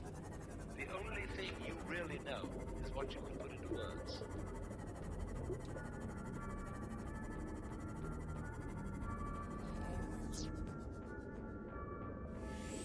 Warning, maximum depth reached. Oh, oh, Hull oh, oh, damage oh, oh, imminent. oh.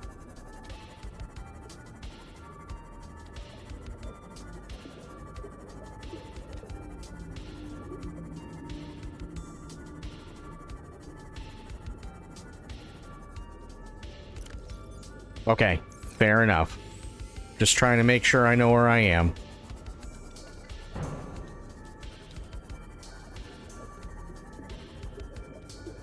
Another warping asshole. Warning, maximum depth reached. Hull damage imminent. Alright. Get the hell out of here.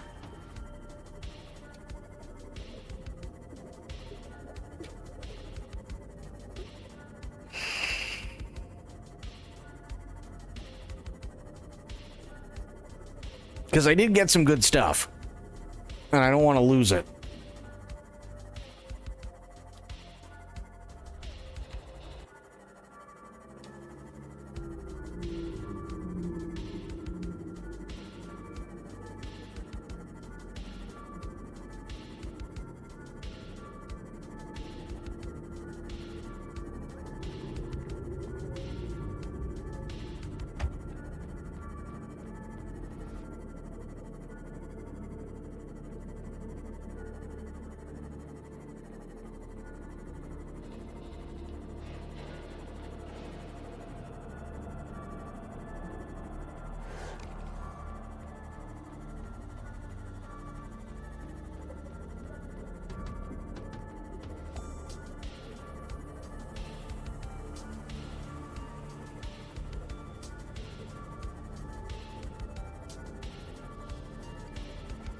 Oh, by the way, I'm going to let you guys in on a little secret. Are you ready for this?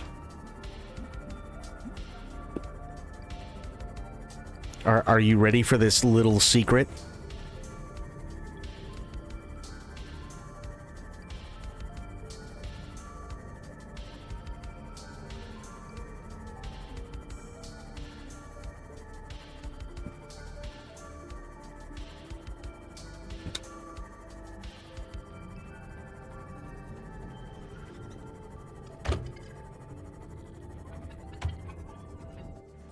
Welcome aboard, Captain. So, with all the gifted subs and everything, and all the generosity that you guys have been giving, next month, I am going to be doing a couple of things, and one of them is making sure that I have the stuff that I need in terms of equipment to...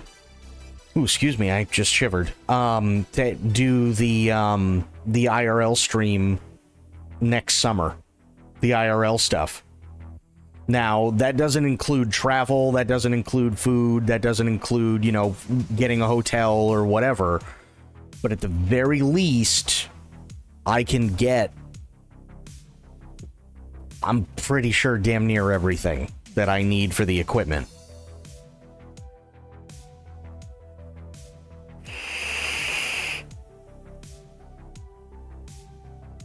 I'm not even kidding. So, yeah. So, huge thank you to all you guys. Like, seriously, all the generosity, all the bits, all the gifted subs, all of it. It has helped. It is going to help a ton. Absolute fuck ton. And, I really want to do stuff next year. I really do. I want to go out. I want to be able to show you guys a lot of different places. And I really want you guys to enjoy special stuff like that. It's not stuff that I'll do all the time, right? But I really want you guys to be able to enjoy cool stuff, right? Go to New England. We can see the museums. We can see all the different history stuff. We can see, you know, stuff like, you know, Ren fairs and just cool things. You know what I mean? Just really cool things like that. Those are special occasions, right? And I want to be able to do that stuff with you guys. Like, next year, the tall ships are coming in to Boston. That only happens, like, once every 4 or 5 years. Right? That's something special. I want to be able to show you guys that stuff.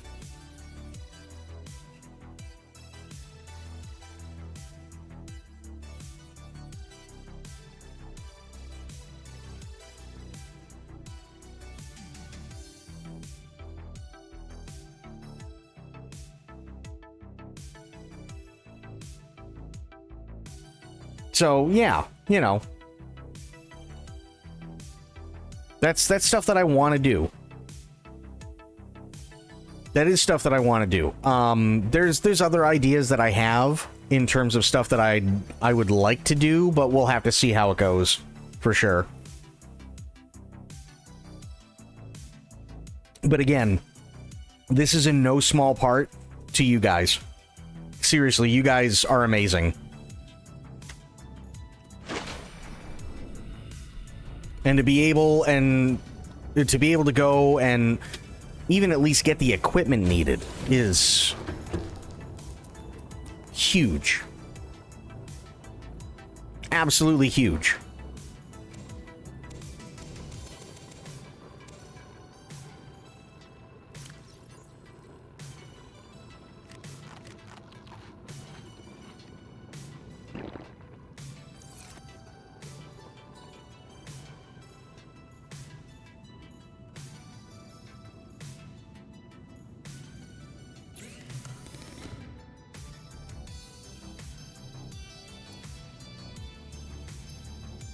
Aerogel, yes. You like the posters? Yeah, I grabbed those from the ship. Okay, let me see how many I need.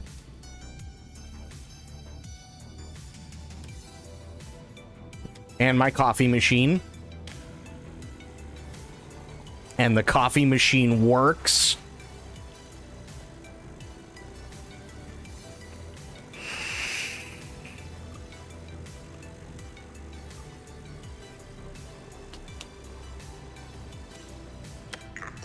Perfect. Nice.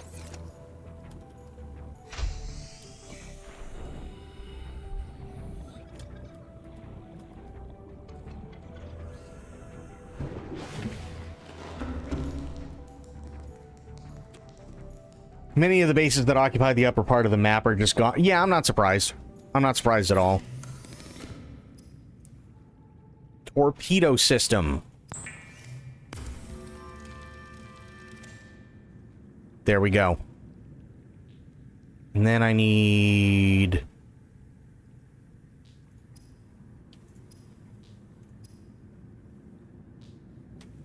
Hang on, let me double check.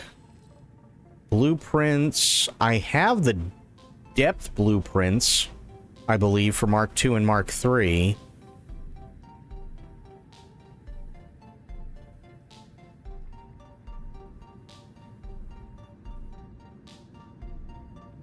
Module Mark 1, plasteel, magnetite.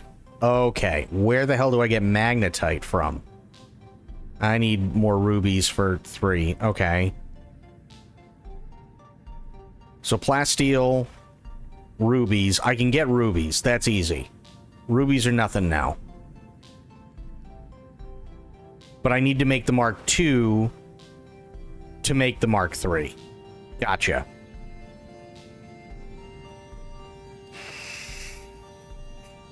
So magnetite, huh? Let me see.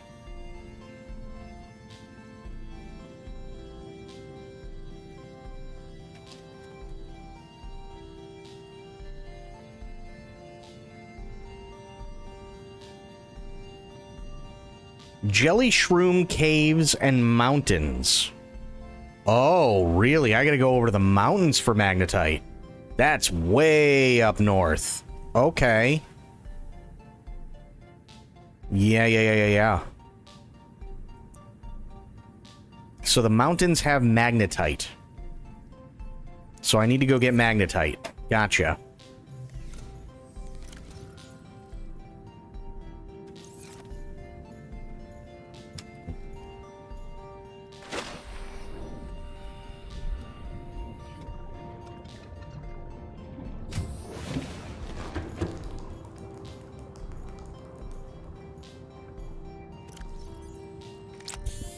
Do that. Dump these for now. No, it's not what I wanted to do.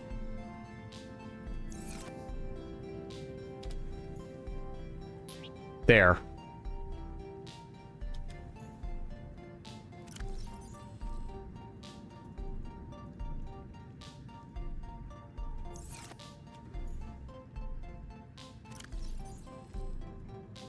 There. Good.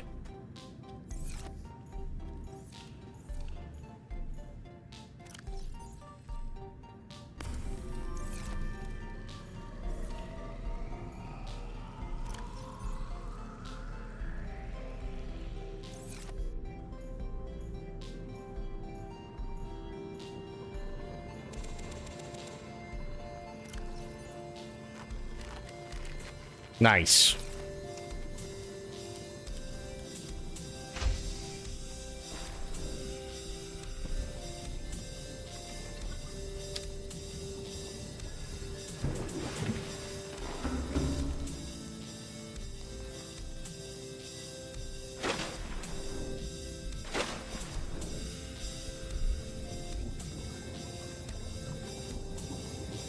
Oh, she's already fully charged. Okay.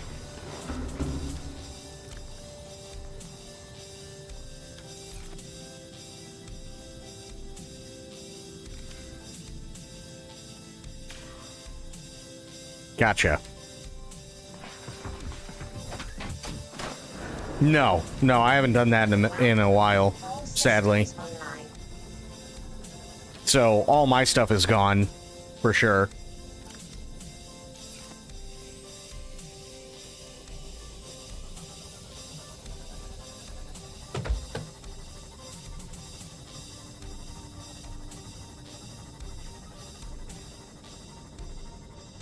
No, I did that for about 2-3 months. But unfortunately, like, people just kind of stopped playing. And I don't necessarily say, I can't really say I blame them.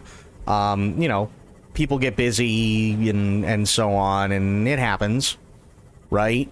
It just means that everybody's going to be on the same thing, so it is what it is. It's a good game, it's fun, but they need to kind of unfuck themselves.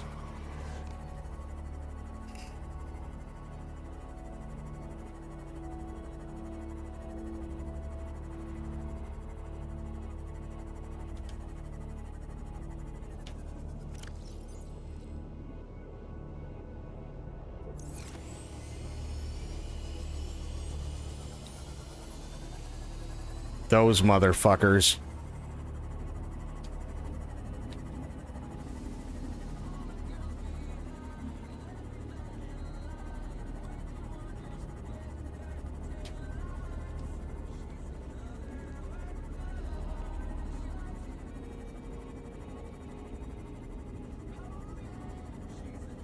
Damn, this is deep. Damn, this is deep.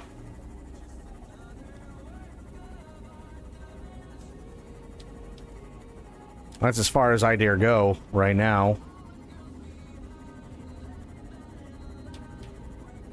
Warning, maximum depth reached. Hull damage imminent. Nah, it's fine.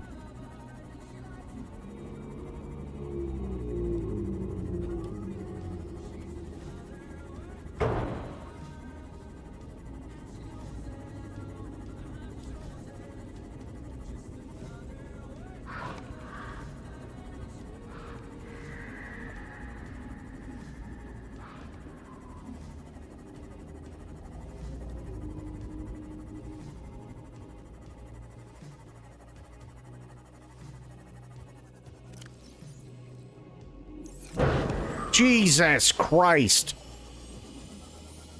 I hate those things.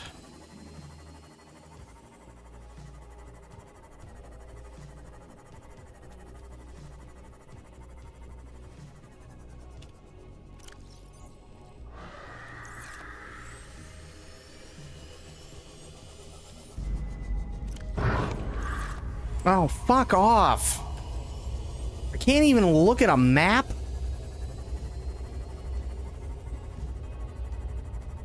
Holy shit, guys.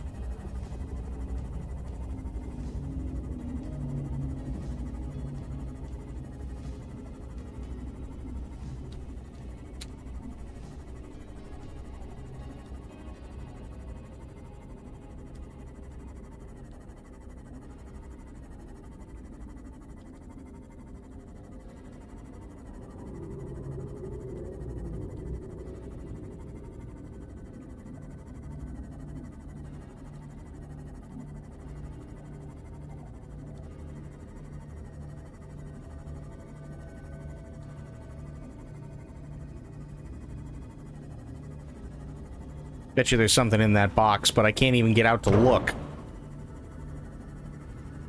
Because these motherfuckers are all over the place. And all I want to do is kill them.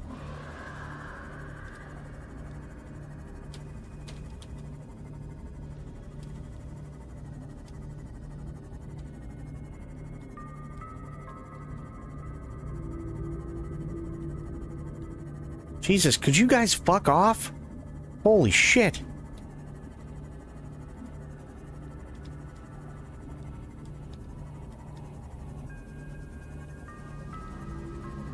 Passing 100 meters. Oxygen efficiency decreased.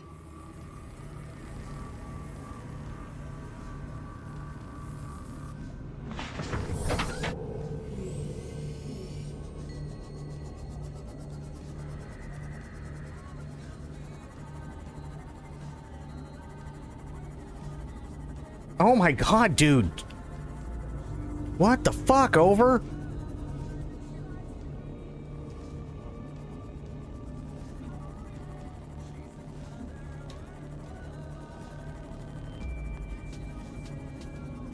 Okay, can't get in there. There's a cave in there. There's a thing over here I can't get to, because this guy's gonna be a flaming cockbag. Okay, nutrient block. That's food. I do like food.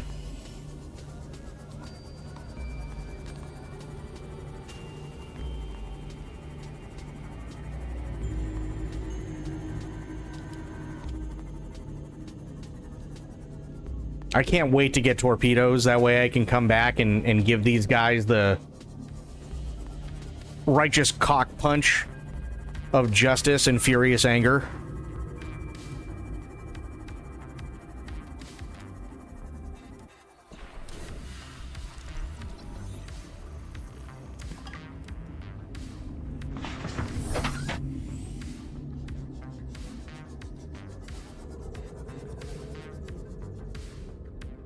That's scanner room.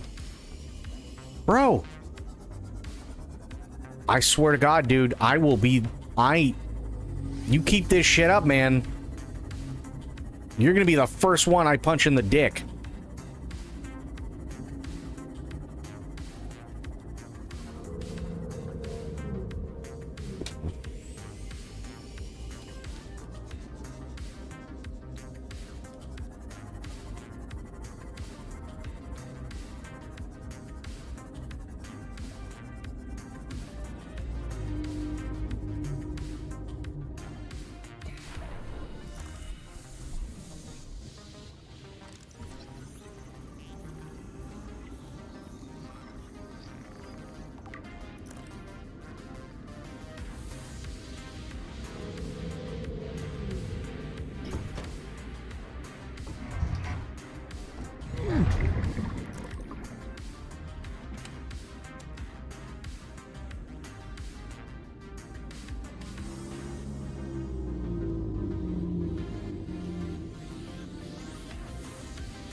come on.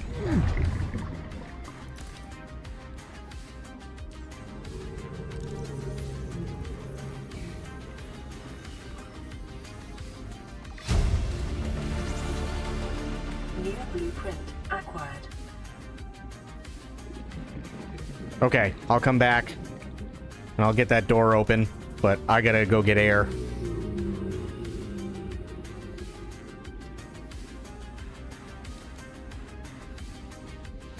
Why did I do that? Okay. Good. Good.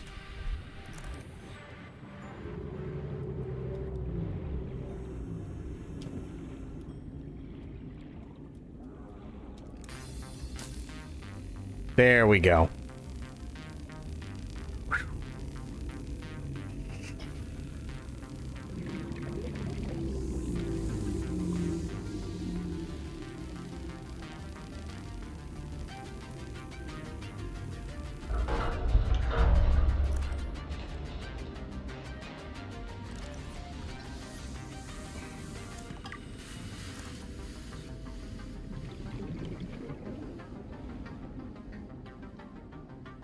PRAWN Safety Instructions Appendix A14. Don't climb on or get off equipment while it's moving. That's fair. Grab this and then head back. And then I got another door to cut.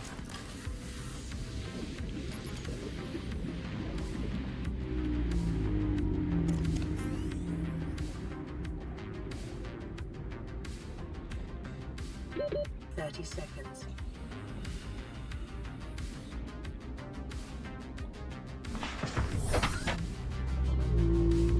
Jesus.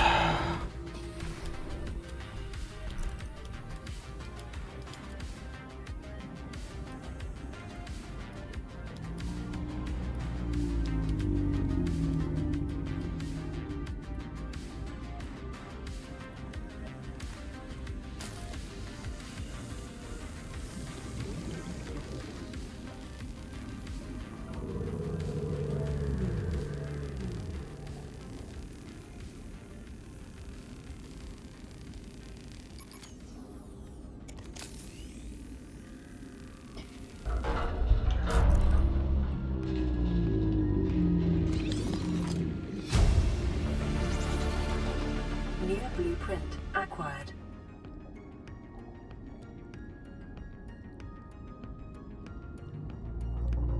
Think that's it.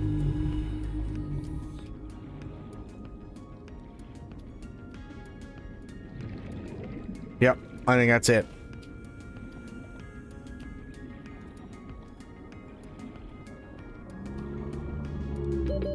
Seconds. Okay, can't get in that door, period. Nice. Welcome aboard, Captain. Thank you. Fuck off, dude.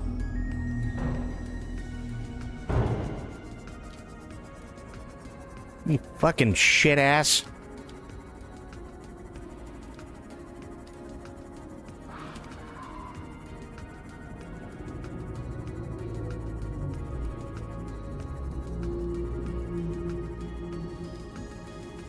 Oh, there's one down there I gotta grab. Fuck.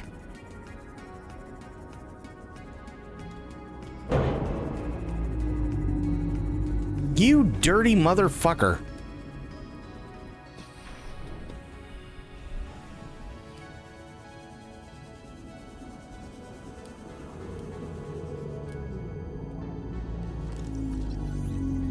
Come on, come on, come on, come on, come on, come on, come on, come on, come on. Thank you.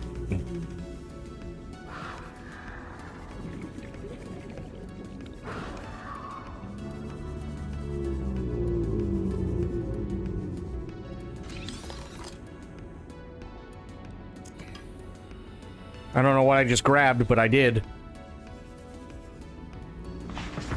Okay, get the fuck out of here. At least for the moment. That's a Cyclops engine fragment, I think, maybe? That's another drill arm. Motherfucker!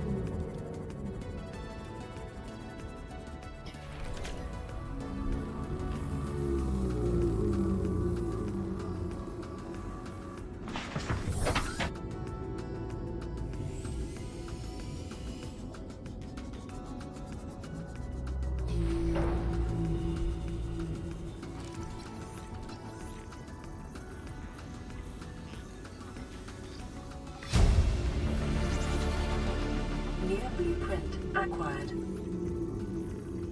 Yep.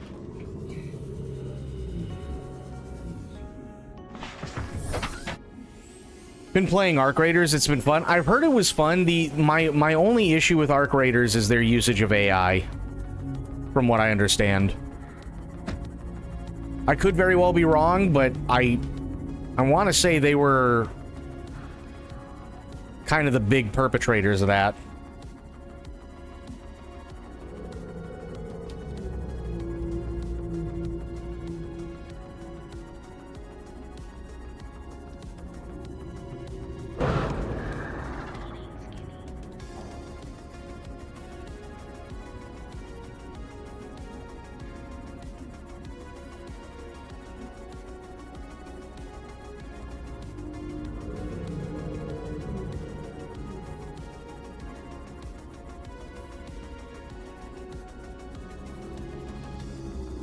Wasn't it them that was like really hitting it hard?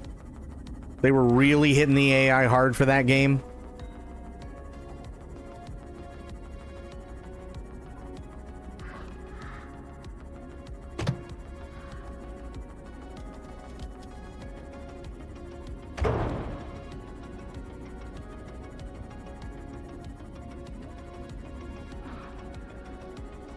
Some of the enemies use machine learning.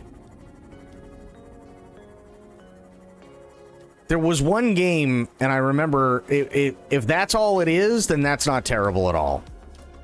I'll be the first to say that. That's not terrible whatsoever. But, there was one game that was, like, supposedly being really, really criticized, and I thought it was Arc Raiders, for, their heavy use.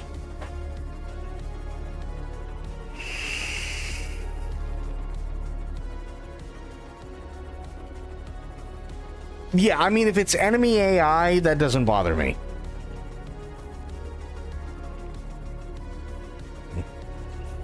Enemy AI doesn't bother me whatsoever. That's all it is? Yeah, then I don't care. That's whatever.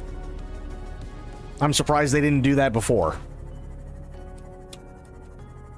Does use AI, but it is not in a problematic level. That's totally fair. Again, my biggest issue with AI is when it, like, Welcome aboard, Captain. when it becomes a problem, and maybe it was because I saw the article and it was next to an Arc Raiders thing that I'm confusing the two.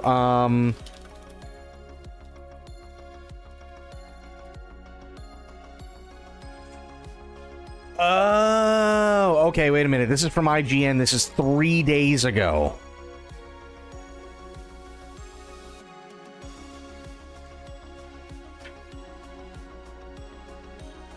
Arc Raiders publisher defends generative AI use, insists every game company is now using it. Which, to be fair, they're not wrong. But there's a difference between generative AI and other versions of AI. Big difference.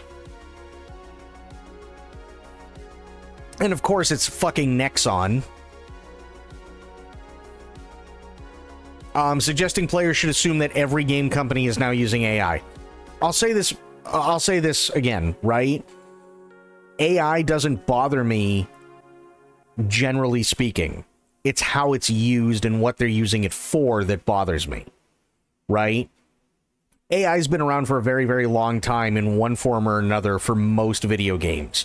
If you have enemies that you have to kill, even as far back as the PlayStation 1, assume that it's being controlled by some form of artificial intelligence. Just assume. Because it may be an early version, but it does qualify. 100%. Arc Raiders, like developer embarks 2023 shooter The Finals. I remember The Finals. That was... oof. Declares it uses AI in development, stating on its Steam store page, during the development process, we may use procedural, that's not generative, and AI-based tools to assist with content creation. In all such cases, the final product reflects the creativity and expression of our own development team. Embark expanded on this with PC Games N recently, saying Arc Raiders in no way uses generative AI whatsoever. Arc Raiders publisher defends generative AI use. Arc Raiders in no way uses generative AI whatsoever.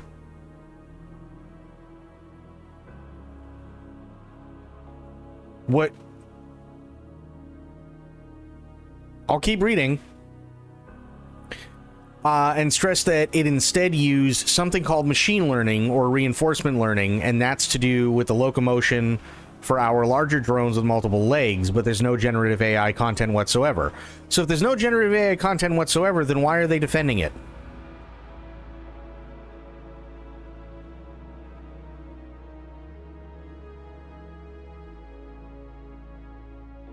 This is what I was talking about before, right? How they editorialize shit. They're not defending generative AI. They're saying we don't use generative AI. Assume every company uses some form of AI. We're using machine learning or reinforcement learning, but we don't use generative AI whatsoever.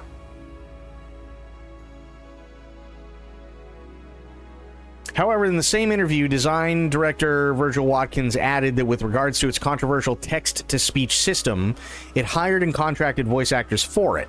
It's part of their contract that we use AI for this purpose.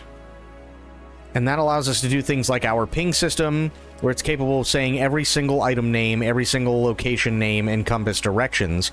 That's how we can get that without needing to have someone come in every time we create a new item for the game. So what they're saying is they hired probably voice actors.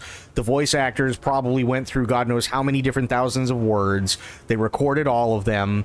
And then hopefully the contract states that, you know, they're giving permission to use their voice in AI for future developments and so on and so forth. And that they get paid for that. Now, in a fresh interview with GameSpark, as translated by Automaton, Young-Hoon Lee, CEO of Arc Raiders publisher Nexon, not only championed AI for improving efficiency in both game production and live service operations, which, by the way, I agree, it does, but also stated, I think it's important to assume that every game company is now using AI. Again, agreed. First of all, I think it's important to assume that every game company is now using AI, but if everyone is working with the same or similar technologies, the real question becomes, how do you survive? I believe it's important to choose a strategy that increases your competitiveness.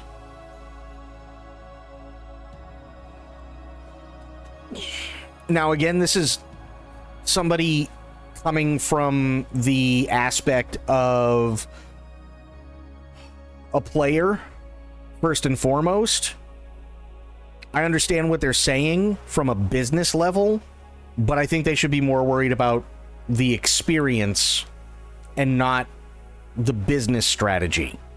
I understand they have to make money, but yeah. It certainly feels as though Lee's comment rings true. EA CEO Andrew Wilson said that AI is the very core of our business, and Squeenix recently implemented mass layoffs and reorganized, saying it needed to be aggressive in applying AI. Dead Space creator Glenn Schofield also recently detailed his plans to fix the industry, in part via the use of generative AI in game development. And former God of War dev Megan Morgan Junio said, if we don't embrace AI, I think we're selling ourselves short. And to be fair, I do agree. AI is here and here to stay.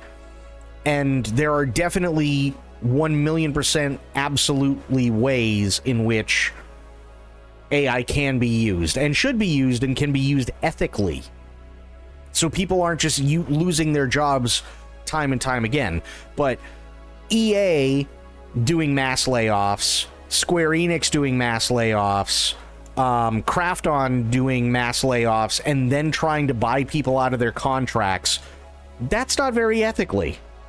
It just isn't. That's just a way of making money, making more money, because instead of paying people what they're owed, all they have to do is pay a $300 a month subscription. And there you go. That's it. Conversely, Nintendo has bucked the trend, with Nintendo Shigeru Miyamoto previously stressing that the company would rather go in a different direction than the rest of the video game industry when it comes to AI. Now, to be fair, I don't necessarily disagree with Miyamoto either. I like the fact that they're sticking to their guns on this. That's fine. I think we need more game companies that do this. It's going to take longer, but yeah. That said, the use of AI clearly hasn't held Arc Raiders back. It's now sold over 4 million copies worldwide, less than 2 weeks since its release date, cementing its commercial success. Nexon also revealed that the Extraction shooter had reached a huge concurrent count of 700,000 players across all platforms. Arc Raiders raises the bar for extraction shooters pretty much across the board, with an incredibly gripping progression grind, tense fights against NPCs and other players that make for memorable matches, and loot that feels completely worth all the work and stress it takes to obtain it. We wrote in IGN's Arc Raiders review, which returned an amazing 9 out of 10. The fact that it manages to also run well and look amazing all the while is just downright impressive, even if a few bugs here and there lead to a rare rage quit. For years I've been wondering when someone would take the awesome promise of this genre to the next level, and Arc Raiders is without question what I've been waiting for, which is great. This is tempting you jumping into Arc Raiders. Please check out our guide at the best settings to find out what skills we recommend unlocking first, and see how to earn loot by delivering Field Depot crates. Okay.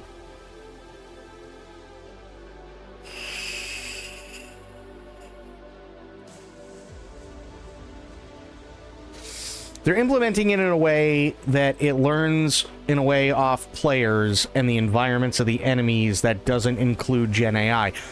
I hate how IGN, and this is why IGN gets as much flack as it does.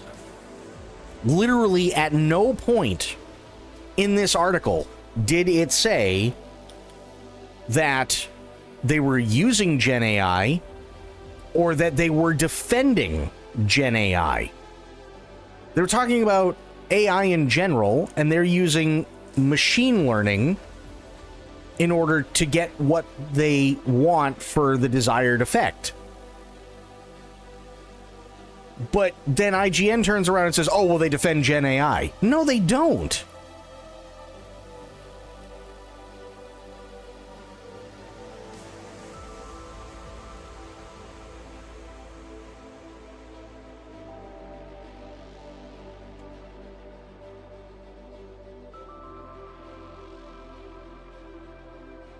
And again, I'm not even necessarily saying generative AI is bad, but that's just a flat out lie. That's literally all it is. They're just flat out fucking lying. This whole article, from the title itself, is a complete lie. Vicky Blake, you should be fucking ashamed of yourself.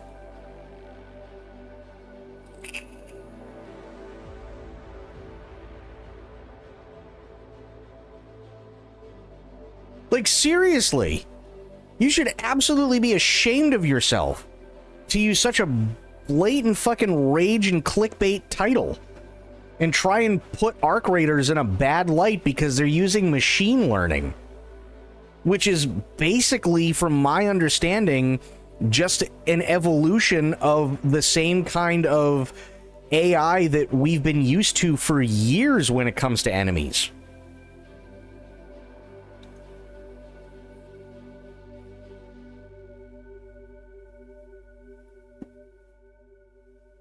Well, yeah, but it says it was updated on the same date 1 minute later, so chances are it was probably a typo or something.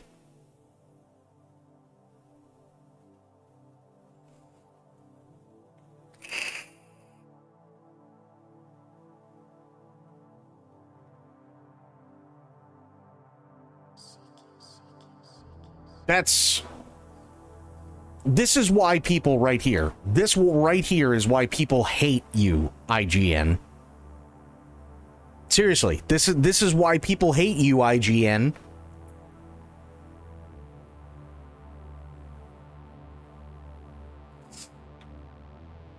All they care about is clicks. Absolutely.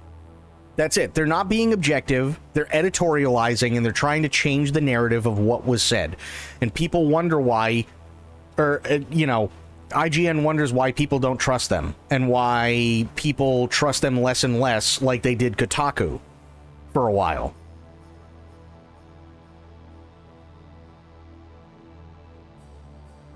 Yeah, let's see. IGN BF6 review. Let's do the multiplayer review. Multiplayer reviews 8 out of 10. 8 out of 10 for the multiplayer, which totally fair. I think that's totally fair. 8 out of 10? Absolutely. I can see that 100%. It's great. That's multiplayer. Okay? Now let's go back. Campaign review. Something completely different. 5. Mediocre. Again, and I said this before, because we read this article, the campaign itself is not supposed to be heavy story-wise. It's not supposed to be even in the same scope as what you get with Black Ops or Modern Warfare, right? The campaign teaches you how to use all the different systems for the multiplayer, which is quite literally the entire, like, it's like 90% of the game itself. You're only looking at like, you're probably actually looking at more like 95% of the entire game experience. 5% is only going to be spent on the campaign because it's just training. That's it. That's really all it is. You get to see all the cool stuff. You don't have to sit there and worried about being sniped as soon as you spawn in and like all that crap, right? Now,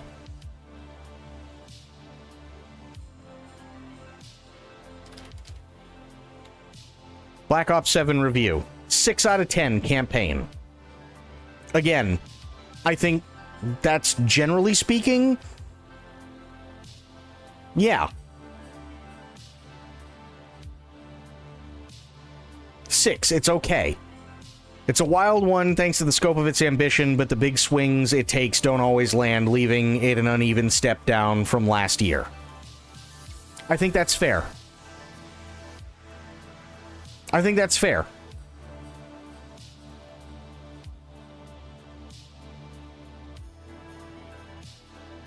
Multiplayer review. So far, okay. Ooh.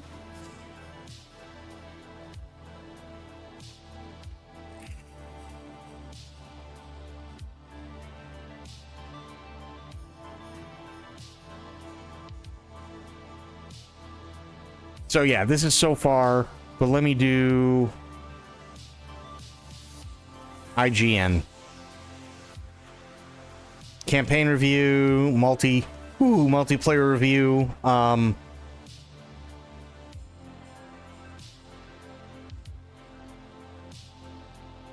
12 minutes ago? Okay, what is this? Oh, multiplayer tips and tricks. I don't give a shit about that. Yeah, they don't even have a review for multiplayer yet.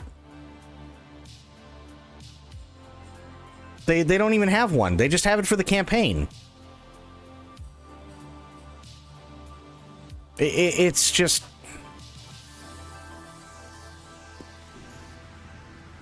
It's ridiculous. It really is ridiculous.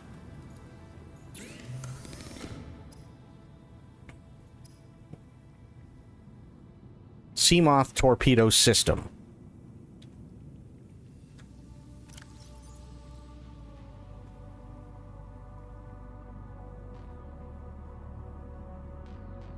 There it is. Okay.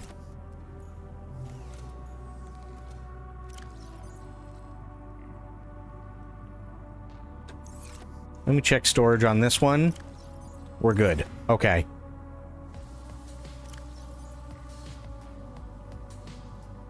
There.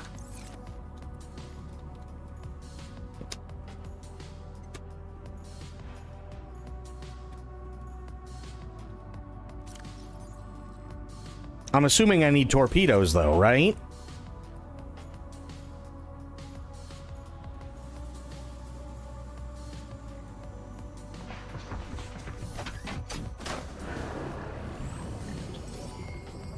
All systems online.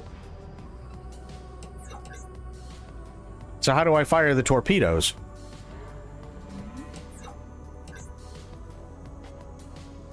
Exit the vehicle and restock the torpedo bay. Okay.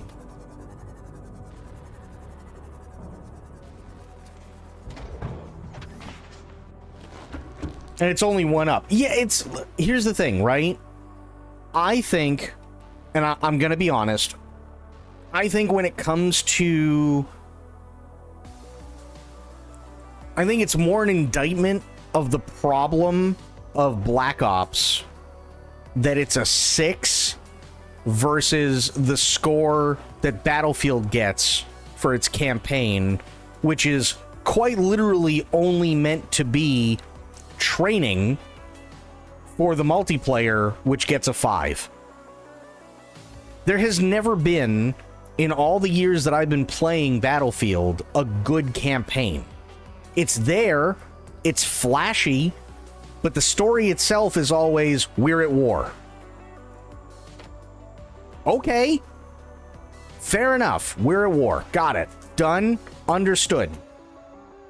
It is the barest of plots, but it is there specifically to give you all the things that you need in order to go into the multiplayer and do what needs to be done better than if they just threw you to the wolves. So a 5? Yeah, I could see that. But a 6 on a campaign for any Call of Duty? Oof. Oof.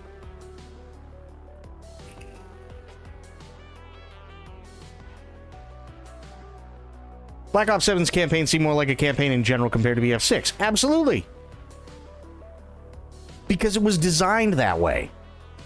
Absolutely designed that way. It was supposed to be a story. It's supposed to be an overarching story over the Modern Warfare and Black Ops franchise, which are now one and the same. So it's like, giving them a 6 is an indictment of how crap they are, versus Battlefield that's it's literally there just for training wheels.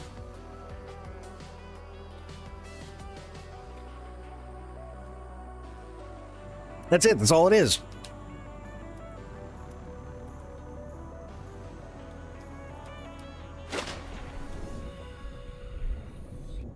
So, people really need to get their heads out of their asses. Like, now, here's the thing. I'm not saying that Black Ops 7's campaign is good. Not even remotely close. And you will not get me to play it. Not whatsoever. I have no interest in it whatsoever. I'm never going to be playing it because, to me, it just doesn't make any sense. And I can't stand what they've done with the franchise in general. So there you have it, right? Having said that,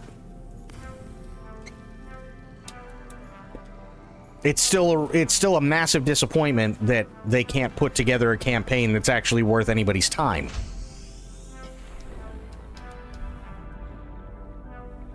They just don't know what the fuck they're doing. You're right. They absolutely don't.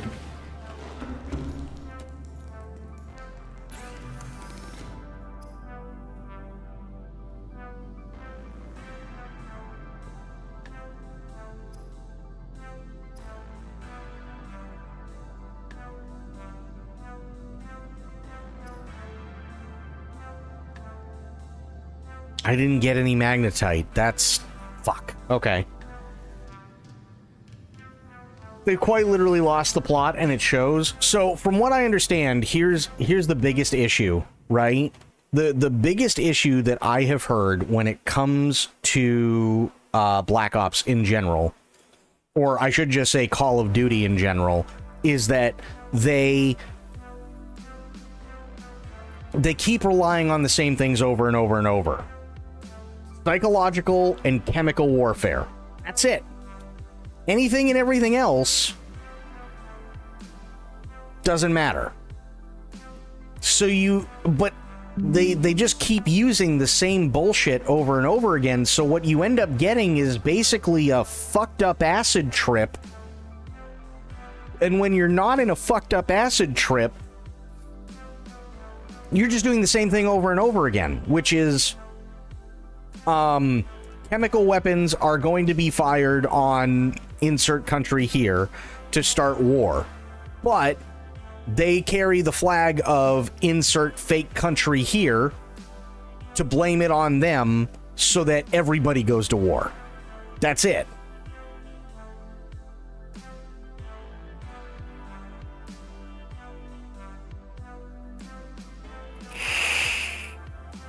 It was fine when it was just psychological. Then they went full-blown. Well, no, see, that's the thing. It's not fine that they went full-blown psychological because they've been doing psychological for so long. And the problem is that they also don't understand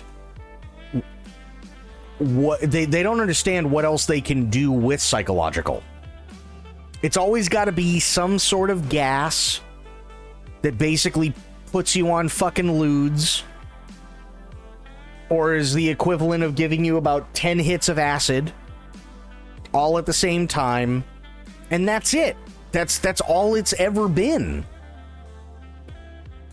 You can do so much more with psychological than they could ever come up with. But either they don't know how, or they're too chicken shit to do it. You want psychological? Sure. I'll give you psychological. How about instead of just shooting people in the campaign, you have to make a decision, right? And that decision is either your squad of 3 or 4 people die, or something along the lines of there's a room and you can pull a switch. I don't even have to go into the specifics, right, in terms of like how everything's going to work, but you could like flip a switch or hit a button and the door will automatically lock in this room and it will kill everybody in the room. It'll set them on fire and they'll burn alive. But the catch is that you've also got 20 hostages in that room. So it's either you and the 2 or 3 other people that you're with die, or the overwhelming force in that room plus 20 innocents burn alive, and you have to watch it. There's your psychological. But they don't want to do that. They just want to do, no, gas. That's it. It's like it's turning into a Saw movie. Gas, gas, gas, gas, gas, gas.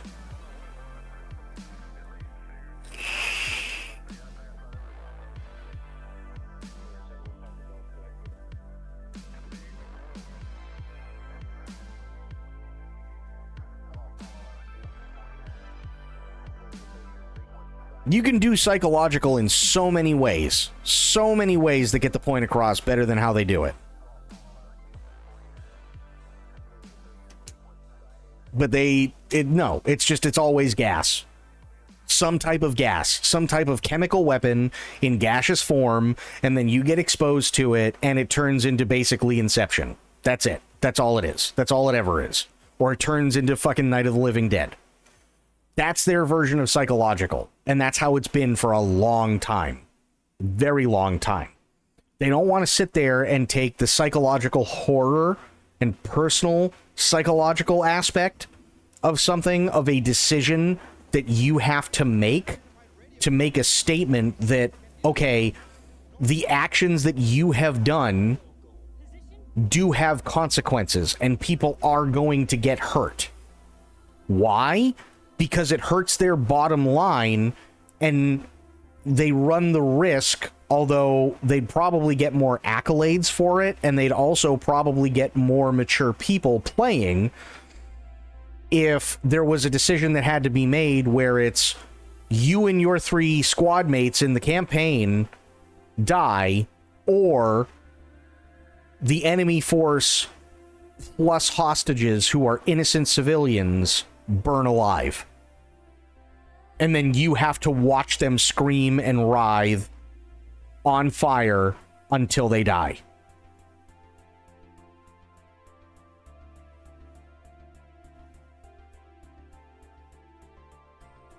Right?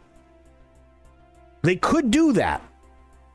They have done that in the past. The original MW3, no Russian. What do? You go in with a heavily armed squad of Russians and shoot up an entire airport of innocent civilians, and you are mowing them down left and right. There's your psychological. And they don't treat it as, oh, yeah, no, this is cool. No, they treat it with the seriousness that it deserves. But they don't do that anymore. It's just gas. That's it. It's always just gas.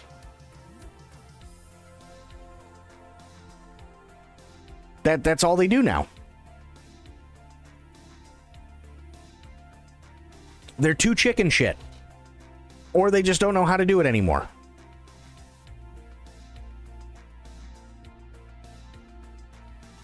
And it's really sad. It's really, really sad.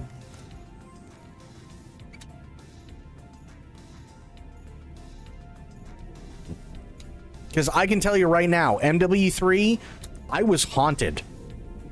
I was absolutely haunted when it came to Modern Warfare 3 because of no Russian.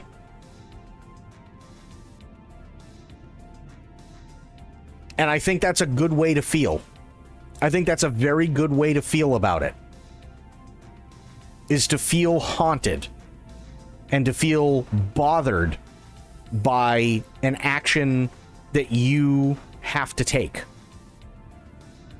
To show you that war is not just all fun and running around and fucking combat sliding and doing a 360 no scope with a fucking sniper rifle and like doing all the, doing this wall running and wall jumping and all this fucking parkour bullshit that doesn't happen whatsoever anyway. It's haunting. It's supposed to be uncomfortable. That's the point. But like you said, chances are all the people who know how to do it were probably either quit or got fired a while ago.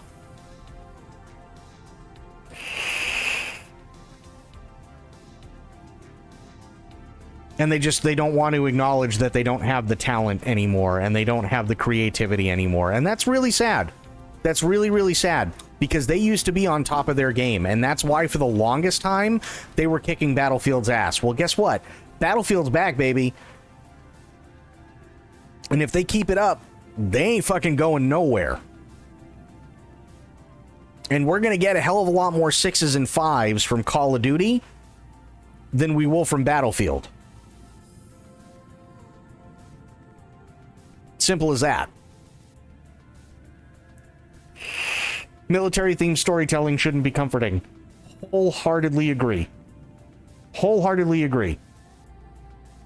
Here's another thing. Here, again, going back to the old Call of Duty stuff. Call of Duty World at War, right?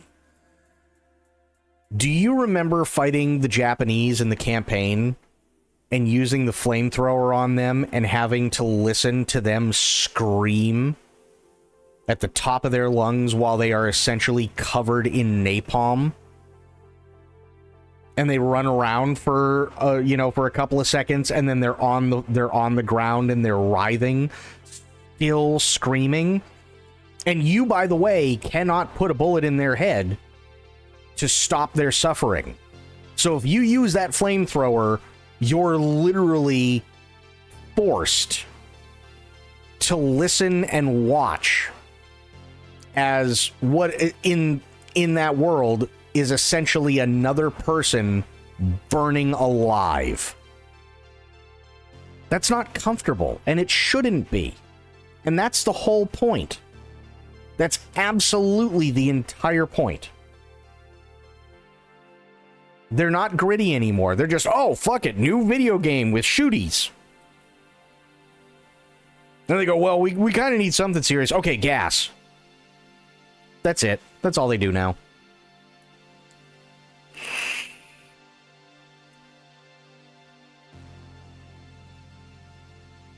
And it sucks.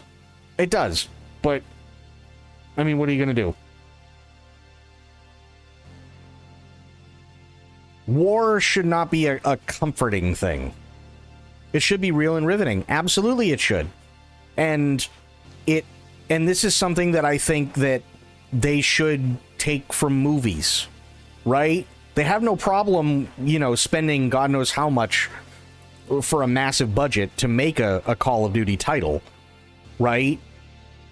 But if there's one thing that they should take from movies, it's that I can't think of, since 1990, or actually even farther back, since the 1970s, any war movie that has glorified war.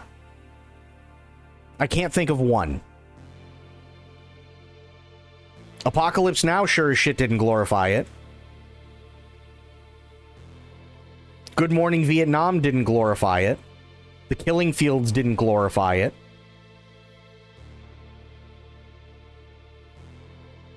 Saving Private Ryan, The Thin Red Line, Code Talkers. None of them glorified it. None of them. Dunkirk is another one. Yep. Dunkirk didn't glorify it. They all show war in as ugly of a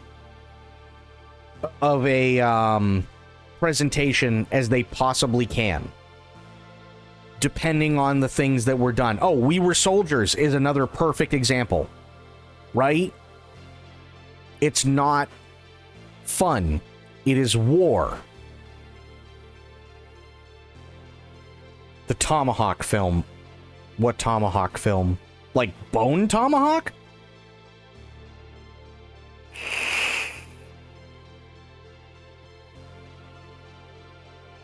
Yeah, I liked Bone Tomahawk. I thought Bone Tomahawk was great.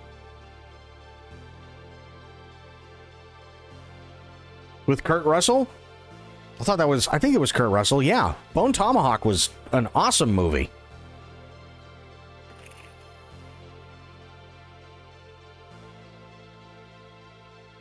But yeah, I mean, there's been movies, and I can't even remember what they're called. There was one that I watched, and I want to say it was like maybe 2 years ago, something like that. It might have been last year too. I'm not entirely sure. And it was about westward expansion and the U.S. cavalry dealing with the Native Americans and slaughtering Native Americans. And it had Christian Bale, and I can't remember who the others were. I know that there were a lot of Native American actors in it. And it was... The story itself was kind of the barest of plots, but the whole point was more to show the suffering and the pain and the ugliness that the U.S. brought onto the Native Americans. And that's okay, because it did that really, really well. It did that really well. And I can't remember the name of the movie, but it was really, really, really good. And Activision Blizzard doesn't want to do that. They don't want to do that whatsoever.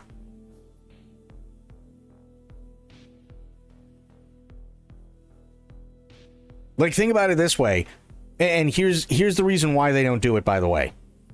Do you think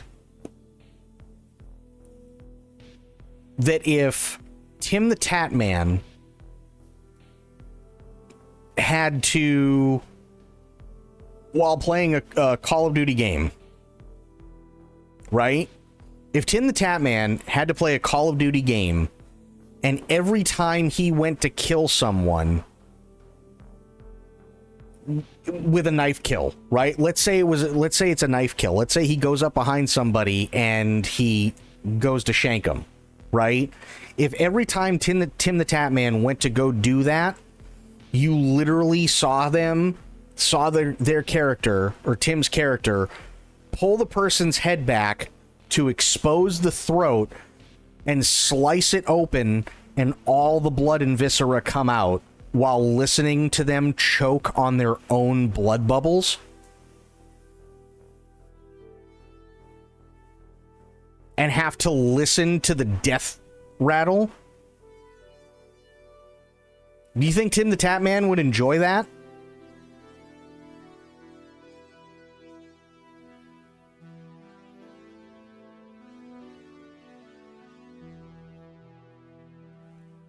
You see what I mean? It's because of the people that play it as much as it is just them making money and going, oh yeah, war's fun.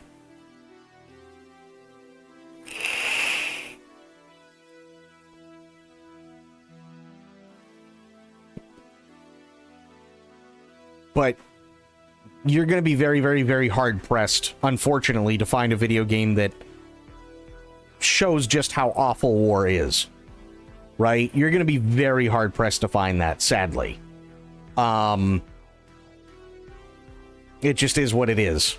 But Call of Duty is definitely one of the biggest perpetrators of trying to make war fun, for sure. They absolutely are.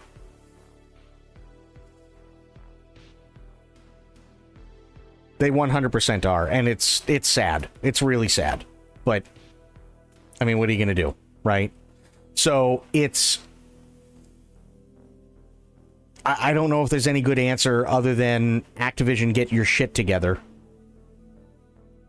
You know what I mean? You found it. Okay, what's the name of it?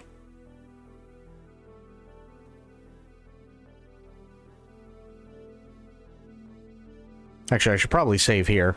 There we go. Yeah, I've seen Apocalypse Now. Apocalypse Now is an old movie. Old movie. That's one of the movies I listed. I've seen Apocalypse Now. I've seen Platoon. I've seen Good Morning Vietnam. I've seen all of that stuff. Yeah, I've watched pretty much every and any war movie from, say, like the 1950s on.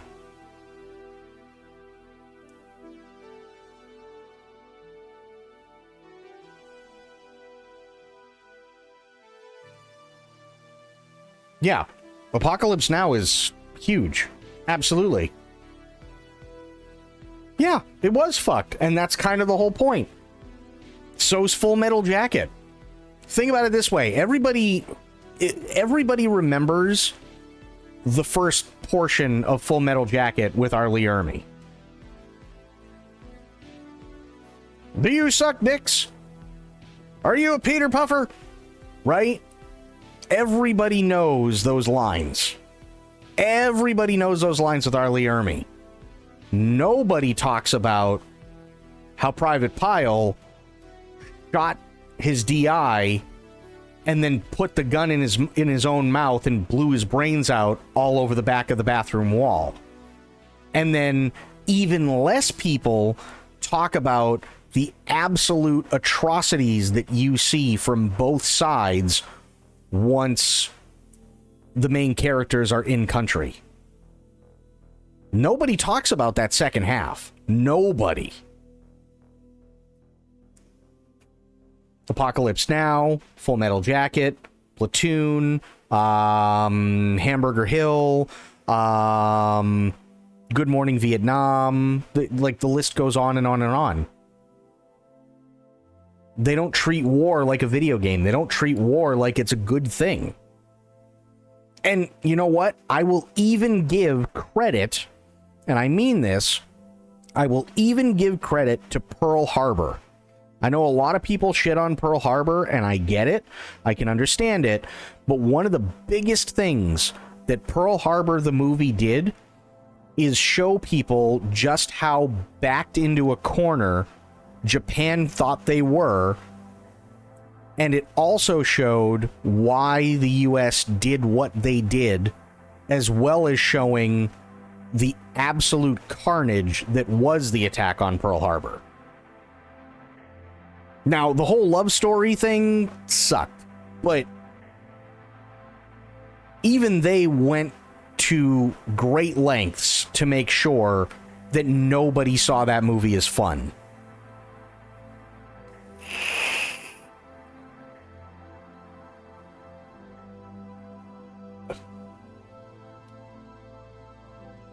So, in that sense, I have to give credit where credit's due. You know what I mean?